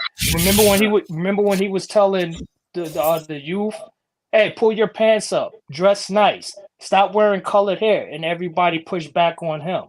You know what I'm saying? And he's pro-black. He's one of the most pro-black people that I know. I actually went to a HBCU because of the influence of Bill Cosby in A Different World. Who? Bill Bill Cosby? Cosby. Yes, His sir. wife Bill is white? Cosby. His wife is white? No. I'm saying that he's married to Oh. a black woman and he believes in the nuclear family. His showcase, the Cosby Show, showed the nuclear family in all its glory.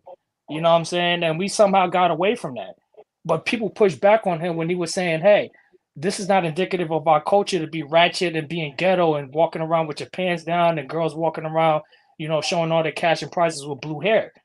Everybody pushed back on him because of that. That's why I land my plane. Thank you very much. Okay. No, yeah, that's a good point. Motherfuckers don't like,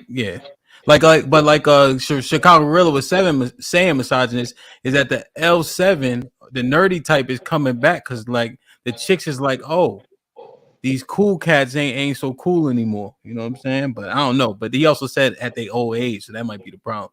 Sway with the $2. That thug shit is played out though. That thug shit is played out, Ham. But if you ever saw that one on Miami Beach, they were asking the ladies, did they want was a drug dealer, a scammer, or a man with a 9-to-5? Overwhelmingly, it was drug dealer and scammer for the young girls. So it's exciting. Yeah. No, it's going as strong as ever, even stronger. Don't delude yourself. It's losing any steam. Don't delude yourselves. Right. I got you. Yeah, because Rilla also said they were old as hell. It was like at the 20-year reunion for his high school type shit. So they old. Sway producing with the $2. Is a white person pro-black if they marry black? No. GBG, what up though? Granville with the $5. Damn, the AARP niggas and a messy ballhead troll over up here today, huh? Who we talking? Talking to you, AFR? John the Baptist with the $2. Q, are you a Laker fan? Hey, Q, John don't like that shit. Are you a Laker fan or not? Please let him know so he can rest. No, John, I'm not a Laker fan, but I got a cooler jacket than you because I like to tell it. He liked the jacket. Crown Reach, what up? Salute Risky and the brothers on the panel. Shit like that. Shit like that. Shit like that. Damn, man. But let me just clarify. I like and respect Larry Elder, what he was trying to run on. Is he still running at this point? He No. can't even make stage. Okay. Yes. So the premise of the nuclear family is key. So I can get with that point 100%. Candace Owens, what she says resonates and it needs to be heard and listened to. So I'm not dismissing. I'm just talking about the credibility of saying they pro-black. Can they still be effective? Yes. Are they pro-black? That's where we're having the argument. You know, because if you can't, it just, you know what I mean? Anything that helps black people is pro-black. Yeah, we do.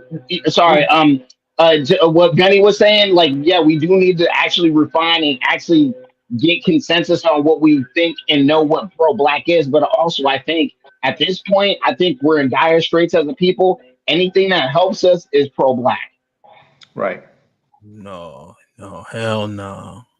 That's too many. That's too much. You open yourself up for a bomb. Too much. That's too much AFR. Because a motherfucking could be. Hold on, Q. You That low. sound like the 3 strikes law then was helpful. Hold on, Q. Say it again. So I'm asking AR again. Can you guys hear me more clearly? I turned you up, but go ahead, say it. Yeah, so I'm asking AR again. Prove how I am not pro-black. And don't say because you're gay. It's not about you, Q. It's not about you. This is about something bigger than you, Q, or even me. How did we get on the topic? Bring it home, AFR. Negro, you came on the panel and started talking about it again. We talking about something else. Bring it home, We started talking about you again. No, we're not doing that. I'm not doing it. I refuse. I refuse. Tell me you want to avoid the question without telling me you want to avoid the question. Got you. Don't come for me again. If that's the energy you got, don't come for me again. Got you. Let me get Uncle Tom. Oh, disrespectful Tom. Okay, he updated. Like that. Uncle Tom, let me read these 2 super chats. You can jump in. Sway producing with the $2. You have to be black and married black to be pro-black. Yes. John the Baptist with the $5. Q, I am the Laker fan police. I'm demanding that you take that jacket off. That's funny.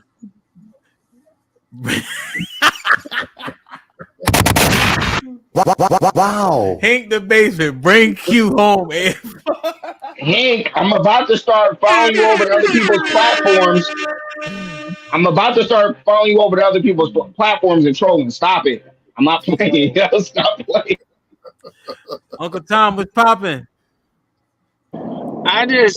It's funny to me because this whole pro-black talk is ridiculous because they losing right now. I mean, if you're a pro-blickety, you losing right now. You have no identity, for real, for real. You want to be a subculture of American culture. That's crazy to me. That's a losing team. How is it? Sway had an actual good question. You can't be pro-black if you're a white person that's married to a black person. Wow, that's crazy. And that's why I don't consider myself part of that pro-blickety or whatever y'all want to call yourselves. It's crazy to me. He just said, "Why is that crazy?" I'm sorry, I forgot. We got a lot of pro-blicketies. It's not crazy for you guys because that's what y'all swear by. I don't get it, but whatever. Because I'm an American, no matter how you want. I have a birthright to this country, and y'all are making yourself a subculture of an American culture that you're part of. If you don't want to be a part of the culture, why be here? There's a lot of black other countries that you can be a part of, but y'all choose not to be a part of it because you want to be a part of the American culture, not the black culture, because black culture ain't shit, and we have already proved it 100,000 times away from Sunday. But you know it. This is ridiculous. But Uncle Tom, you say it's okay for Uncle Tom. Can you hear me? Uncle Tom, can you hear me? My internet fucking up. Man, I want him to hear before we respond. Uncle Tom, can you hear me? Yeah, I think the pro-blacks got a hold to his ass, man. Yeah, I don't know. Pro-blacks got a hold to you, brother. The pro-blacks got a hold to you. Go ahead, Keith. Uncle Tom, we heard you. Tom, go out and come back in. Shit. Hold on. How the fuck is it cut back on, bro? We can hear him too. All right, let me kick him. I'll just kick him, help him out. All right, and he'll come back. Go ahead, Keisha. I really wanted to ask him, what does he say about like immigrants? Well, like, save it. He'll be back. Okay. Yeah, because I asked him questions. I want to know what he know about, like how he feel about Chinatown and shit like that. I guess. Yeah, they do not adapt to American culture at all. Mm-hmm. But wait. Uncle Jeff was popping. Hey everybody. Quick question for Gunny. Gunny, is that a military name? You a Devil Dog by any chance? Yes, sir. All right, Simplify Devil Dog. Simplify. Happy belated birthday. Thank you, sir. Thank you, sir. Thank you for your service. Thank you. He about to roast you. Yeah, I know. I'm waiting for it. No. While sipping on this goddamn moonshine. Brother, look here, that's Sun Tea right there. That's Sun Tea. That's the good shit. What was that lace with? No, I ain't got no. I just got here, man. The only Jasper ass shade tree house coon I heard from was Tom. So, Uncle Jeff, we were having a conversation. Can you sleep black and talk white? I was saying no. You mean? Well, I tell you why I push back on that, man. I mean, sleep white and talk black. My bad. I know what you're saying. I have a something I like to call the gradations of whitey. Okay. Everybody know these people.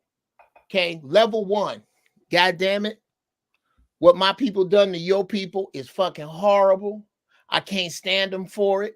And when the shit starts, I'm on y'all side shooting that way. That's level 1. Level 2. Wow. Nope. I can't believe what my people have done to your people, and whatever I can do to help, however I can lend my voice. That's Father Flager. What's my man's name? Jane Elliott. What's the white boy, the Tim Rice, that breaks this shit down. Next level. I can't believe what my people have done to your people. Pass the potatoes. I see it, but I ain't gonna do shit about it. Next level. Look, slavery was 4 centuries ago.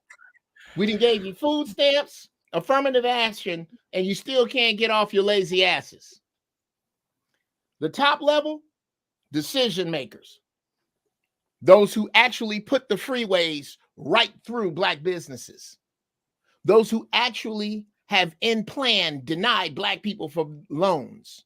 Denied black people the opportunity to join a business that they incarcerated unfairly black people with. I'm discussing marijuana, what about the and I'm one of question, those though? people. So you got to figure out what level of white are you talking about. My brother-in-law is white, and I promise you, when the shit starts, I know which way he's shooting. So you can't. Hell no. Yes, sir. Let me ask yes, you a question. Sir. Please explain the Quakers. Please explain John Brown. You're gonna have to explain them. Fuck John Brown. Okay, fuck John Brown. Fuck a white man let me ask you a question. Killing white slave owners. Fuck him. That's what y'all, because this is what happens. Y'all niggas go, niggas be doing windmills, 360s, tomahawk dunks. White nigga do a double-handed dunk. Y'all niggas fucking throw a party. I don't care about that shit. Not me. But what I'm saying, let me ask you a question, Uncle Jeff. You may have heard this analogy before. You got a pit of snakes. 25 poisonous, 25 ain't. Actually, it's 1,000, and it's Muhammad Ali. But yes, but it's easier with 25. Niggas can't count that high. You go put your hand in it to see which one's is which. No. So then how do you not do that when you said there's 6 different levels of white people? And you talking about going to war? What if we start losing and he turn around and be like, "Oh, I've been with y'all all along"? How can you discern who's good and who's bad? I don't understand that. When you just using your methodology of 6 different levels of white folks. Sure. It can't be with words. It can't be with words. No, it's with deeds. It's with actions. It's with actions over time. It's with experience with these individuals. It's watching these individuals around their own people and seeing how much they switch up. I'll say this and I'll shut up. His name was, we used to call him Big West. Shout out to wherever he is, Corporal Daniel J. Westmoreland, who was a Marine that I served with. His black mother literally found him in a paper bag by the side of the road in Louisiana. She took him in and raised him with just like the theme to the jerk. She literally raised him with your eyes closed. You didn't know Wes wasn't white. We go out one night. We go to an all-white club. It's just us, some Marines. It's 5 of us. And Wes is with us. And some other dudes join us.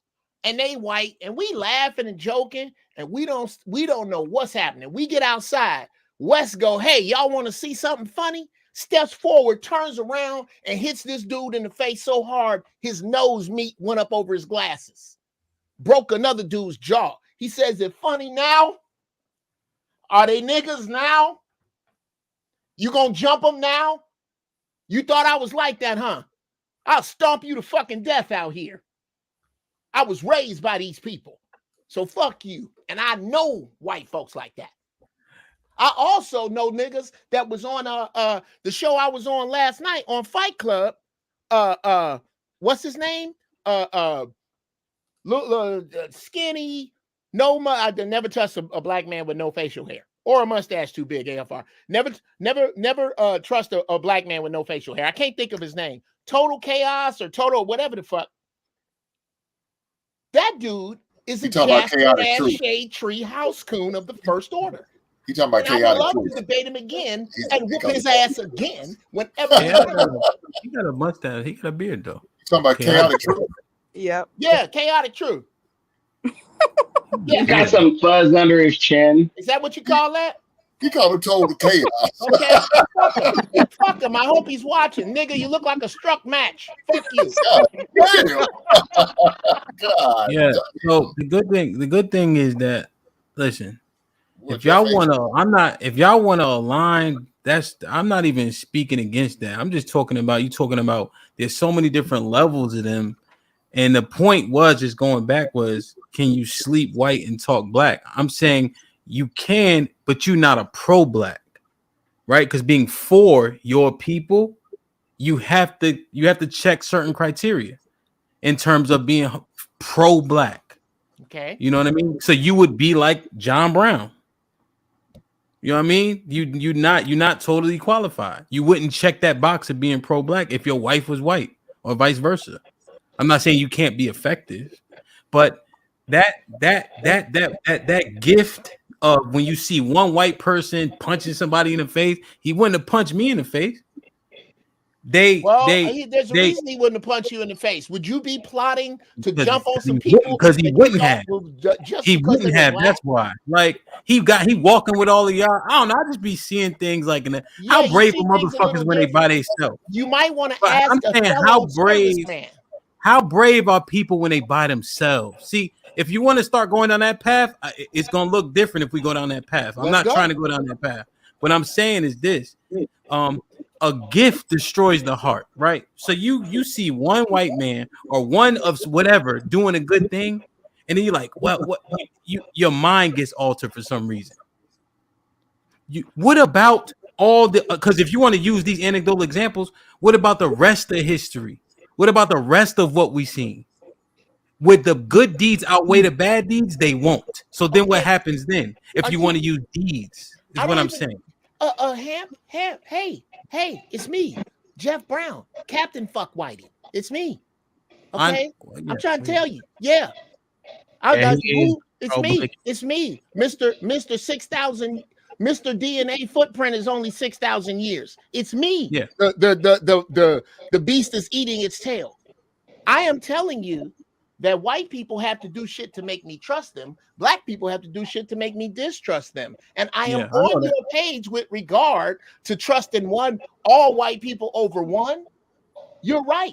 I don't trust all white people over one. But to throw anything, to say anything is everything, that's bro, you can't do that. You can't say anything is all of anything. I mean, for Christ's sake, Uncle Tom is one of the biggest Jasper ass shade treehouse coons I've ever seen. And he's black. So I'm gonna let y'all get. So Uncle Jeff, let me just clarify for the people in the back. I'm not painting you with any light like that. I already know where you stand, just to get that clear for people who never heard. You know what I'm saying? I'm just arguing like I don't want people to be like, and I know you're not doing this. You having a conversation about what we're talking about. Sure. But one example don't prove it for everybody. I know you saying that, you know that, but you saying that there are outliers that we have to consider. Point blank. Well, I can't go to Thanksgiving Thursday. I can't go to a family gathering with somebody who is my brother-in-law and one of my best friends who is married to my black wife's sister and say that you can't be pro-black if you white, because you don't know this dude. I do. I think people can be in the fight, but they won't be pro-black. Oh, Q says he come back in 15 minutes. Hey, Jeff is actually agreeing with me. Oh man. Let me Malcolm X agreed with the Ku Klux Klan. He met with the Ku Klux Klan and said, "I agree with you. Our people should stay separate from your people," and they respected one another. Yeah. Oh yeah. No. I'm not even talking about respect. Oh no, I was talking. I'll talk to. Oh my bad. Food sandwich here. Yeah. Let me read. Again, you not. Let me read these real quick. Hold on, Uncle Tom. And it's easy because you're actually white on the inside. It's easy. Okay, Uncle Tom, let me read these. I'm gonna let you get your shit off after AF Fargo. John the Baptist for one more hour. That ain't John, what you think that $20 gonna do? And then once YouTube take their money, that's $16. Hey, John, hold this. That's not the right. Put him in the fucking bedroom. Get him out of here. Come on. Send the money to Cash App. Shit. Yeah, for one more hour. I don't know. We're gonna have to. Where the fuck QX? We bid the wrong number last time. It's Gunny fault. Medium E with the $2. They amateur black, not pro black. Yeah, that's hey. Thank you, medium E. Not the best with the $20. 20 to time out him until he can learn the content of character that society is a patriarchy. John, Put him in the fucking bedroom. Get him out of here. Come on. Hey man, Anybody hear something right there? That's some. Yeah, that was on purpose, Uncle Jeff. Damn, man. Gunny. No, that was more like watch out for the big girls type shit. But damn, man. Nah, yeah, listen. I'm just saying you have presuppositions. We all do, man. But we kind of got off the point of what it is that we were talking about. But that was a fun conversation. Yeah. Now, go ahead, Keisha. You want to your man Uncle Tom back, Keisha. Oh shit. Let Hey, Keisha, you by yourself making me turn my head like this to look at your picture. How come your picture sideways, girl? Oh, I mean, hey, yeah, I don't know. Uncle Jeff, were you here last time? Keisha blazed the panel. No, Uncle Jeff. Oh, shit. Let me give you a reminder. Yeah, now that's how you kill somebody, my brothers. You get right up on the motherfucker and bam, throw his brains all over the sidewalk in broad daylight. Rock the block, baby. When Keisha was up here last time, man, lullabying niggas. Yeah. So, go ahead, AFR. I just want to say 3 quick things. I will land the plane very, very quickly. Trust me, Risky. Okay, yeah, no. Number one thing, we defend chaotic truth over here. He's the man. So I'm sorry about that. Y'all can call him whatever, but this is chaotic army over here. Next one. Shit like that. The sheer fact that we even as Black people are talking about even participating in any type of racial identity war, strife, race war stuff shows how delusional we are. Okay? Just look at our numbers alone. And not at the numbers alone, look at what we actually engage in and value as a quote unquote collective. So the battle be done before it started. So even talking about it lets me know we're nuts. And then the third thing, we were just kind of talking about that in a roundabout way before. I mean, if you didn't see that, then that's how I see it, because people were saying kind of certain stuff. Anyway, Uncle Jeff was just saying that if his brother-in-law, if there was a race for his brother-in-law, would be on the Black side. That's all. Go ahead. No, I get it, and I like a lot of what Uncle Jeff says. Like the first time I heard him talk, I was like captivated, and then he kept talking for like 20 minutes, and I was like, this nigga crazy. So it's about 50-50 when and Jeff will say stuff. So shout out to you, Uncle Jeff. But anyway, and my third thing is Keisha, are you single? Shit like that. You don't need Keisha. nowhere near no Black woman named Keisha. You need to start with a Heather. Hold on. You don't need a Keisha. Uncle Jeff, let him answer it, baby.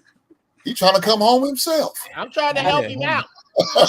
Hey, you don't start your drug habit with heroin, nigga. You start with weed. Come on, man. Don't hate on that man. Let that man do his Uncle thing. Jeff, I mean, go ahead, Keisha. Can we get an answer?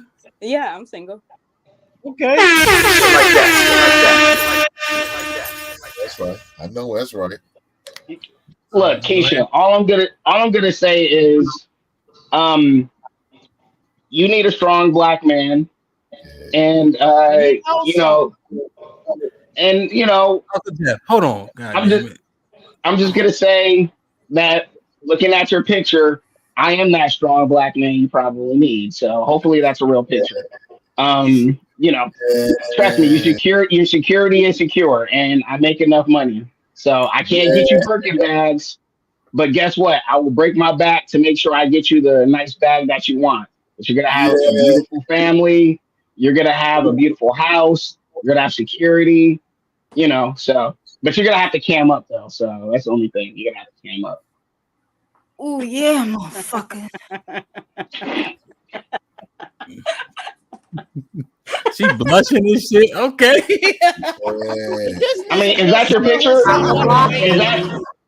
Is that your actual picture, Keisha? That's how she looks. I mean, this is me. But yeah, we can have a conversation on the back end.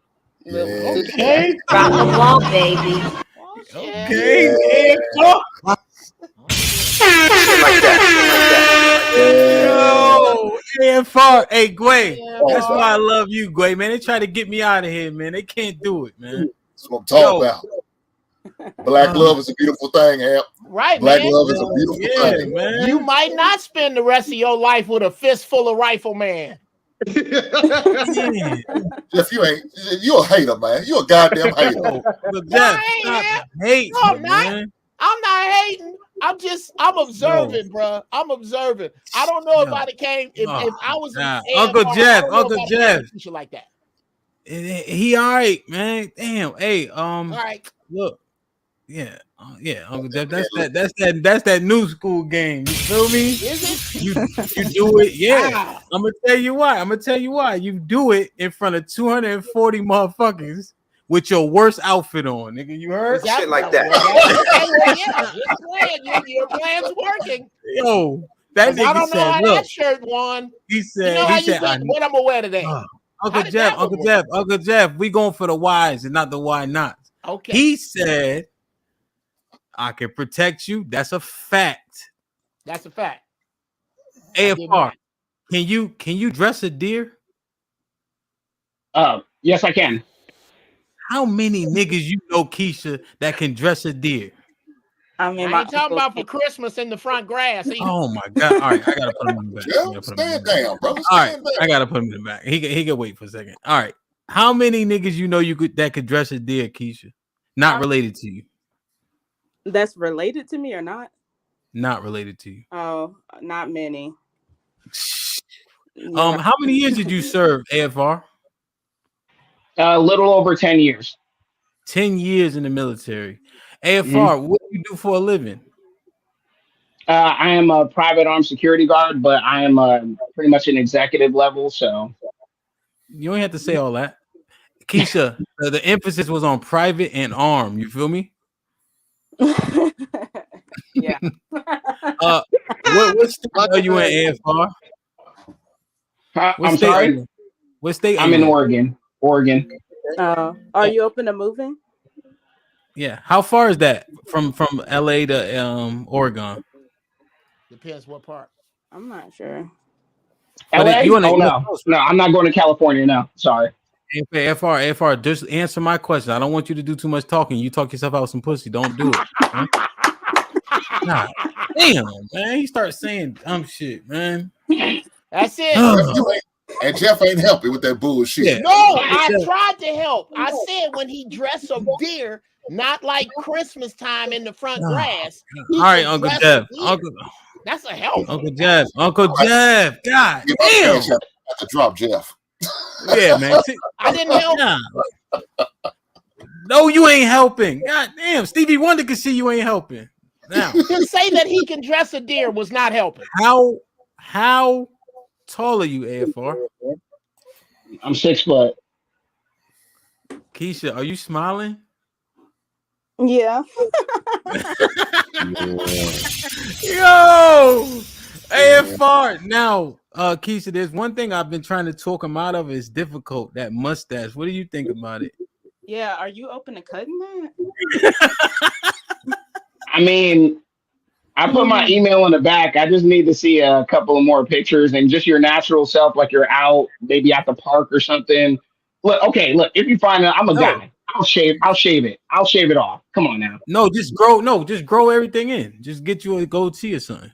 I guess. Keisha looks like how her picture is. She was on the live AFR on my channel. Matter of fact, when was it, Keisha? Saturday or Sunday? And it was like from a long day of work. Like she was, you know what I mean? But she got Keisha, your hair is natural? Yeah. Yeah. And her hair was like past her shoulders. Well, not only that, AFR, her IG's up under her name. Utilize technology, brother. You know, I barely use Instagram. Figure it out. All right. All Okay. right, AFR, I'll don't check say it nothing out. else. Keisha, you got Okay. his email? Yeah, I do. Yeah. All right, shoot him an You email. only got to talk on the date. Shoot him an email and let AFR check your email in 10 minutes to make sure that email did come through. If not, we kicking her out the damn chat. That's right. I know that's right. Yo, man. Holla Damn, at me, that's AFR. I'm gonna give you some shit to say so you don't fuck yourself up. Well, you should have told him that on the back end. You ain't got to front him out like that. God damn, Jeff. I just can't win. I'm trying to help. What the fuck? Y'all just got shit on my man. You Don't niggas is. Oh my god. Supreme cock blocker. Uncle Jeff. I mean AFR, I'll give you some things to say. Yeah, because okay. Yeah. AFR, I'm gonna give you some things to say. I trust you. I trust you, Risky. I don't trust Okay. I'm gonna give you some don't things to trust say. me. I don't know nothing about women. Hey, I'm gonna give you some things to say, AFR, that also have breaks in the conversation so she could talk too. That's the difference between what I'm gonna give you and Uncle Jeff will give you. Wait a minute, say that again. Nope. Nah, he's already giving me good advice. If you listen to what's been going on, it's Supreme cock block over here doing the shit from the wrong. He doing all up in the front. All right.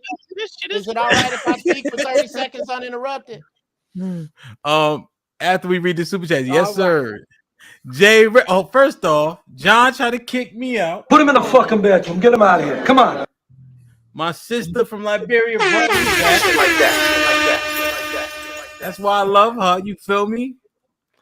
Jay Rillo with the $5. I agree with AFR about CT, but don't be cringe. No capping for grown men. Take 5, Black Tom Selleck. Shit like that. Yo, so AFR can come back at 5 p.m. Eastern. We on Lock Nation. What's popping with the $2? Black Power to Uncle Jeff. Yo, John the Baptist with the $10. Credit for my little brother, Uncle Tom. Damn. Shit like Uncle that. Tom Shit got like that. So Shit Keisha like got that. a credit and Uncle Tom got a credit. J Hub was popping. Hell will freeze over before AFR gets with Keisha. See? Hey, J Hub, hold this.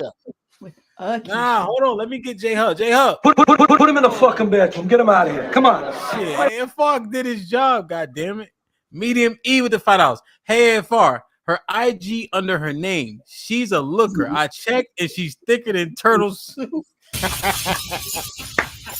See, that's the type of brothers you need on your side. Hey, yo, who my age? Uncle, y'all remember when you used to dance with girls and your friends used to hold you up the whole time?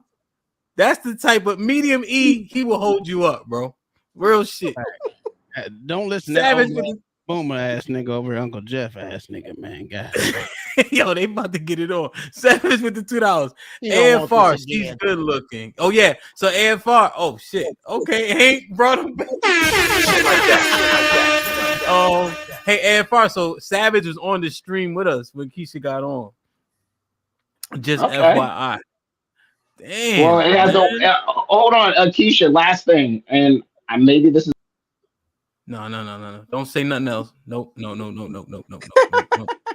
gonna fuck it up before you get started. That's a good save right there. That's a good save right there. Thank you, Uncle Tom. Yeah, no.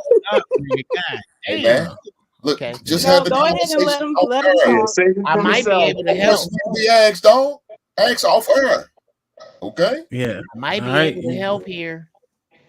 All right. AFR, all right, go ahead. Real quick. Say what you need to say. Real quick. Okay. Just tell Here's the her thank secret, you, and AFR. I'll talk to you later. Just tell her thank you.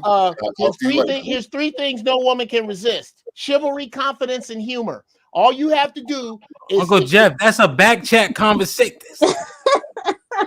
Okay, fuck. All right, now fuck it. I'm in the wrong place at the wrong fucking time, apparently. Change that nigga name to Supreme Cock Blocker. That's what he is. I'm trying to help the man out. Okay. I haven't seen you wear anything up here to get you laid, Uncle Tom. Keisha, did you send that email, Nigga, you Keisha? dressed like you was in a Goodwill that caught on fire every time I see you. That's a fact, and I've been married for 21 years. That don't say much, bro. That don't say much. AFR is the man. That don't say much for taste, because all right, y'all hold on a second. Golly. AFR is the man, yo. AFR, shout out to you. For all the people who calling themselves incels, that's how you do it. God damn it. It's my dog right there. So just say thank you, and then I'll talk to you later. AFR. That's all you gotta say. You ain't gotta say Oh no, nothing. I got it. No, I do have to say it because I don't know what she believes on this, and this is very important to me. It's my blackity black in me, so I have to say this. Go. Okay, are you against retiring in Africa? No. Oh Lord. Don't call the Retiring Lord. in He ain't coming. Africa. Yeah, he's saying like I once think y'all that get would old, have maybe to I go be a to Ghana. discussion. Huh? Okay. That Discussions. would have to be a discussion. Okay. Okay. Thank you. Shit like that. Thank Shit you. like That's that. all Shit you like that. need, bro. That's all you need. AFR, Shit they like think that. you Shit might like be in that. jeopardy, man. So they gave you a $20 credit. God damn. They don't kick Uncle Jeff for 10 minutes. Yo, Shit like that. Shit like that. crazy, man. Uncle Jeff, where'd he go? Uncle Jeff just left. Hey, He said, hey, can I say one thing? AFR, I'm proud of you, my guy. I'm proud of you. That's a fact. Good job. Look, man. Appreciate AFR, it. he the GOAT, baby. Hey, I'm out of here, y'all. Y'all be good. Gunny, be All right, safe. man, be safe now. All right. All right. Yeah, don't say nothing else. God damn it. All right. Oh man, John the Baptist with the $5. Hemp, you misinterpreted my what is that word? Detonation. Oh yeah, a donation. It was not to kick you. It was to support the show. No. I know. I was just talking shit. That's why Gway brought me back. You feel me? Can I say something to AFR real quick? No, Hold you on. fuck it, No, you know, No, misogynist. no. I'm not gonna fucking. Game ain't your thing. Jeff, What? hey, Uncle Bro. Jeff. Yo, they just keep. You gonna tell him something like kick in the mouth if she don't call you. Nah, man. Uncle Jeff. All I was going to tell him is Hold just on. like, yo, be awesome, Hold on, then be gone, bro. You already won, man. She cooperated. That's it, man. That's all I was trying to tell you, man. Don't listen to these jokers up here, man. Don't You know what I'm agree saying? with Roll me. with, yeah, roll with your roll. You know what I'm saying? Do what you do, but don't talk too much, man. Let her do all the talking. Listen, AFR, yo, Uncle Jeff, you only kicked until 5'10", man. Good gracious. Uncle Jeff leave when he felt unwelcome. He be Uncle Jeff, he just, yo, man, the old school macking don't work, man. You don't talk over the nigga that's macking. That don't make no sense. Uncle Jeff, Uncle Tom waiting for you. Listen, he can come on my show tonight. We debating stupid shit today. Well, not stupid shit, but it's good stuff. You know, it's my Well, make debate. sure you drop the link in the chat. Somebody drop Uncle Tom link in the chat. We're gonna be debating black and black tonight. Yo, man. Yo, AFR, man, that just warmed my heart, man, to see young boy shoot his shot. You feel me? Yeah. These young niggas don't want to shoot their shot no more, huh? Well, I mean, Yeah, I've always loved beautiful black women, and I just want to prove to the world that I'm not afraid of them, and I actually love black women. Even though I say crazy, wild stuff, I still love black women. Goddamn, 100%. stop while you're ahead, brother. Stop while you're ahead. Yeah, please. In Don't fact, how say about you nothing. go ahead and drop, and you get ready to have that conversation later. How about you do that? Yeah, real shit. So let me just make sure. Keisha got a $10 credit. Oh wait, Keisha. Hold on, Keisha. Where the moderators at? I'm doing all this goddamn work. Keisha. God, hey, where FR go? He done. He about to go fucking jump for joy. Hey, Amp, I told him to dip before he say some stupid shit. Get the fuck out of here. We had to go do a backflip. God damn it! Nothing wrong with that, AR. Damn. So okay, Keisha. You had a question for Uncle Tom? You remember? Oh yeah. Cool. Yeah, so he made the comments about black people not wanting to be a part of the American culture, but also like there are other immigrants like Koreans that they bring their culture over to us. They don't adapt. Hispanics as well. So why is it that we can't create our own culture and not adapt to American culture, but immigrants can? Because they're not native to this country. They're bringing their culture. They have to continue with theirs. When you actually born here, they're beneath you already just from birthright. I don't care about any fucking immigrant that comes here because I'm automatically above them in every way, shape, and form. And the fact of the matter is, we didn't put so much into this country. Our fucking ancestors have been beat, slapped, killed, all the kind of debaucherous shit that didn't happen to us to say, oh my God, I'm not want to be a part of something that you can't even go anywhere else in this goddamn world and get the same type of treatment. You can say you will get better treatment, but that's not been proven. That's why most niggas ain't left here. And matter of fact, over so many generations, our bloodline has changed so much that we're actually more aligned with the actual white culture that we actually live under versus being African. You can say you're African, but you're really not, because your bloodline starts to change over so many damn centuries. But hey, you believe what you want to believe. And I'm just saying, don't act like this was that you can go to an African country right now. And like Uncle Jeff said, he's gonna wait till his son turns 18 before he goes to Ghana and do the same thing, or start a business and be successful there. That's cool. That's what he wants to do. Sure. Do you think the average person is gonna go over there and do that? His first connotation was we need to start eating off of $20 a day and go over Ghana and make sure we can live like kings. Come on now, you already living like that over there. The average fucking black person in America lives 100 times better than any other fucking country. Automatically. So I mean, that's just my thing. And I'm just gonna be like this. I have Asian in my family. I got black, I got white, I got Indian. So yeah, we're a mixed breed of everything. To say I'm just one goddamn race is actually stupid to me, considering this is so-called the melting pot. Yeah. Okay, that makes sense. That's all. So, Uncle Tom, what would you define Black culture in America as? A losing culture. But like, what? Okay, I guess I should ask a more in-depth question. What makes the culture Black culture? What makes it? I don't understand. Me personally, I don't understand what it is, because we always talk about how bad Black culture is. So either it's a good thing and we want to uphold it, or it's a bad thing and we want to get rid of it. I don't want to be a part of nothing. Me personally, don't want to be a part of nothing that's losing right now. I'm sorry. It's a lot of blackity black or wokety wokes cry and complain about the same culture, saying, oh, we don't want this in our culture, but still look to the white man to help them out in every damn way. You can say they don't, but they live off the same system that they choose to be up under. So either you're going to be above them and have your own system, or be up beneath them and keep complaining. I'd rather just do what I can, do what I live by my birthright. I'm gonna say this: my ancestors didn't die for nothing. They died to be a part of this culture. They died, and if you want to look at the military, the Navy was the worst service for Black folks. But there's a lot of Black folks that died to be a part of that damn naval academy and naval system, and to say, oh, their overcoming of bullshit was in vain is crazy to me. Just to be a part of something, you want to say, oh, you know what? I'm not a part of this culture. I'm not a part, but you use this money, you speak the language, you go to the schools, you're crying, complaining about the schools, crying, complaining about the government that you continue to vote for and put in place.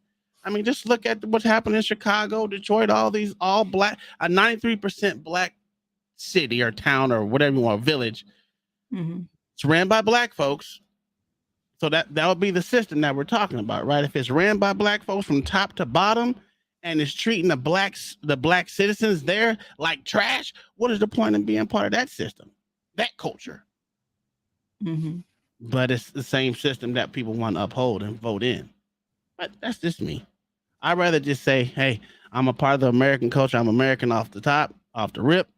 I don't know what a Black culture is, because first off, I know my colors, and God told me that there's a brown, there's a green, an orange, a red, a yellow, and my skin tone has never been black, ever. So you feel like Black culture is something that was created, but that didn't exist prior? I could say it existed at one point in time, sure. Okay, what did that look like to you? That looked like success because even after slavery, black people were the people who worked the lands, who did everything else, and still was able to succeed without crying and complaining about it. Mm-hmm. They wanted to stay separate, and it wasn't until certain amount of people wanted to integrate with the white culture. Well, not integrate. They didn't. It was supposed to be. What was it? Jesus Christ, I'm drawing a blank. Well, anyways, but they integrated when they should have kept it separate. If you really want to get technical with me personally, if you wanted everything separate, you should have stayed separate the whole time.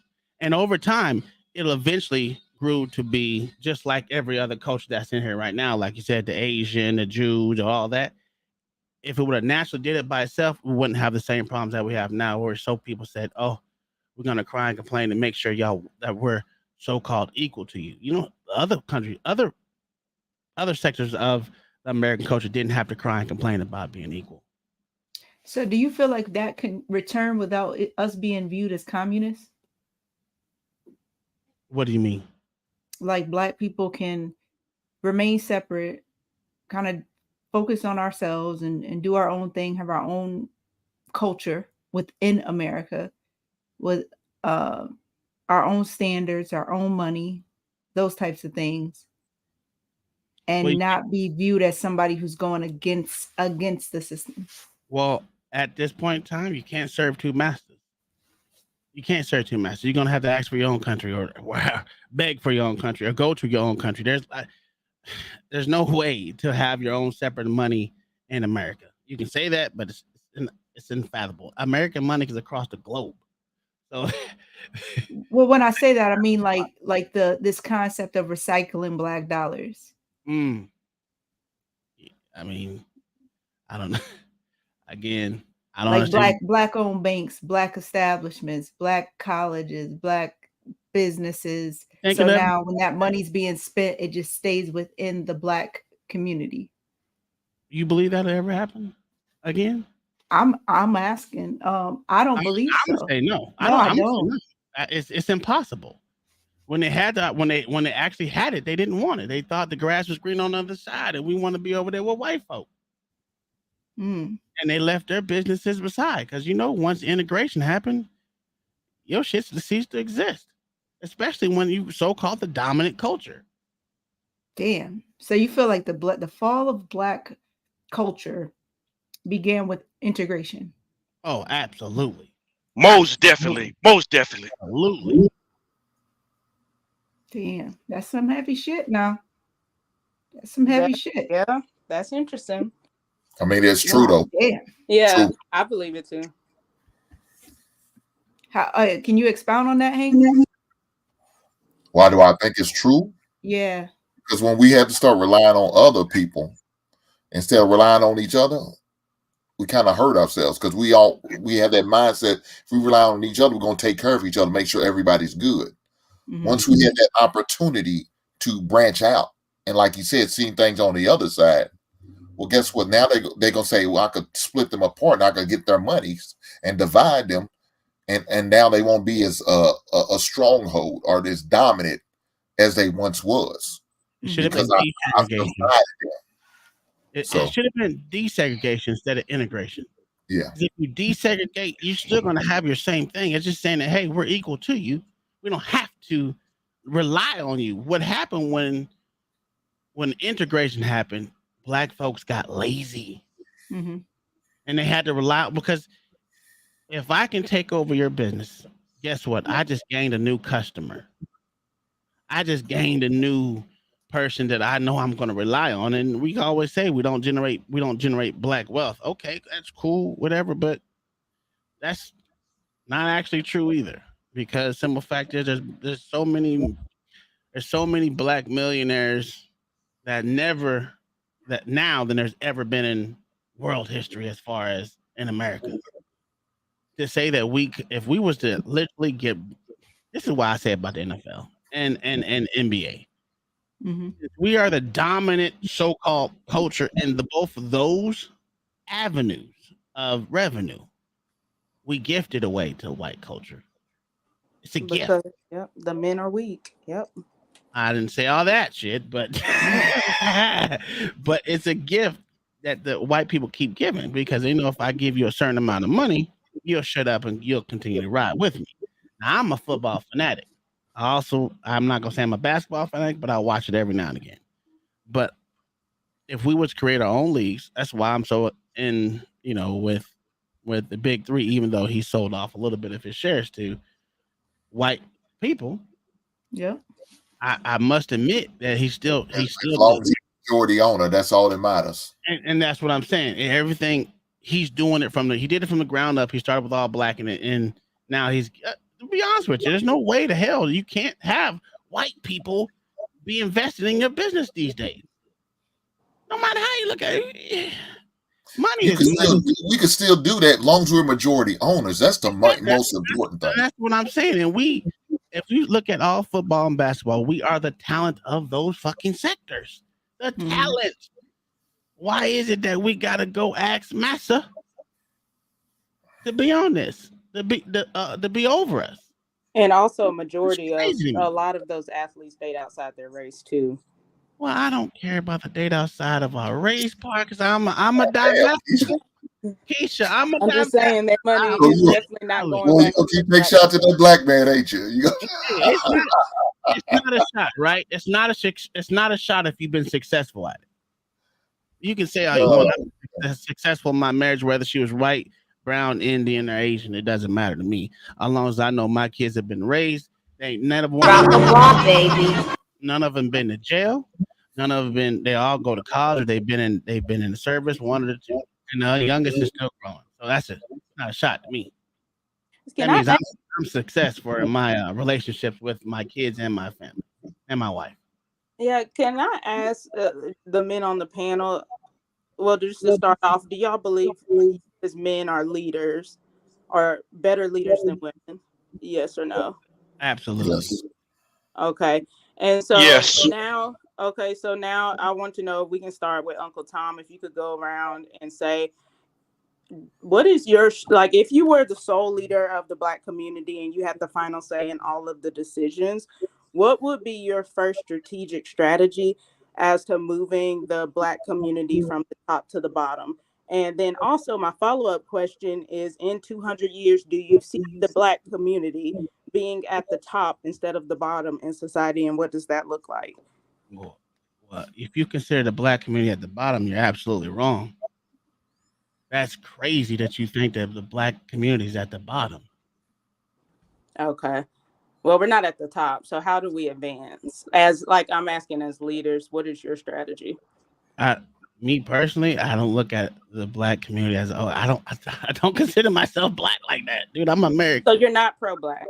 No, I'm definitely not pro-Black. Okay. So you wouldn't be a leader in the Black community. You would, I guess, not be a leader. I'm a leader in my community. My community. So biracial community. Sure. To deny my kids the ancestry of their Italian culture is absolutely insane. To deny that they're just Black is absolutely stupid. I think so too. Yeah. So that to me, I'm a leader in my community because I sit here and I coach kids. I do a lot of things for my community when I'm in it. When I'm involved in it, I'm heavily involved in it. It doesn't matter if the child is white or Black. There's so many degenerate white children out there that even think they're just not. It's crazy to think that they got. I'll go next. It's crazy, but if you want to say leader in the community is more than just what I would say as far as just Black. Because again, you're living right now until we get our numbers above someone, we'll never be ahead of someone. We're always going to be underneath. I don't think that's accurate at all. Okay. And I think anybody who believes in war strategy wouldn't think that's accurate either. Oh, okay. Sure. So again, I'm not I kind of agree with Tom. I'm not a leader in the Black community. I'm a leader in general. I don't care what race you are. I want to be in a society where if I don't see myself as Black, I see myself as a human being in a human society. So therefore, I think we weaken our argument trying to lead the Black community when I look at my life, I've got help from Black people, white people, Asian people. So to weaken my stance would be to pick one sector to unify with. As a society, I think you need to unify together. So to answer your question, I can't answer your question. I can't leave the black community alone. It weakens my army. Okay. So let me answer this. The first things first, I would tell all the elder men to find some young bloods out there who you know are in trouble, who are in dire need of some help and some counseling, and get with them. I would tell the elder women to get with these young ladies who's in dire need of elder and need some counsel and have a conversation with them. I would encourage the young men to get trades, as well as the young women, whatever trade they decide to want, whether they want to be in a nursing field, education, plumbing, or electrician, they can do the same. That would definitely be one of the first things I would do is get with an elder and just sit there and listen. Don't talk, just listen. And if she opens it up for question or Q&A, then go from there. That'll be one of the things I do as a leader of the elder, because hopefully the elder are in have the right frame of mind and state of mind to educate these young ladies and these elder men and educate these young boys. That's the first thing. We have to get our future. You old head motherfuckers, y'all not gonna move off your stand. So again, I said it earlier, we gotta focus on the kids. They the most important thing we gotta worry about. Okay. So Another suggestion I would do, I would cut school time in half. Kids wouldn't be in school for no 8 hours a day. I would cut school down to 4 hours. We go for math, science, and English and use that 4th hour for opportunity for either tutoring or some type of vocational training.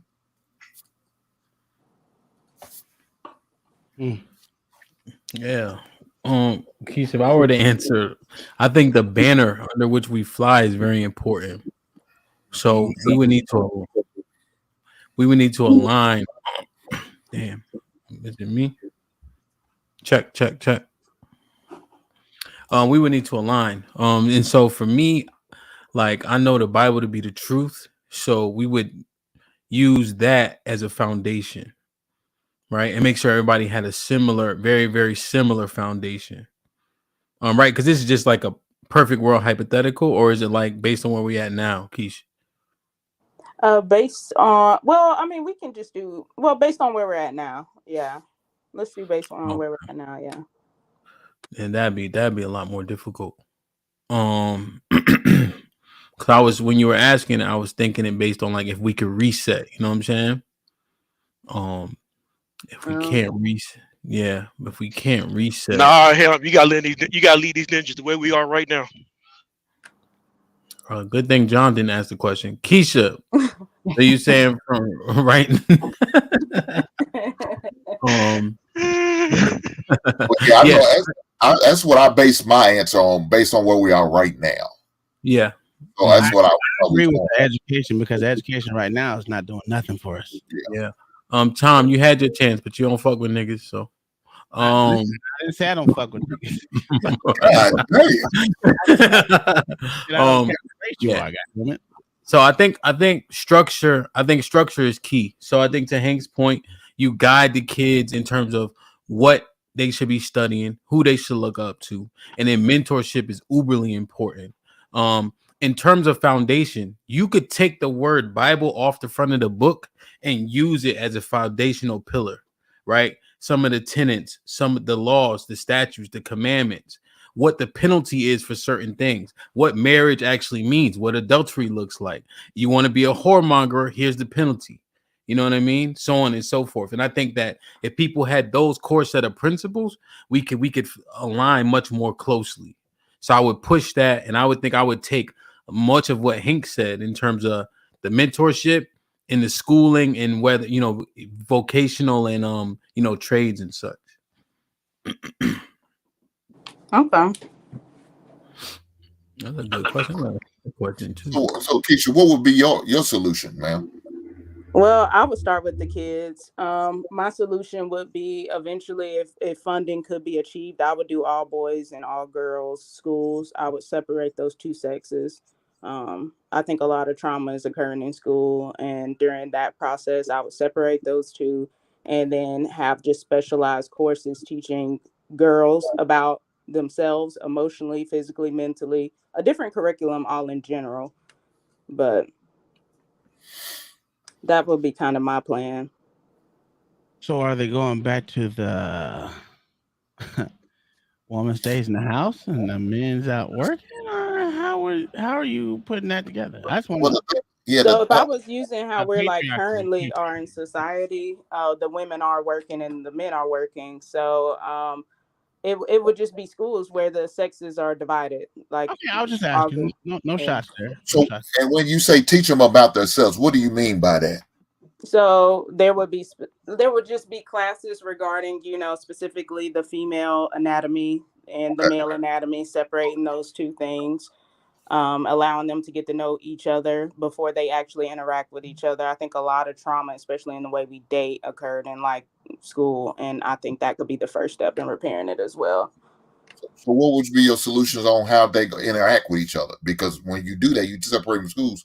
When's the interaction gonna come?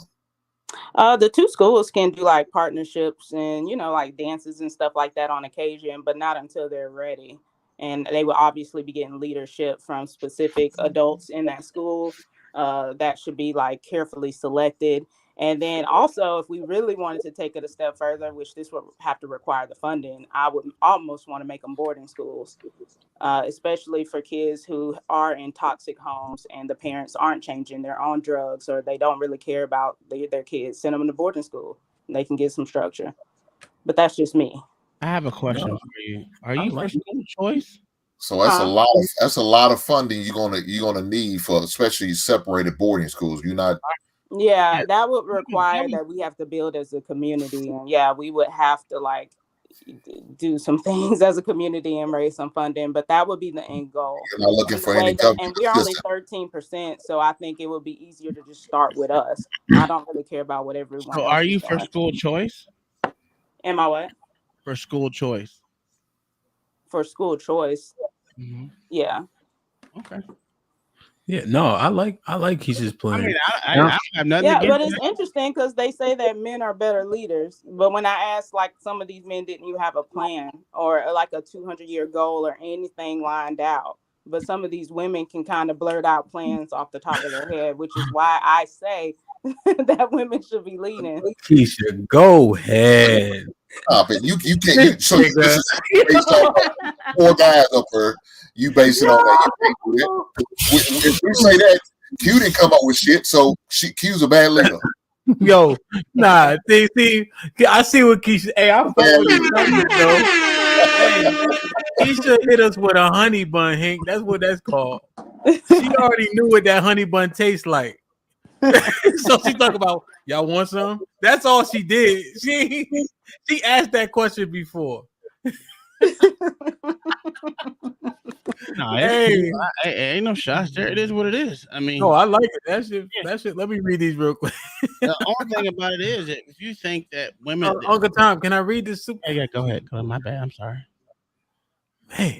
Man, I love and hate Uncle Tom. Unpopular. I said Uncle Popular. Unpopular truth with the $5 super chat.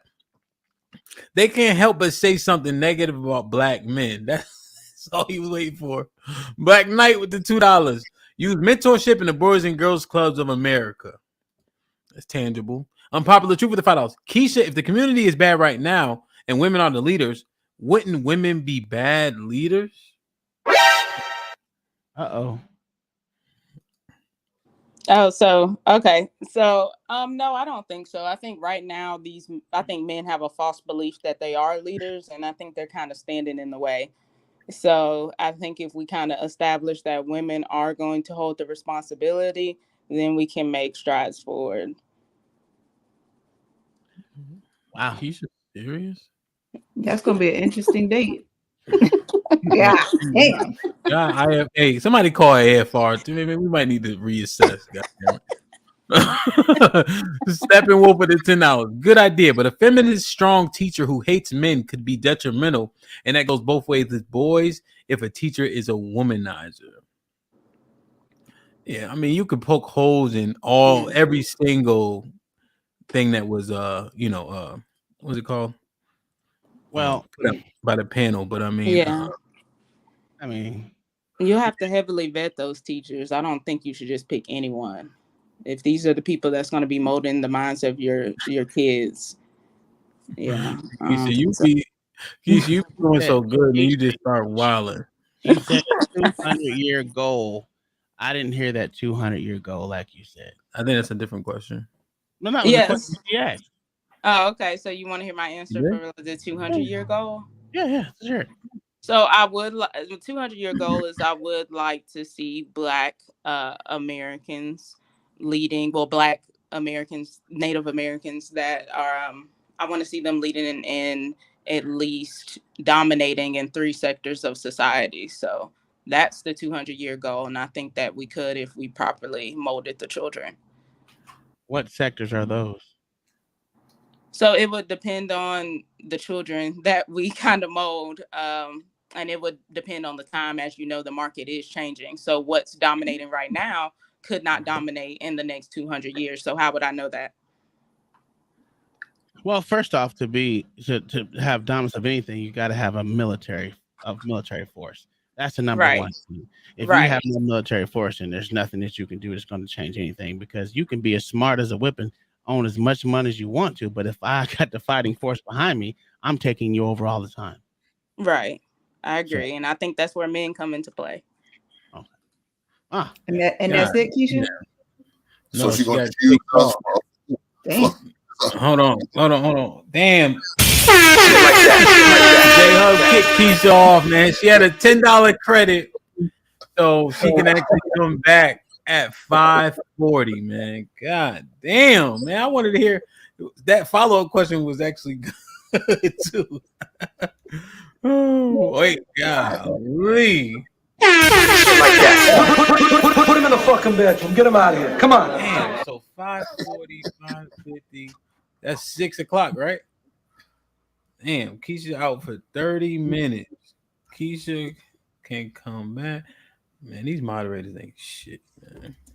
I have a question. I had to follow another question. If most of these teachers out here are literally, I'm not gonna say because I'm not even gonna go into the school situation because that shit is totally different. Because we already know right now that's being held by literal liberal elitists that actually teach these kids everything right now. So do that, you'll have to overhaul school. So I mean, I'm not in disagreeing with what she said about school. No, I like it. Where did Savage? What's up? Hey, what's up? What's going on? What you got? Two things. One, how is her idea of women leading and then sending the men to go die to protect her idea different than what's going on with these others that are raising kids that are committing crimes? Like, what's really the difference there? It's just like women telling men to go do stuff. But the actual question that I really wanted to ask, that I came up here for, was how exactly, if Black folks are the bottom and they're 13% of the population, let's say the numbers are lying and they're 20, how do you get 20% of the population to take over and dominate a country?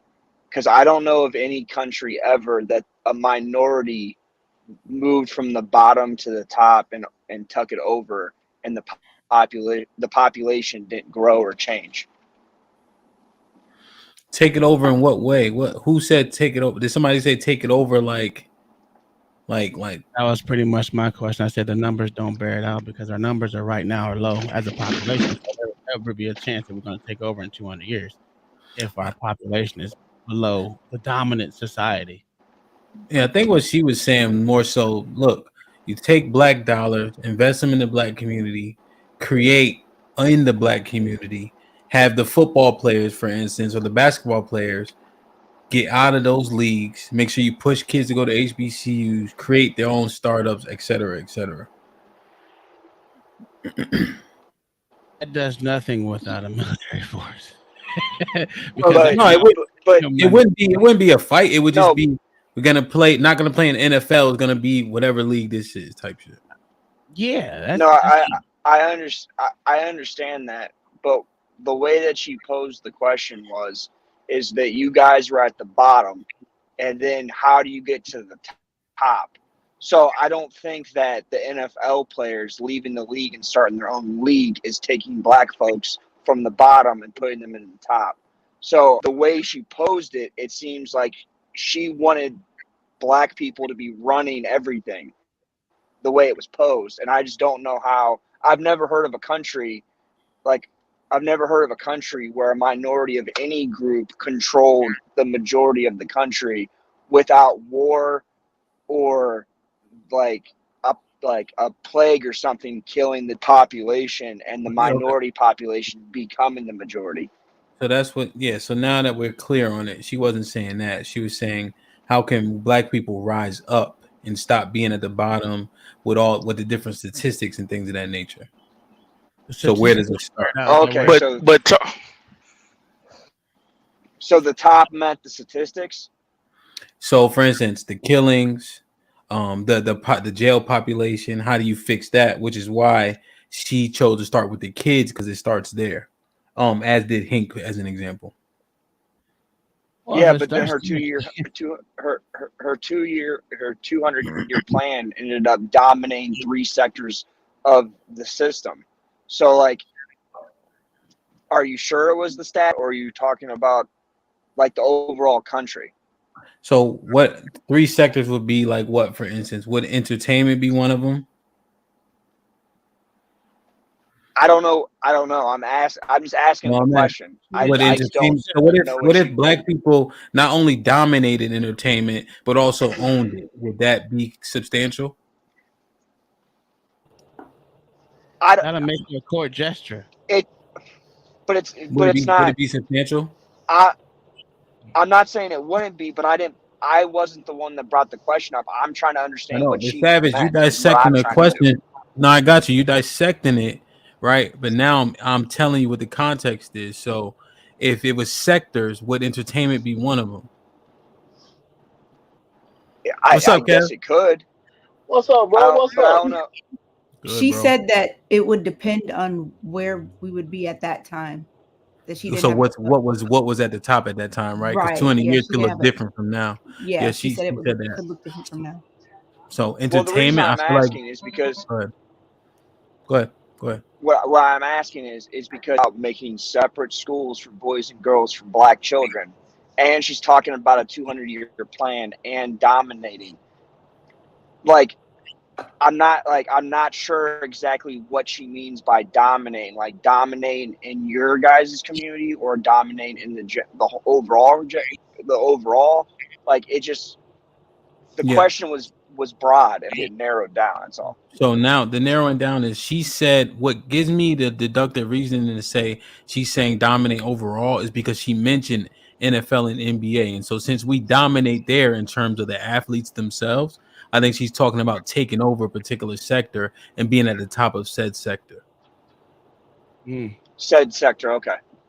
That's why I'm saying is entertainment one in 200 years it could be. And so with that, I think that's obtainable. And then you would assess the other two. Yeah. So another problem. I'm sorry. Go ahead. My bad. Okay. Yeah. Well, another problem with that question though is, even if you did use NFL or NBA, we dominated talent as players, but not as owners and coaches. So therefore, as owners and coaches and GMs. So the other aspect that you got to look at the money that's invested to get the NFL going to own these teams. Where's that money gonna come from now? If all of them left and said, "Hey, we're playing football over here," do you think Nike wouldn't invest? Wouldn't want to market there? See, marketing can come from anywhere. Promotion can come from anywhere. I would agree with you. I'm sorry, my bad. You're still talking about taking white dollars. Nike only going to come. They're only going to come when the organization is strong enough to them to support. See, they're not going to just come just because the black people left and start their own league. Once they see that Nike make money off of it, then they'll come. Who like a LeBron James? You can take LeBron James and put it to the National Black Association, right? And he playing for black owners. But LeBron James is not as effective if we don't put the money behind it. If we don't If have the you, if money and organization let there. me explain something to you. If Patrick Mahomes went and played in the XFL right now, the stadium would be filled every time he played, and they would invest in him. The talent matters. Who owns the XFL right now? White people. No, And they no, don't. The Rock. They, The Rock they, does, I think. A Rock and one I think other The Rock. white dude. There's a Yeah, white. yeah. The so Rock does. and so and and so The and Ro- so USFL. what we USFL, still my bad. we talking about organization still. So But black Tom, people you're not making a point. The point. Listen to my point. The point Okay, go was ahead. you said that the league, you have to prove it. I'm saying no, you don't. If Patrick Mahomes goes and plays in the XFL right now, those dollars are going. Period. That shit ain't proven. They ain't making no money. If he went and played in the USFL, there ain't no money. Have you looked in the stands? Nobody goes to them games. That's why they talk about merging. Yeah, They already merged. They already merged. because they taking losses. But if Yeah. you get the right names associated with something, that's why people pay actresses and stars to promote their stuff. See, I'm not saying that you couldn't take over that, right? Because that, to me, that part right there is easy to take over if you It ask is me. easier for us. Yeah. But the thing about it is, you're not going to have the same stadium opportunities because we already know they're going to not want to give up those stadiums that they already have because they're being owned by white people. So you're going to have to literally play in a college, if that, or one of these open stadiums that are available, which we all know they destroy them once they upgrade the stadiums. So where are we going to put these extra stadiums that are just, you know, Yeah, you're right. so it's more than just leaving. You got to have a whole logistics behind it. Yeah. And Correct. right now, That's the what I'm trying to say. logistics behind it is not there. I understand what you guys are saying. But there's a lot of open stadiums. I'm agreeing with you. I'm agreeing Yeah. with you. You just Right, got my to find subpar venues. Yeah, the venues won't be how they are, right? It takes, time and money to build them things up. But, Yeah. he just said in 200 years, what can be done? And I think that's the assessment. Now, this shit is far-fetched as hell, but, we just talking through it. UT said that. Let's just look at HBCUs. Come on, man. We already got examples on the table already. We don't run our stuff well already. Unpopular truth with the $2. That made no sense. Shaking my head. And then HB said for the $5. Please stop trying to make sense out of a dumbass statement. Hamp, you better than this. Listen, man. She got kicked off in the 30 minutes. HB, I gotta do my job. You feel me? Golly. I mean, yeah, you look at the HBCUs, okay. How y'all let look at HBCUs. Look at black red churches. I'm gonna mute up. John, the HBCUs were literally founded by white folks for black folks. What are we talking about? Facts. So again, you need a handout from the white folks to make sure your shit is together. So why is it that they don't? Here's my problem. Why is it that we want to excommunicate white folks out of black community? So-called black community. That's crazy to me. When y'all are when the two work in tandem to make this country run. I don't understand it. I don't get it why y'all want to excommunicate one sector of a winning society. There's no other place on this fucking earth where two people can go together to create as many inventions as it created, to steal as many inventions as it's stolen, and every damn thing else. We work in tandem together. We're bad and good at the same time. We're the yin to the yang. Black and white folks go together like rice and eggs. God damn it, I don't fucking know. Get some shit together. That's why I keep trying to say, like in this argument that we're making, if you think that you're gonna live in a society full of different races of people, and then you're gonna make without the help of each other, you weakening your own fight. That's a fact, bro. Well, also then it was said about segregation and how we shot ourselves in the foot there. Well, because I said it would have naturally, just like every other race, they didn't beg for acceptance from the white folks. It just came over time. Us black folks, we begged and we marched and we protested. Guess who hopped on a bandwagon? Other subgroups of the same country. They hopped on a bandwagon because we know if black folks ain't getting nothing, they ain't getting shit. Well, that's not true. That's not true because the Asians did get their But you're right for the most part, right? For all intents and purposes. But that's what I'm saying. So stop fighting about something that's going to naturally progress in its natural form anyway. That's all I was saying. I see what And you're if we saying. if we came out, if we stayed in segregation, if we stayed segregated and never integrated, what would have happened? We could have built up a stronger organization, which we were already doing, and we'd have brought more to the table to be more important in today's society. But what we did though was we integrated, left what we started creating, and lost all organization and brought no money and no power to it. And now we're saying we're gonna come to the table and we want to own the table with nothing to back it up with. But didn't they destroy it? I agree with that. We should Didn't they have stayed destroy it separate though? but equal. Let me real quick. Let me get Kevin and UT. Let me just read these last two. Gway with the $2. Just be American. Mayo Monkey with the $5. Thank for the donation earlier too, Mayo. For the $5. HBCUs would have to adopt higher standards than your average school. Steppenwolf with the $5. Uncle Tom, do you know how much better Black Americans would be if their inventions weren't stolen? Several families would be billionaires. Go ahead, Kev. I got 2 quick points. One, we should separate but equal is what we should have aimed for instead of integration. So I agree with the guy's points there. 2, how in the heck y'all let Keisha get away with saying women should lead the community, but when it comes down to the military action, that's what we need y'all brothers for. Y'all ain't say nothing about that. She got kicked off. You get a chance, you got kicked off. No. Y'all supposed to be riding her right now about that, whether she on or off. Hell no. If you cannot defend your own points with your own muscles, you ain't got no point. That's why feminism don't work. They can't defend it. My man Kev, I believe in saying something to somebody's goddamn face. So I don't want to talk behind her goddamn back. So when she come back up her, we're gonna address that. She see y'all talking. But I She love was the waiting conversation. around in the back. She was waiting around in the back. Oh man. UT, what's popping? What's going on, man? Tell me, man. What I was going to ask them when they were saying about the destroy stuff. Didn't they destroy our stuff? That's why we had to integrate. You talking about Tulsa? Yeah, like stuff like that. Like they did it with more places than just Tulsa, though. But I'm saying as an example. Yeah. So what do you do with that? I have an answer to that. Tulsa was built back up. Yes, and it wasn't even named Black Wall Street until after Tulsa was built back up. The blackity blacks love to tell you that Tulsa was burnt down and all of this stuff, but they won't go as far as to tell you that they built it back up and the black businesses were built back up threefold after it was burnt down. The blackity blacks won't tell you that. Does it negate his point though that it was burnt down in the first place?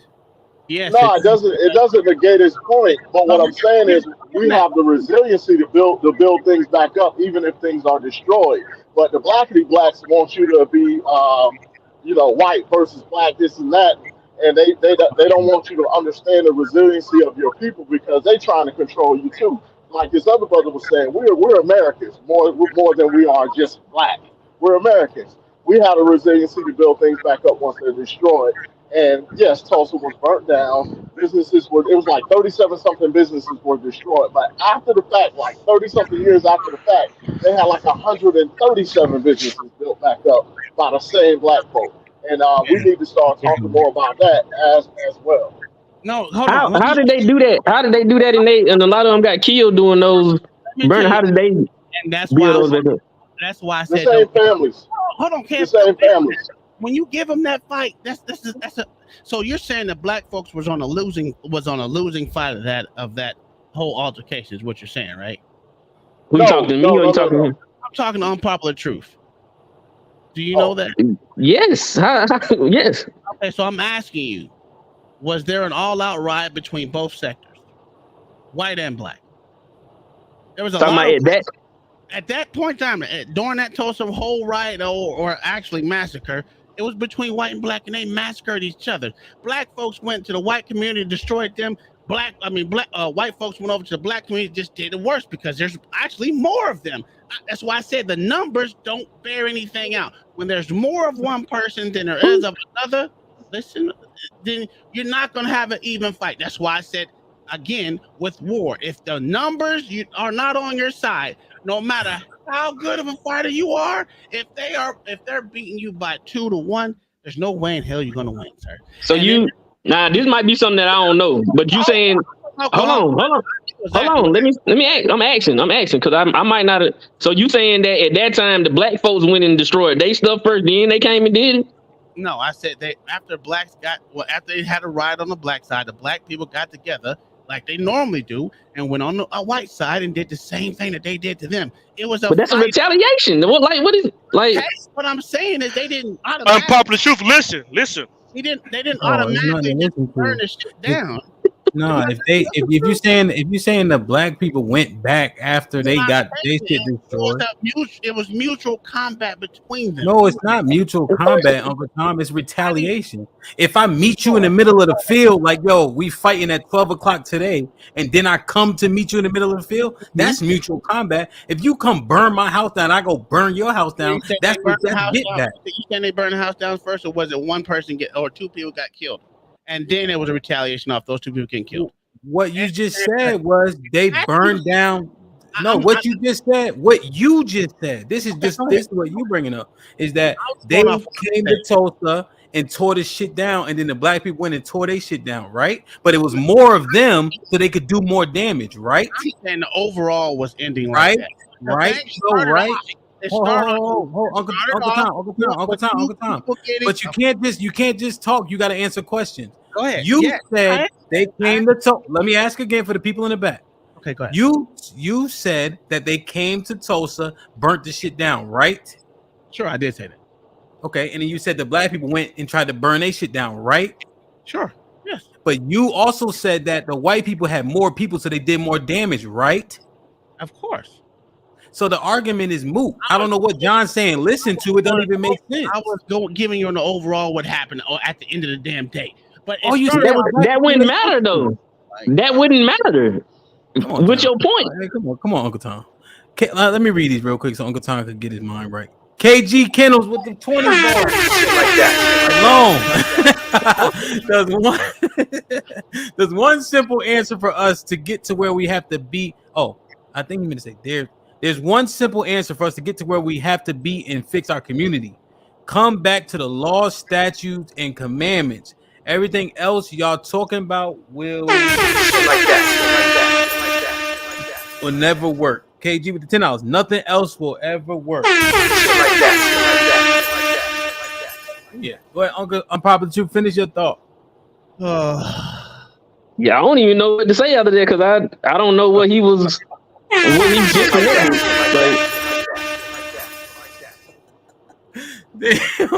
Steppenwolf said, put both of them in the bathroom, man. God damn.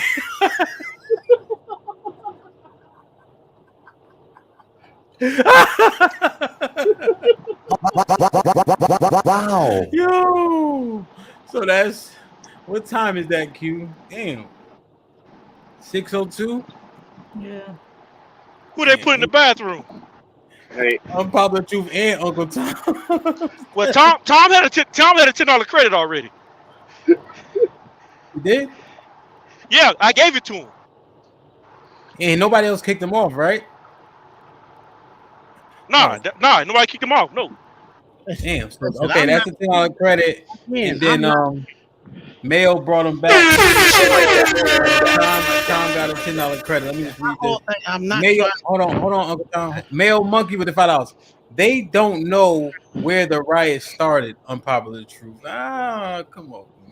Well, it started. Okay. Well, rumor has it where it started. So, but it doesn't matter, right? The thing is, I'm not saying that either side was right or wrong. I'm saying it happened and it was built up and it was named something after the fact that it was never named before. There were other places that were black business. Harlem was one of them. There was Chicago that was a heavily black area that was there too, and it's still that way. So Philly, Baltimore, and all these places were. Detroit, I think Detroit was back then too. I think Yeah. So to say that we're not winners, it's crazy to me. So, Yeah. what is the breakdown for people like Uncle Tom and Kevin? Obviously, we have an audience that's listening. People are taking in the information that y'all are providing. I'm sure not everybody's on the fence. What is the breakdown within that integration? What happened We should that never has integrate. us where we are right now? I still say we should never integrate it. It would have naturally occurred just like what happened with every other subgroup of this fucking country. They're not begging like we beg. And then you wouldn't have people hopping on bandwagons like they hop on them now. It's crazy that we have to beg people for something that's our birthright. That's insane to me. Yo, ancestors died for this shit. So I just want to bring it closer, like assuming there's a mature enough preteen or teenager who will tap into this, right? Mm-hmm. Assuming. What happened? Like, so from one day to the next, we woke up and decided to integrate, and then we were fucked up. Of course, you never could. No, It also takes time, but was some business it was overnight a process. turned down. Some business overnight went belly up as soon as integration happened, especially in small towns. Okay, and how did I that think happen? she's asking about the infrastructure. She's asking about our infrastructure as a community, like certain things like teachers. We had all black teachers. Our own black women were our black teachers, and then it went over to we're having white teachers teaching us what they want us to know, or we're having substandard treatment in our schools. Like the people that are teaching us now, they're not interested in seeing us succeed, so you're getting an inferior product versus having our own teaching us and wanting to see us succeed and giving us the best of what they have to give us. So little things like that, and it was very. It took a long time to set in, but it just messed us all up. So we no longer have our own identity as a people. We really don't know who we are. That's why we're so messed up and degenerate. We don't even know who we are. We don't have our own identity. We really don't. And we need to get back to that. We really do need to go back to being separate, like completely separate. Just like when you go down to Miami, you got Little Havana and you got Little Haiti and stuff, like own communities that are thriving. When you go to their schools, their businesses, and stuff like that, it's them serving them, it's them teaching them, it's them keeping their dollars inside of their own little economy. We need to go back to doing that. That's what we were doing. That's what made our families and our community strong. We tore that apart by integrating into the quote unquote dominant culture, and we gave up our own culture. And it just took a long time. It's a lot of little things that happened. Let me All read right. So this would you real say that the quick. problem with? Oh, I'm sorry. Go ahead. Go ahead, Ham. J Hub with the $2 says, "Rise up, Israel." Go ahead. Q. Yeah. So Kevin, I appreciate your answers. Would you say that the No problem. problem is with Black culture is Black people or the system? It's just it is it's societal, it's systematic and societal. So the problem that we're having is we take the worst of society and we gravitate to it. We gravitate toward uh, selling drugs. We gravitate toward uh, degenerate things that harm us as a people, from the music to the television that we watch. We just gravitate toward the worst of society and try to make it popular, and then we try to force it to be accepted instead of understanding that, hey, this is not who we need to be. This is not helping us move forward. This is not helping us be better people or be more successful or educated. We demonize education. We demonize intelligence. We demonize simple stuff as speaking properly and things like that. See, when we were separated, we understood that, hey, yeah, we do need things from white culture to be financially successful, and we had to do things a certain way according to the white culture as far as speaking properly and presenting ourselves well. That's why it was so important for us to be well dressed and well spoken. But now we're so integrated into their culture, it's like we just don't even care anymore. We really feel like we are 100% part of white America, and they should just accept us in any way. We don't even care about slavery. I'm sorry. Land the plane. Land the plane. My Damn, bad. man. My bad. My bad. My bad. Kev, yo, My Kev, bad. so happy to be back. He was dropping facts, but Kev, you know what happens My is bad. sometimes like all the gems Yeah, don't get caught during the whole what you're would you right. call it, monologue per se. You know what I'm saying?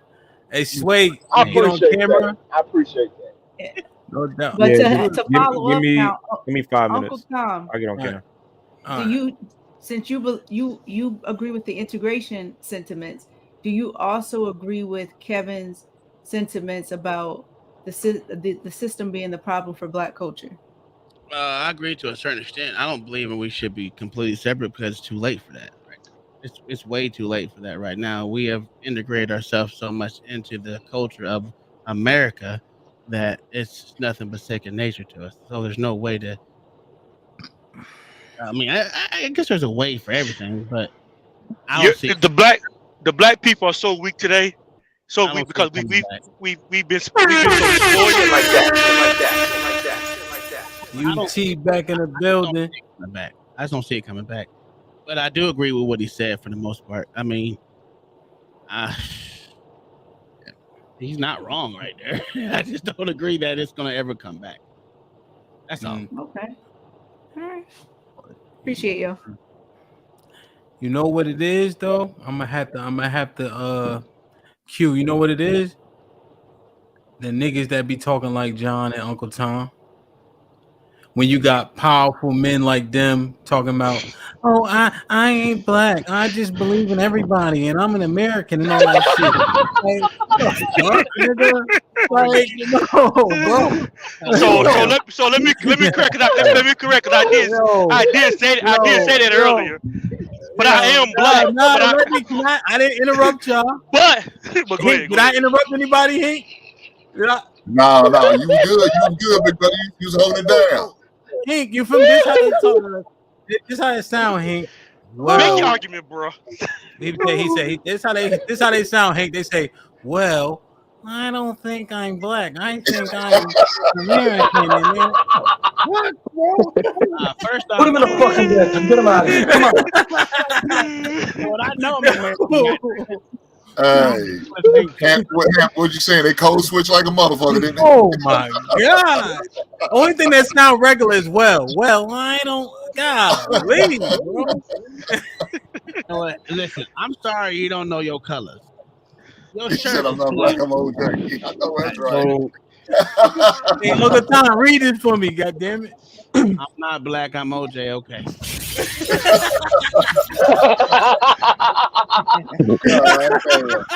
That's a fact. Yo, Tom, read it. Yo, You gotta read it like Jay-Z. Yeah, Hey, for OJ the like, planet. I'm not black, I'm OJ. Okay. Yo, I'm sweating, bro. Oh, let me read this one real quick. Steppenwolf with the $5. We need the nuclear family back badly. We need fathers in these children's lives for real. Now that's a fact, though. Yeah, no. Usually, Tom, I usually say so-called black, You but got for the one sake more. of conversation, I try to. I got one more. Let me see. Service King with the $5. Laws change to benefit one group and demonize another, even though both participate. It's about a corporate running a sector. Shit. All right. You know what I Now, found interesting here? When we first started this show, it was a lot of people saying it's black people with is the problem. The system isn't the problem. And now it's giving more people coming forth saying it might be the system though. So even though my Shit like shit that. didn't Shit like resonate that. earlier, Shit like that. I'm gonna just leave it right there. Yo, No one record. Yo, nah, let her land. Yo, why and Q? Why they don't want you to finish a thought? She did finish. She said she landed. She said she landed. Wow, like John. When you ever seen John have this much vigor?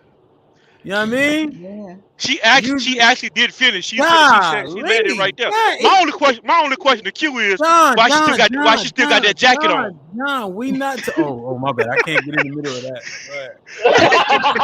Hey, John, I didn't know you was going to get You serious. gonna get off some Lakers. You gonna get John, off that's some my Lakers birthday for real. jacket. My bad, John. I didn't know you was getting serious, John. My fault. I didn't mean to cut you off. Damn. All right, here's what I gotta do. UT brought himself back. It's only right I let him get his word in, then Sway could jump in. No, I'm just listening right now because they don't went out for what I was saying, so we good. Go ahead, Sway. You got said a lot because I was at work listening pretty much. I'm still in my work clothes, my damn dirty ass hat. I guess to the last topic y'all was talking about, the most recent one, it was about the segregation and integration aspect of it. If integrating was better or worse for Black people, I think that if we didn't so-called integrate with white people, we would pretty much probably have the same issues similar to what white people are having amongst themselves. Not necessarily a race issue, but a class issue amongst ourselves. Black people would still separate themselves amongst the haves and the have-nots. Even if we were kind of had our own communities, right? We wouldn't allow the bottom to hang around with the top. It's not like we would all be some big kumbaya, get together Wakanda where everybody just helps each other out. No, at some point we would be like any other human beings and civilization of people. I mean, Japan is 98% Japanese, but they still have classism. And I think we would pretty much have the same amongst Blacks. I think the big issue with Blacks is that we try to save everybody instead of just saving the people who either you think deemed to be saved or the ones that actually want to do something and be saved. Well, Sway. So if that's the problem, then staying separate, we would have alleviated that problem. No, we were saying if we stayed separate from the whites, we would have just separated ourselves amongst each other. But what you just said is that we try to save everybody. So what's your logic? If we would have stayed separate, we wouldn't have the mindset of saving everybody. We would be like everybody else. Well, how everybody else thinks is classism. That's what I'm saying. So if we stay separate, I'm saying this is a human thing. It doesn't matter. I know. But what I'm saying is separate from them, we would have had issues as well. We would have, but we wouldn't be trying to save everybody if we stayed separate, though. Based on what you just said, I think we currently are trying to save everybody. Like I know in the top, like it seems like the one who's trying to save everybody are the people who don't actually have the power or influence to do so. So they're kind of saying save everybody in the same breath. They're pretty much asking to be saved because they're one of those people. You think I'm backtracking? Yeah. Really? It's all good. You know I love you.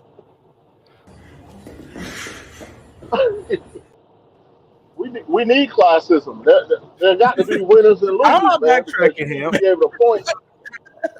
You got to be able to show your kid, like, you see that dude over there, don't be like him. Hey, everybody, I apologize for Kev's decorum. He just happy to be back, so he just blurting shit out and talking. But I'm happy to see him. I missed him, so I'm glad he just happy to be here. God damn it. my main point, Hamp, is that I personally feel that if you would have this in America, if you live in America, you're going to have the same issues regardless if we segregate or integrated, in my opinion, as Black people. Because at the moment, I think a lot of Black people, as much as I put this thought of racism, more often than not, most of our moves is based off of class. Even now? Even now. Today? Yes. Okay, so Sway, this is why I said you was backpedaling. Because what you just said wasn't that. So are you just changing your thought? What did I just say? How did I articulate myself to you? What did it? Yeah. So initially you were saying that the problem with Black people, I was assuming you meant today, is that we try to save everybody. You were saying if we didn't segregate, we would still have issues and it would be much more class-based in terms of we would be like all the other races of people where they don't fuck with the people at the bottom. My main point was that it would be the same where we are right now. So you're saying we would still be doing all the bad things we do now if we stay segregated? The ones that are doing the bad things are still going to be the ones doing the bad things. The ones that are doing the good things are going to be the ones that are doing the good things. Now, are you saying the proportions would be different? Well, we would be like everybody else. Is the point? So we would have our own stuff, and we wouldn't be set at the bottom of somebody else's structure per se. I mean, we're still in America. We're not Well, at the bottom though. I don't know why they keep saying no, we in terms. So all right. So when we overrepresent on negative thing, like for We do instance, overrepresent black people as the bottom a lot, and that's why I yes, think this idea that we're at the bottom is because. Sorry, my fault. you got good. Nah, I mean, I was talking, but I cut you No, that's off. why I So said my fault. No, I want to actually have a no, conversation. no, I'm not. go I'm not ahead, go trying ahead, to Uncle be Tom. right. Go ahead. You and Sway just cut me off, jumped me. Go ahead. Hamp being emotional. Come I on, said you I'm hurt not my trying to feelings. argue. I'm not trying to be right. I just want to have a Yeah. conversation. Now it doesn't. Q. You see, I try to save space and let them know they hurt my feelings. Now they call me emotional. You're emotional. I would play my emotions to make you cry sometime, but I'm not gonna do it. All right, thanks, Tom. I appreciate it. Go ahead, hit it. Go ahead, hit it. Oh my God! Look at John. Q, keep that coat on for the rest of the week. Hey, John up a cheerleader, man. John up a cheerleader. My bad. Wait, what were we saying? My bad. I started jumping. Forgot. I think the main premise, like I was saying, is that I think we harped on, if we didn't integrate, we would be in a better place as black people, as a collective, right? And I don't think as a collective we would be in a better place. I think the ones that would succeed are the ones that would succeed, and the ones that are going to fail are the ones that are going to fail. And I think for the most part, at this point we even move based off of class than race. If you live in America, that's just what even now. So if you're talking about if we just swap that segregation part of it, integration part of it, I don't think that would have necessarily changed the outcome where we are today. Maybe certain things here, there, whatever, but holistically, I think how our thoughts on how we separate ourselves amongst blacks is going to be based off of class, regardless. It's just what it is. We're not going to say we would have been. I think we would have been competing more. I think we would have been competing more to not be like them. We're a little bit different than white folks, right? We're more loving and second chance type people compared to white folks. White folks are more cutthroat. They wouldn't tolerate certain shit. Compared to black people are more forgiving and understanding, and we'll throw the white flag out in a goddamn minute. Unfortunately, probably for the detriment of our people, but we'll do that. I feel like a lot of times we jump through history without giving a lot of the nuances of history. We'll say black and white when we know there are other races of people that have been here and pretty much separate themselves amongst classism. The Asians do it. At different ethnicities, whatever, right? Different ethnicities, they do it. But then if you're talking about how the country became where it is today, white people separated themselves amongst their quote unquote country demographics. The Italians and Irish used to be in slums and ghettos just like the blacks and the Asians, especially in New York. They ran the ghettos in them slum houses. So I just think when we're talking about this segregation, integration aspect and how big of a play that was amongst blacks, I don't think it was that big of a play as much as we try to give it to. Granted, it was a turning point in history, but I think the outcomes amongst the totality of blacks would have been where it is today. Our ideology would have been class. The people who are going to destined to succeed are going to succeed, and the people who are destined to fail are going to fail. I would say this way. I think if we would have not integrated, the black people will actually have a culture besides degeneracy. Because right now, think about it. If we were leading to something so great that it just fell off when we integrated, that we lost a lot of our identity. And I would say that it's true. Once you integrate, you do lose parts of yourself. We didn't have that. Matter of fact, like I said before, joining the Navy was one of the last things. Well, yeah, one of the last things to get integrated as far as that, and the Marines. So the Marines and the Navy were the two parts that were the hardest to integrate. And they were having race wars in the military. Of all things that's supposed to have structure. Most people don't even look at that. But you know what? Outside of that, they still fought through the shit and actually had an identity about themselves at one point in time. So I would say to integrate was to lose part of yourself just to be happy with what they're gonna what you would accept. And that's why I don't like integration. I think it would have naturally did it on its own, just like every other race that came to this country. It naturally integrated. You're muted, Sway. I think at that time though, if we going back to the time where he was trying to speak of, we were more strict on our people, so we wouldn't, and we wanted to show white people that we wouldn't like them. Thing though, like what is Hey, this? Hemp, I got a question for you, Hemp. Huh? Oh, my bad. I'm wondering what's his own culture, our own culture, because most of the stuff we adopt as our own culture It's not our culture. I know. I've said this before too. It's old. It's just like rednecky country folk type shit. It's not even that. It's east, southeast European. Well, however you want. Hey, Hemp, I got a question for you. Even mnemonics that you speak is southeast European. All right, But whatever. real quick. So culture doesn't always have to be things that you guys can readily see. It could be like, for instance, what Hink was saying, like how people conduct themselves and act. Though I can be just feel like different. When you wait, but when you integrate, you start to lose some of that. Right. So if white people, just based on what Hink was saying, have a little bit of a more of a carnal nature, you start to adopt some of that stuff also. So it could be much more than just some shit that y'all think y'all want to see, talking about food or things of that nature. I think you culture. I'm sorry. I keep. Go ahead. I'm done. I think I got a culture question. has more to do with the country you live in, and then the geographical region you live in that country, than your skin color. Personally. Oh, somebody paid to drop me. God damn. What do you say? What Sway do? KG. KG said drop Sway. He ain't had no context and nothing. He just dropped him. Damn. So what time is that? 6:35, right? Damn. All right, John, you got a question? Yes, sir. Yeah, I got a question for you. Yes, sir. Let's say you got two people, right? You dominated both of them. You beat up both of them. The one dude the first dude you bullied, beat him up, he gave no fight back. Yes. The second dude you bullied, but he fought you tooth and nail for like an hour straight. Never gave up. But you eventually you wanted to fight. Who would you respect the most? The one who didn't give up. The one that fought you back. That's the problem with segregation. I mean integration. We didn't fight for it. So because we didn't fight for it, they didn't respect us when they gave it to us. They just gave us what I thought air quotations, what looked like freedoms, but they only gave you what enough to keep your mouth quiet. So anytime you get someone out fighting for it, no one respects you for it.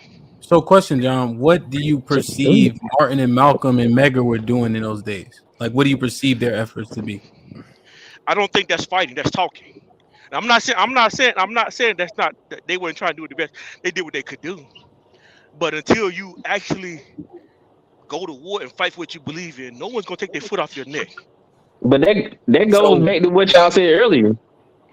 Well, no. You see, hold on, stay on the point real quick. So, when you add in the Panthers and the things of that nature, and you add in Fred Hampton, just all of that stuff, you saying like not enough bodies dropped?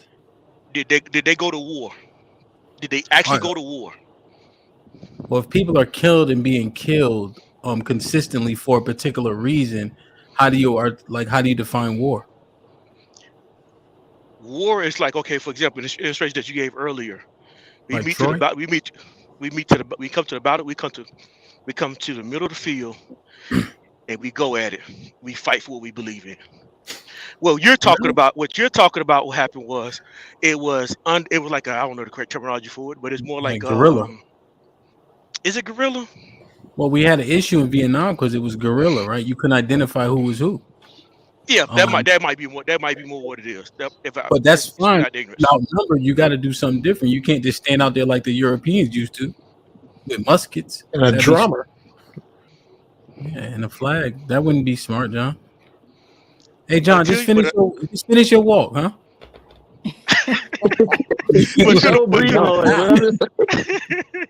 Yeah, I'm trying to get it in. This bro. nigga was walking when I left.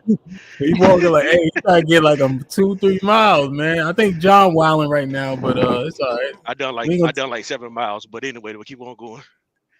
Yeah, we ain't gonna tell nobody else you was wilding. Nah, but that's okay. So that don't make sense. What I'm saying though. Makes sense, but it also you assume we didn't fight. Like we were definitely fighting and out there. That's why they shot Megger in his back twice, and he was strong enough to drag himself to the steps. They shot Martin on the balcony, and then all the conspiracy theories regarding Malcolm. I mean, it was a war going on outside. That's why they had to get rid of them. They drug Fred Hampton and shot him. Right? Who really got him? I'm not saying that. Okay. So what I am not saying though is that we didn't do what we knew to do. March, talk, fight. We had the Black Panthers who tried to prepare for war. Mm-hmm. But a war is actually when you win the war. There's no doubt who's in charge. So if this war that we think that we fight, I don't think we put damage. We don't think we put enough damage to the standard that was existed to be recognized that we did anything. But John, you're American, right? So you're fine. When you say we, are you talking about like me and Q and Hank and Unpopular Truth and Kevin and Uncle Jeff? You know what? Look, I'm American. I'm American and I'm black. The thing I don't fight is that I recognize that black culture is trash. It's terrible. We're not organized. We're not structured. We don't have a plan of action. There's no goals. There's no unification. Well, I mean, but if you're referring back to the times when we obtained these rights, the truth is a lot of stuff was very, very organized. Which is why they had to get rid of those leaders.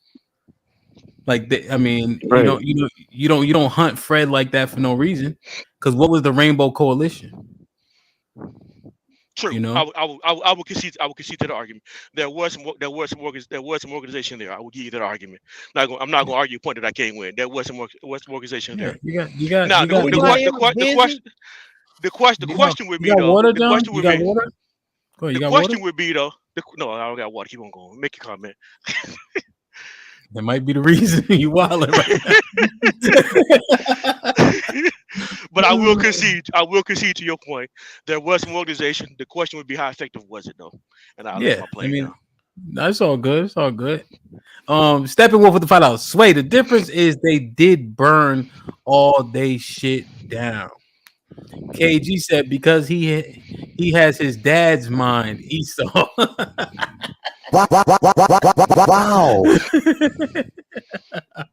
Damn, man. Man, what were we saying before John started wilding? Y'all don't consider Sway black? Is that what we're saying? His dad's white, right? Yeah. No. Okay. I just want to make sure. Y'all know that Sway's white, right? Because his daddy white. That make him white, not black. Am I right? That's not the way that works. No, that's exactly the way it works, man. Right? No. Yes, sir. All right. No, there we go.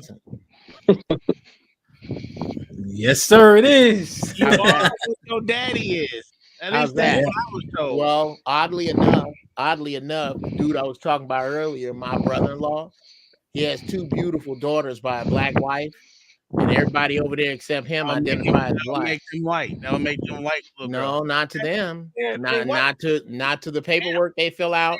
Not to the organizations they belong to, not to according to the back of their driver's licenses, not according to their birth certificates. These are people I know who have other people that they know that have white fathers that identify as. Are we going by the English standard? So you can go by. So we doing the identifying thing now? No, I didn't really go by that. I'm saying, but you using it as your argument. So is identifying the thing that you can do now? Well, I'm not quite. I don't understand what. That's just like just like with everything else. You say they can identify as it even if they not. So is that would go across the board then, right? No. Why? Because I identified as a fire truck when I was 4. Turns out I'm wrong. Right. That's what they said. You right. Okay, forgive me. Maybe this has changed. Unpopular truth. No. This may have changed, and forgive me. Maybe I'm working on old intel, but from what I understand, all it takes from either side is one drop of black blood. Are we not on that anymore? No. then whatever. Oh, okay, my your bad. was. Okay, I'm working with old intel. Apparently, there's something new I don't know about that my No, nieces there's don't nothing know new. about. No, My it's not nothing sister-in-law new, don't know sir. about. Her Sir, friends it's with white nothing new. husbands don't know about. No, it's not Inform new, me. sir. It's not new, sir. Oh no, I'm not saying whether it's new or old. I'm just saying I didn't know it. I'm in This is ignorance. from Inform me. way back old English standard. Okay. Old English, old Roman, old whatever European state you want to go with. That if your father is white, you are then what the your kids father are white. All right, let's look is. You that are up. what your father is. You are what your father is. Okay. I was just going by what you said about identifying. Like they can identify what they want to identify as, and that's good or that's cool. That's what I was going by. But Okay, well, let me be clear about it. They can tell you they're not beautiful. They're stunning. My nieces are stunning. No, they white. I tell them, look, when people They ask white me and where you stunning. from, tell them whatever. You can say Sri Lankan, you can say Puerto Rican, you can say whatever because of how exotic your look is. When they are asked, yeah, what that got to do with what I'm talking about though? That ain't got nothing to do with what I'm asking you. well, then I'm confused. I don't understand what you asked. A whole bush around the bitch that They white. It's fine. They white. They white and stunning. That's it. Just say they white and stunning. It's okay. I can't say that because they don't say that. Oh no, hey, they are confused, sir. So, Uncle Jeff. So you go by what people identify as then. Yeah.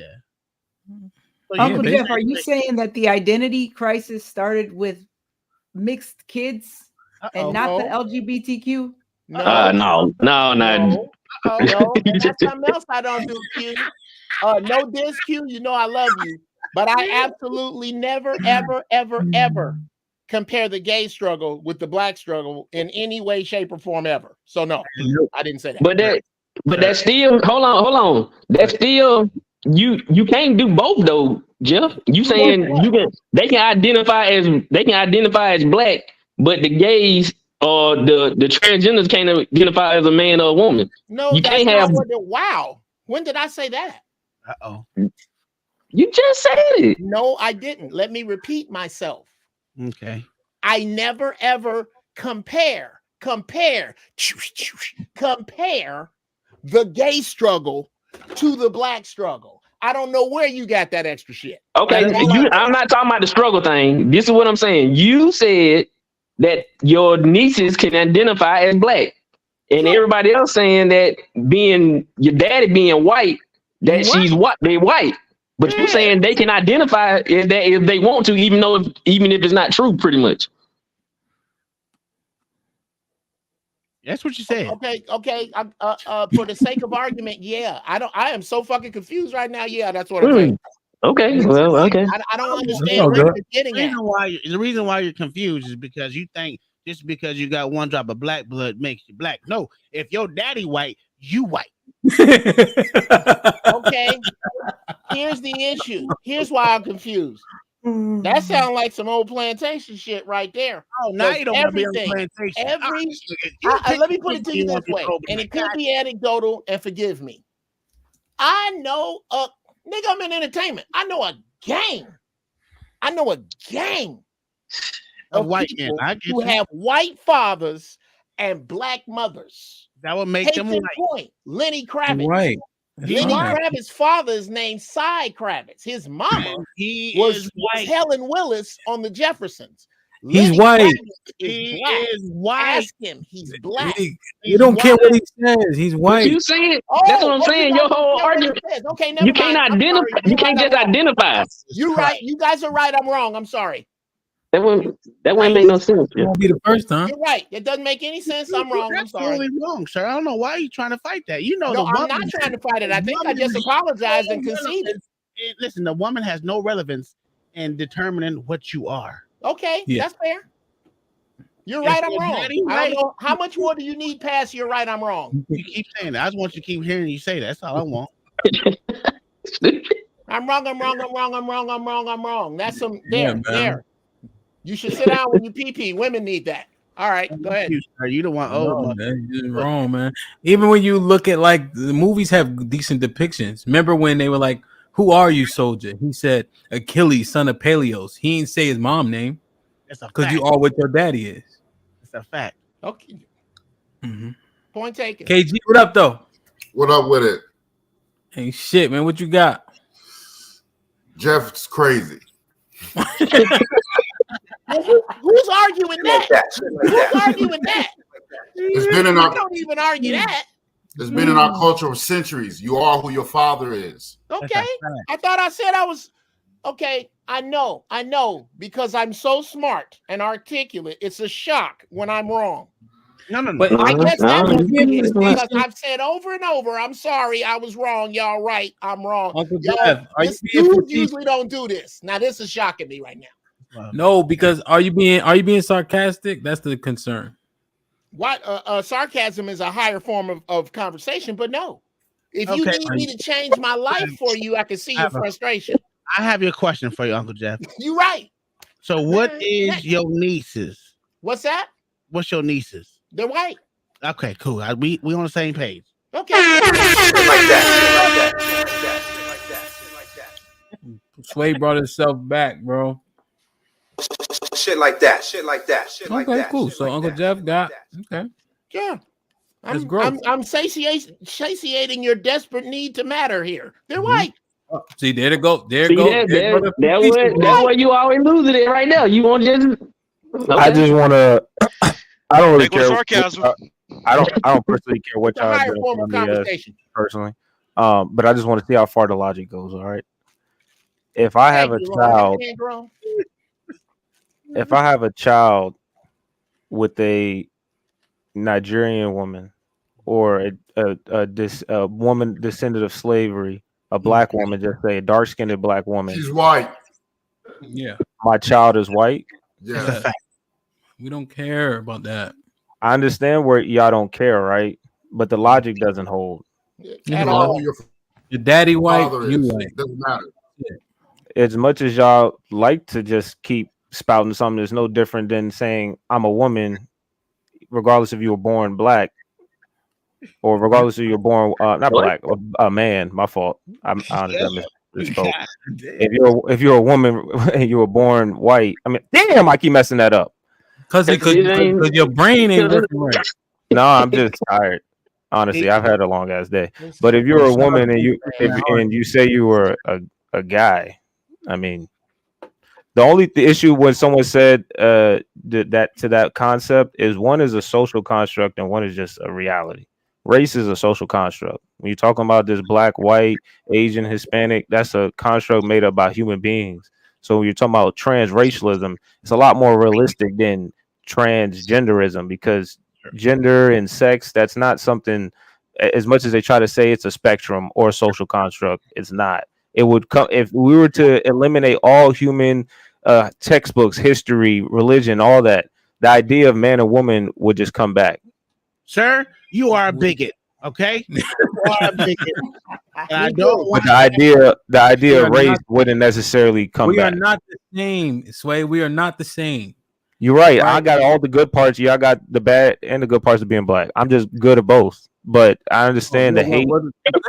I understand the hate that the light skin. I understand the hate that the mixed light skin breed is the evolutionary better race of man. But we leave that alone. Well, the good thing for us is the good thing for us. We don't bald as easily. We're typically we don't bald as easily. We're typically taller. Women like us a little bit better as well. Universally, our skin don't crack as because we got that black side, but then we also don't got the ugly parts of being black. And I'm not going to say that because y'all gonna get triggered. Prone to congenital disease. Yeah, I mean, come on, man. You see, Q, why you gonna trigger Q? You're in favor of mixed breeds, Uncle Jeff? What's that? You're in favor of mixed breeds? No. Are you in favor of mixed breeds? Well, sure. When you get light skin, how you gonna say you don't? How I'm gonna say I don't, and I like light skin women? And by the way, I'm only racist from the waist up. There's no racism in my pants. You're not a pro-black motherfucker, is what you're saying. Okay, then I'm not. Okay, geez. I'm not gonna lie to you. I'm glad that I can't be pro-black. That shit seems like a headache and a plight that's uphill, and y'all got it. Sway, y'all don't need my help. Sway, don't do it. This is what you do with that this shit. Looks like it sucks to be pro-black. I do not want to be a part of y'all. All right, so what y'all not gonna do is turn it into a shit show. So if y'all don't want to have a Y'all conversation, tried this shit on me for the past 10 minutes while I wasn't here. Nobody was talking to you. Nobody was even You talking about me. Talking about the construct. Yeah, if y'all don't want to have a conversation, just shut the fuck up then. If y'all just want to blurt out shit, but if you want to talk about it, let's talk about it. So you asked the question, right? You asked the question, right? Because a conversation ain't motherfuckers just blurting out shit. So now you want to talk about it, let's talk about it. So you said if you have John, you gotta mute with all that breathing and walking and shit. Yeah, bro, you sound you having a stroke. Yeah, man. I was trying to get in, but I wait. Nah, you can get in, but that shit is corny. Like motherfuckers just talking over each other for what? So you asked the question. I don't know if it was disingenuous or not. You saying like if you have a baby by a really, really dark black woman, does that make that baby black? Is that what you're trying to say? That was my question. Is my child black or white? Right. Amongst your concept. Did the father's lineage change, or did that baby's father come from a white man? I'm asking you guys that. Okay, so since the lineage did not change, that child is still a white child. Okay, that's what that child should identify as. All right, point blank, period. That's what we were talking about. You are what your father is. Do you have traits of your mother? Of course, but you are what your father is. That's how you break that down. When you guys said you are what your father is, and you said somebody's son of such and such, right? Were they saying that as like I'm son of such and such, the white man, or just son of such and such, the man? Because I feel the concept of white and black and Hispanic and Asian, like I said, it's a social construct it's a fairly new one that was created in the past 100 years. And so when you go on biblically to filibuster and be wrong, but if you talk about nations, there are nations of people. Nation is nationality. Mm-hmm. So who you are is who you are, and that's from the Bible. If you believe in the Bible, that's 6,000 years. I can agree to culture and not race, but ethnicity and nationality and all that. Like, you're Nigerian. I can believe in that, but to the idea of like this racial construct that if your dad is a white man, like the emphasis of whiteness, right? He's a white man, but you're using the idea, the premise based off of it seems like a biblical or historical text where the idea of white didn't exist back on those examples you're used in. They were just more national or based off the culture they lived by, not necessarily their skin color.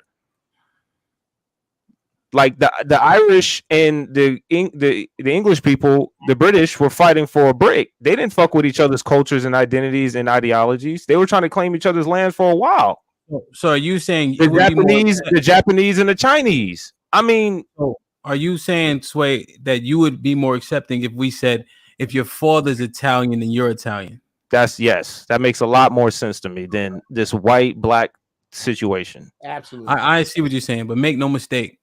You are a white man, and then I'm you might so be happy, Irish, man, because I get all the benefits. I get the benefits of being a white man amongst the blacks, so you guys treat me better. Then I get the benefits of being a black person amongst everybody else because they treat me a little bit better as well. But I'm a mulatto, so they think I got a little bit of good blood in me, so they treat me even better. I don't know your experience. It's just a good life being light skinned. I appreciate y'all, man. I appreciate y'all from dropping that one little bit of blood in me. Went a long way. Yeah, bro, I respect it. I'm glad I'm not, but I respect it. I think you got to reap the benefits of what it is that you've been given. You know what I mean? We ain't shitting on that. We just use you as an example. Let me read these real quick. So my kids will be black, right?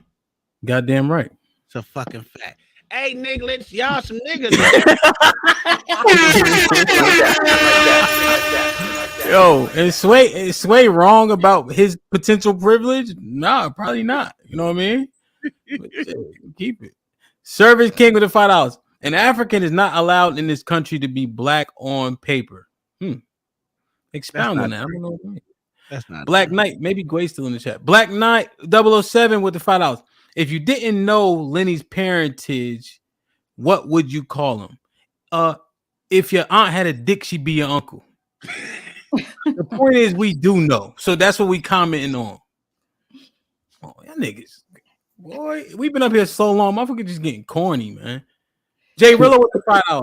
When determining race, is the criteria genetic percentage? Is it the skin tone they appear as, or is it a cultural alignment? Make it make sense. Savage with the $5. Sway, you Esau, and the Hebrews want you to kiss their boots, and they will wipe you in heaven as a slave. I don't know. Wipe what? What is he talking I don't about? even know what. He's considering them black. What's Esau? What is wiping you in heaven? What Start there. That sounds doing? like I think he meant that whipping. sounds like but the kind of porn I I don't think he watch. meant whipping, but you can't say that on YouTube. Like you can't say certain things in a super chat. So I think he Oh, meant really? whipping. Yeah. Oh, whipping? Oh, okay. Oh man. Well, Uncle Jeff, did you even get a word in? no, I'm enjoying this. Whatever it is. Okay, all right, cool. I never seen that before. Everybody take this fucking picture of this moment. Uncle Jeff wanted to sit back and chill. Now, you niggas. Oh, wait a minute. Oh, you mean it? Oh no, I've already been convinced that my nieces are white. I'm good. A fact. Yo, my kids got one of your nieces, man. My kids black because they daddy. Fucking right. Uncle Tom winning. Yo, Uncle Wait a Tom. minute. He doesn't. Yo. Uncle, why would Uncle Tom's kids be anything but black? Sure. So that was my other argument, or not an argument, but kind of thought process. If we're gonna go by that, then the whole pro-black thing that you have to be married to a black woman is kind of null and void. If you can have Fucking black goofy. children regardless. I would agree with that. If everything deems from the father, it don't really matter who the mom is then.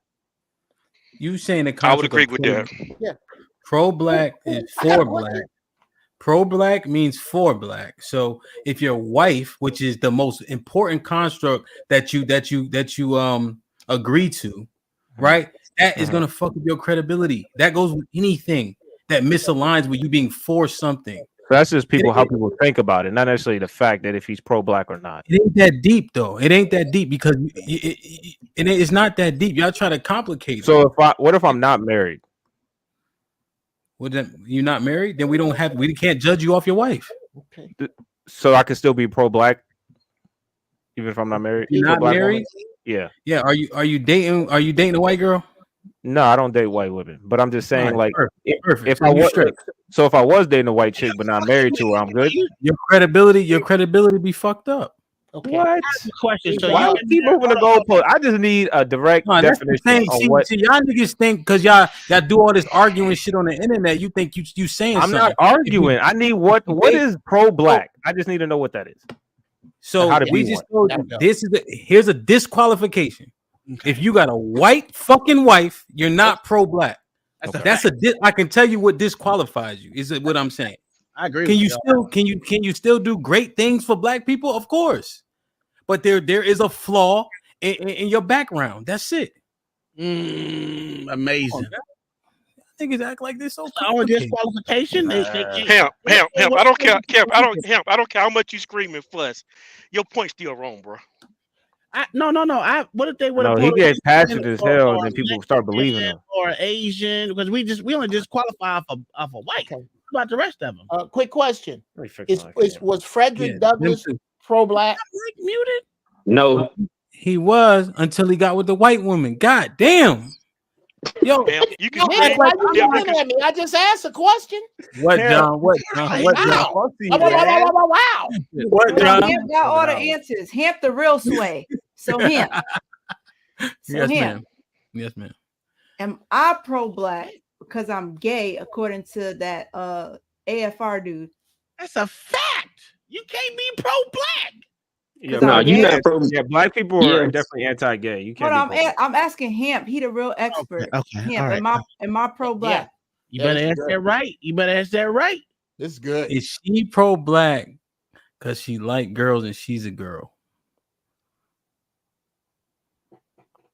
But I'm dating a black woman, so. Yeah, but being gay is the Esau trait. Keep going, sir. Come on, answer the question. Hamp, I need to hear There this. it is. I need to hear this. And what time is that gotta go? Let me see. Yeah, wow. I'm trying to think about it. My niece is white. Keep going. Because they white, so that's easy. Yeah, one. exactly. This one a little bit more difficult. Hey, let me learn about it. It's a little bit more difficult. Uh-huh.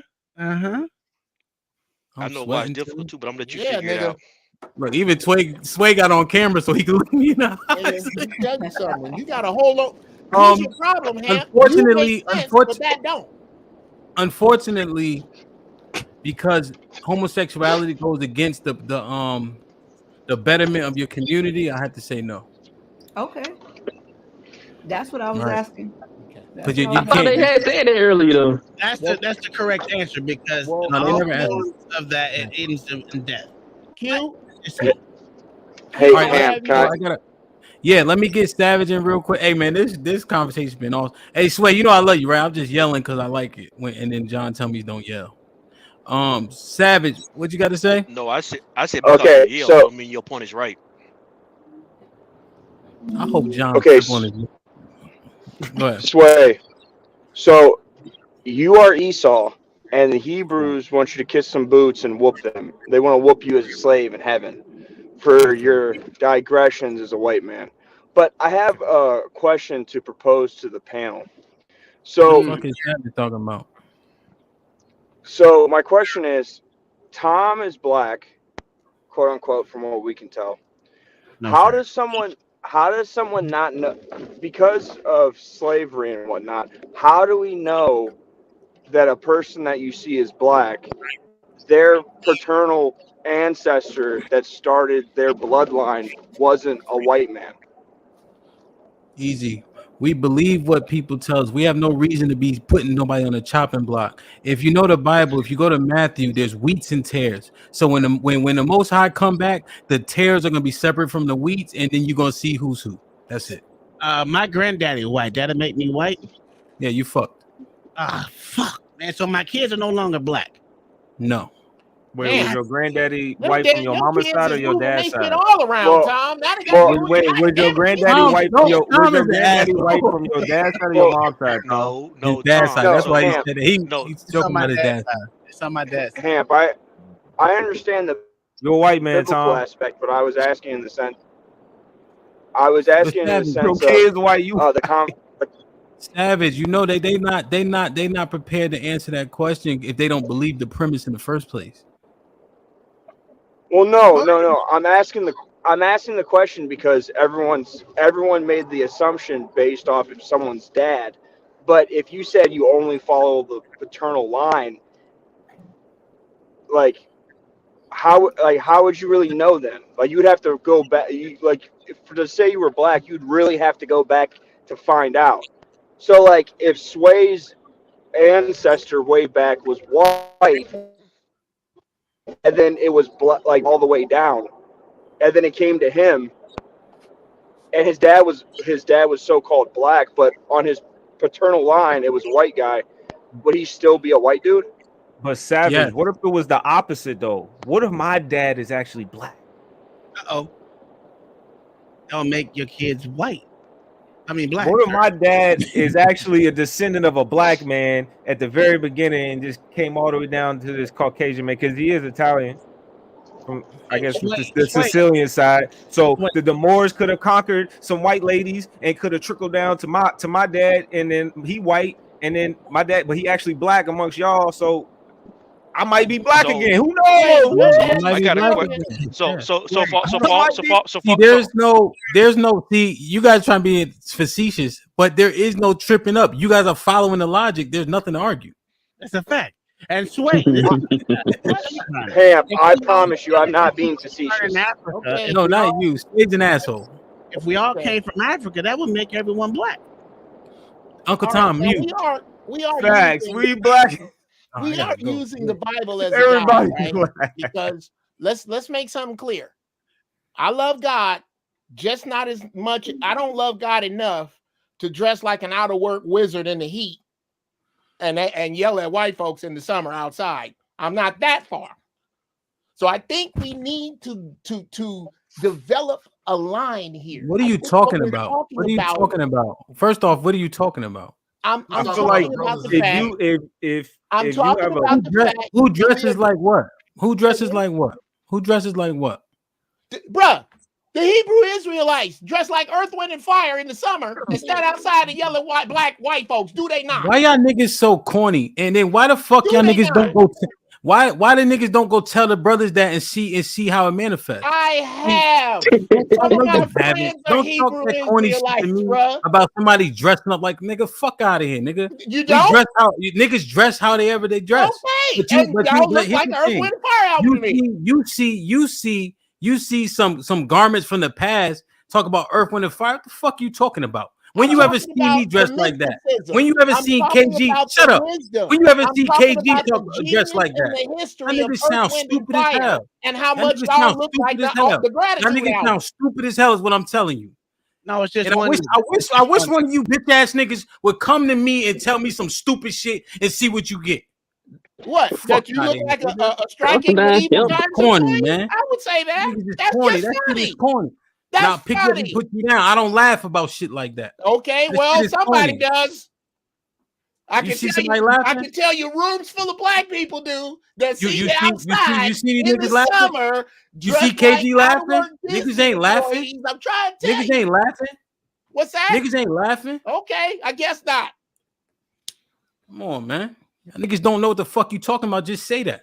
Okay, I don't know what the fuck I'm talking about, but what I think I'm talking about is the fact that we are using as a guide a book that has 66 books in it, usually 80. starts with in the beginning and usually ends with Christ Jesus be with you all. I 80 think books. that's what we're talking about. Yes or no? No, it's 80 No. books. So Esau, that came There's out of 80 Marvel books. Comics. Where There's did that 80 come from? books. There's Where did 80 Esau come books. from? There's 80 books. That's what I'm saying. Y'all niggas is Okay. misinformed. So My stop bad. talking about My it. bad. Okay, no, we Yeah. can get into this if you like, because the misinformation is that the Bible is the original book at all. I mean, if we really want to get down with this, I've studied a little bit myself, I didn't want to go in that direction. My point is that we are taking the name Esau, and we didn't get that name from Who DC introduced Comics. Esau? We didn't get that name from Who anywhere but the introduced Bible. Esau? Who introduced Esau? Who introduced somebody here? I didn't. Was I the first Savage. person to say Esau? Savage. Savage, a white man who came up here to say something specifically to Sway, said Esau. We didn't say Okay. nothing about no Esau. Okay. So what? Okay, so then forgive me. I was thinking maybe, just maybe, you were following this Look at line this of Judas. questioning and thought, perhaps along your belief.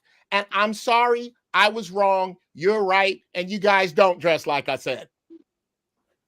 All right, never mind. Could have swore I heard Esau though. Look I at could have this sworn. Judas.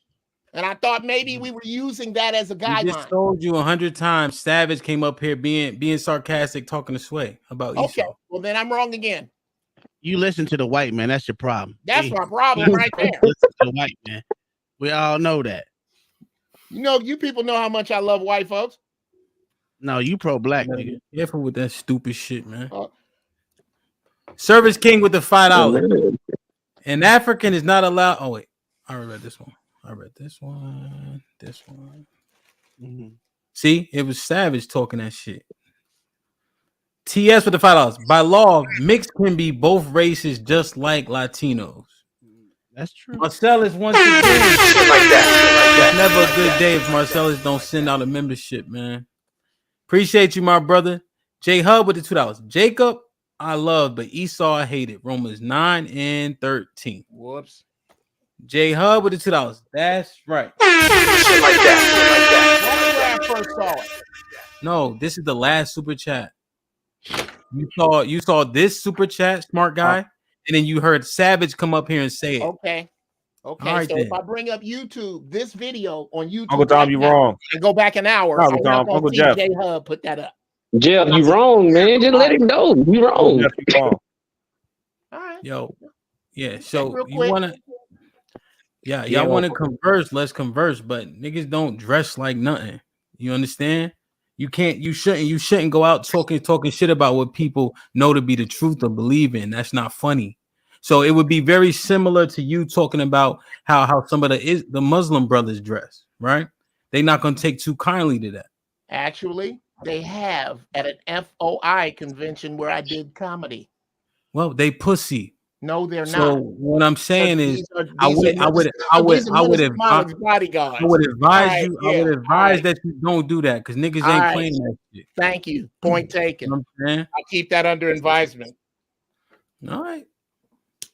Savage with the $2. The white man was talking to the white man. Steppenwolf. Appreciate you, my G. That membership means a lot. It goes a long way. You feel me? God damn. Oh, this brother in California. How much is your membership? 99 cents and I think $4 or $5. 99 cents. God, bro, you should have like 800 memberships. Yeah, because when I do the members only, the point was it just to have a chat pass. You know what I mean? Mm-hmm.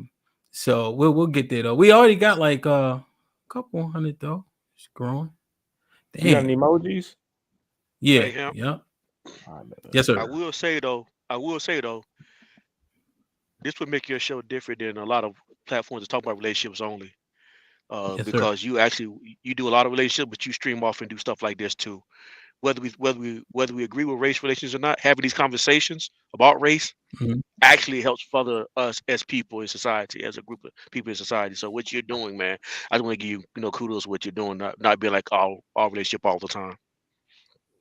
Yeah, no, 100%. I think it's important, man. Uncle Jeff, let me just say I apologize for like yelling and cursing because I shouldn't have done that. Because I love you and respect you. I could have conveyed my point a lot better than just yelling and shit. Nigga, if you don't stop with that shit, we a couple of grown ass men, Hamp. But still, though. I always I chalk it up don't to give a Hamp being fuck a about none of meathead, that. fucking You, playing bruh. football. He got a little bit of CTE, so he don't, that emotional. Man, look, Yeah, this is how men used to talk. Men used to not tiptoe around each other. I don't take that personal at all, bruh.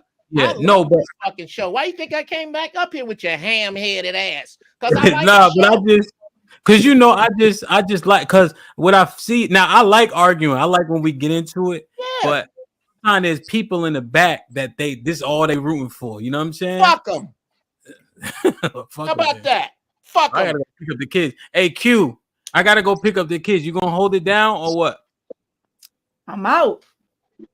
Q cannot do this. Q can. I'm out of this bit. I'm out. I'm not gonna sit up here with these geriatrics arguing with each other all night. Fuck that. Wait a minute. Hold on. And Q, I'm not gonna let you do it. You take off that jacket. Q.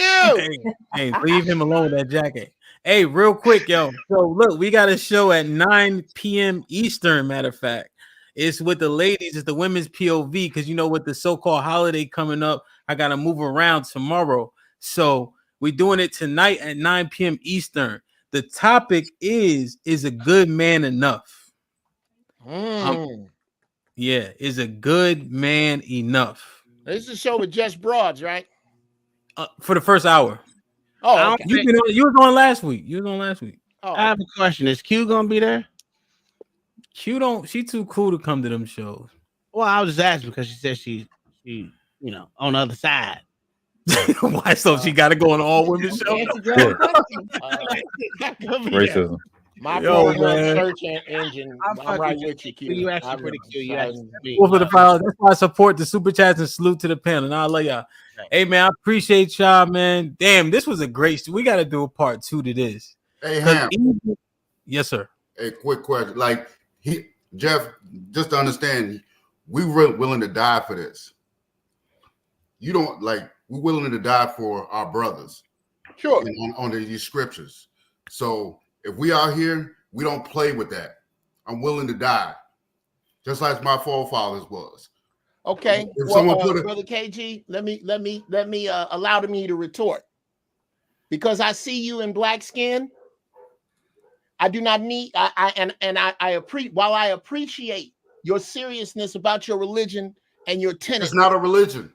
Okay, while I appreciate your seriousness about blank and insert whatever word you want to insert there, please do not misunderstand or misinterpret either me joking or the gravity of my seriousness with regard to what I will die for, which is you, Brother KG.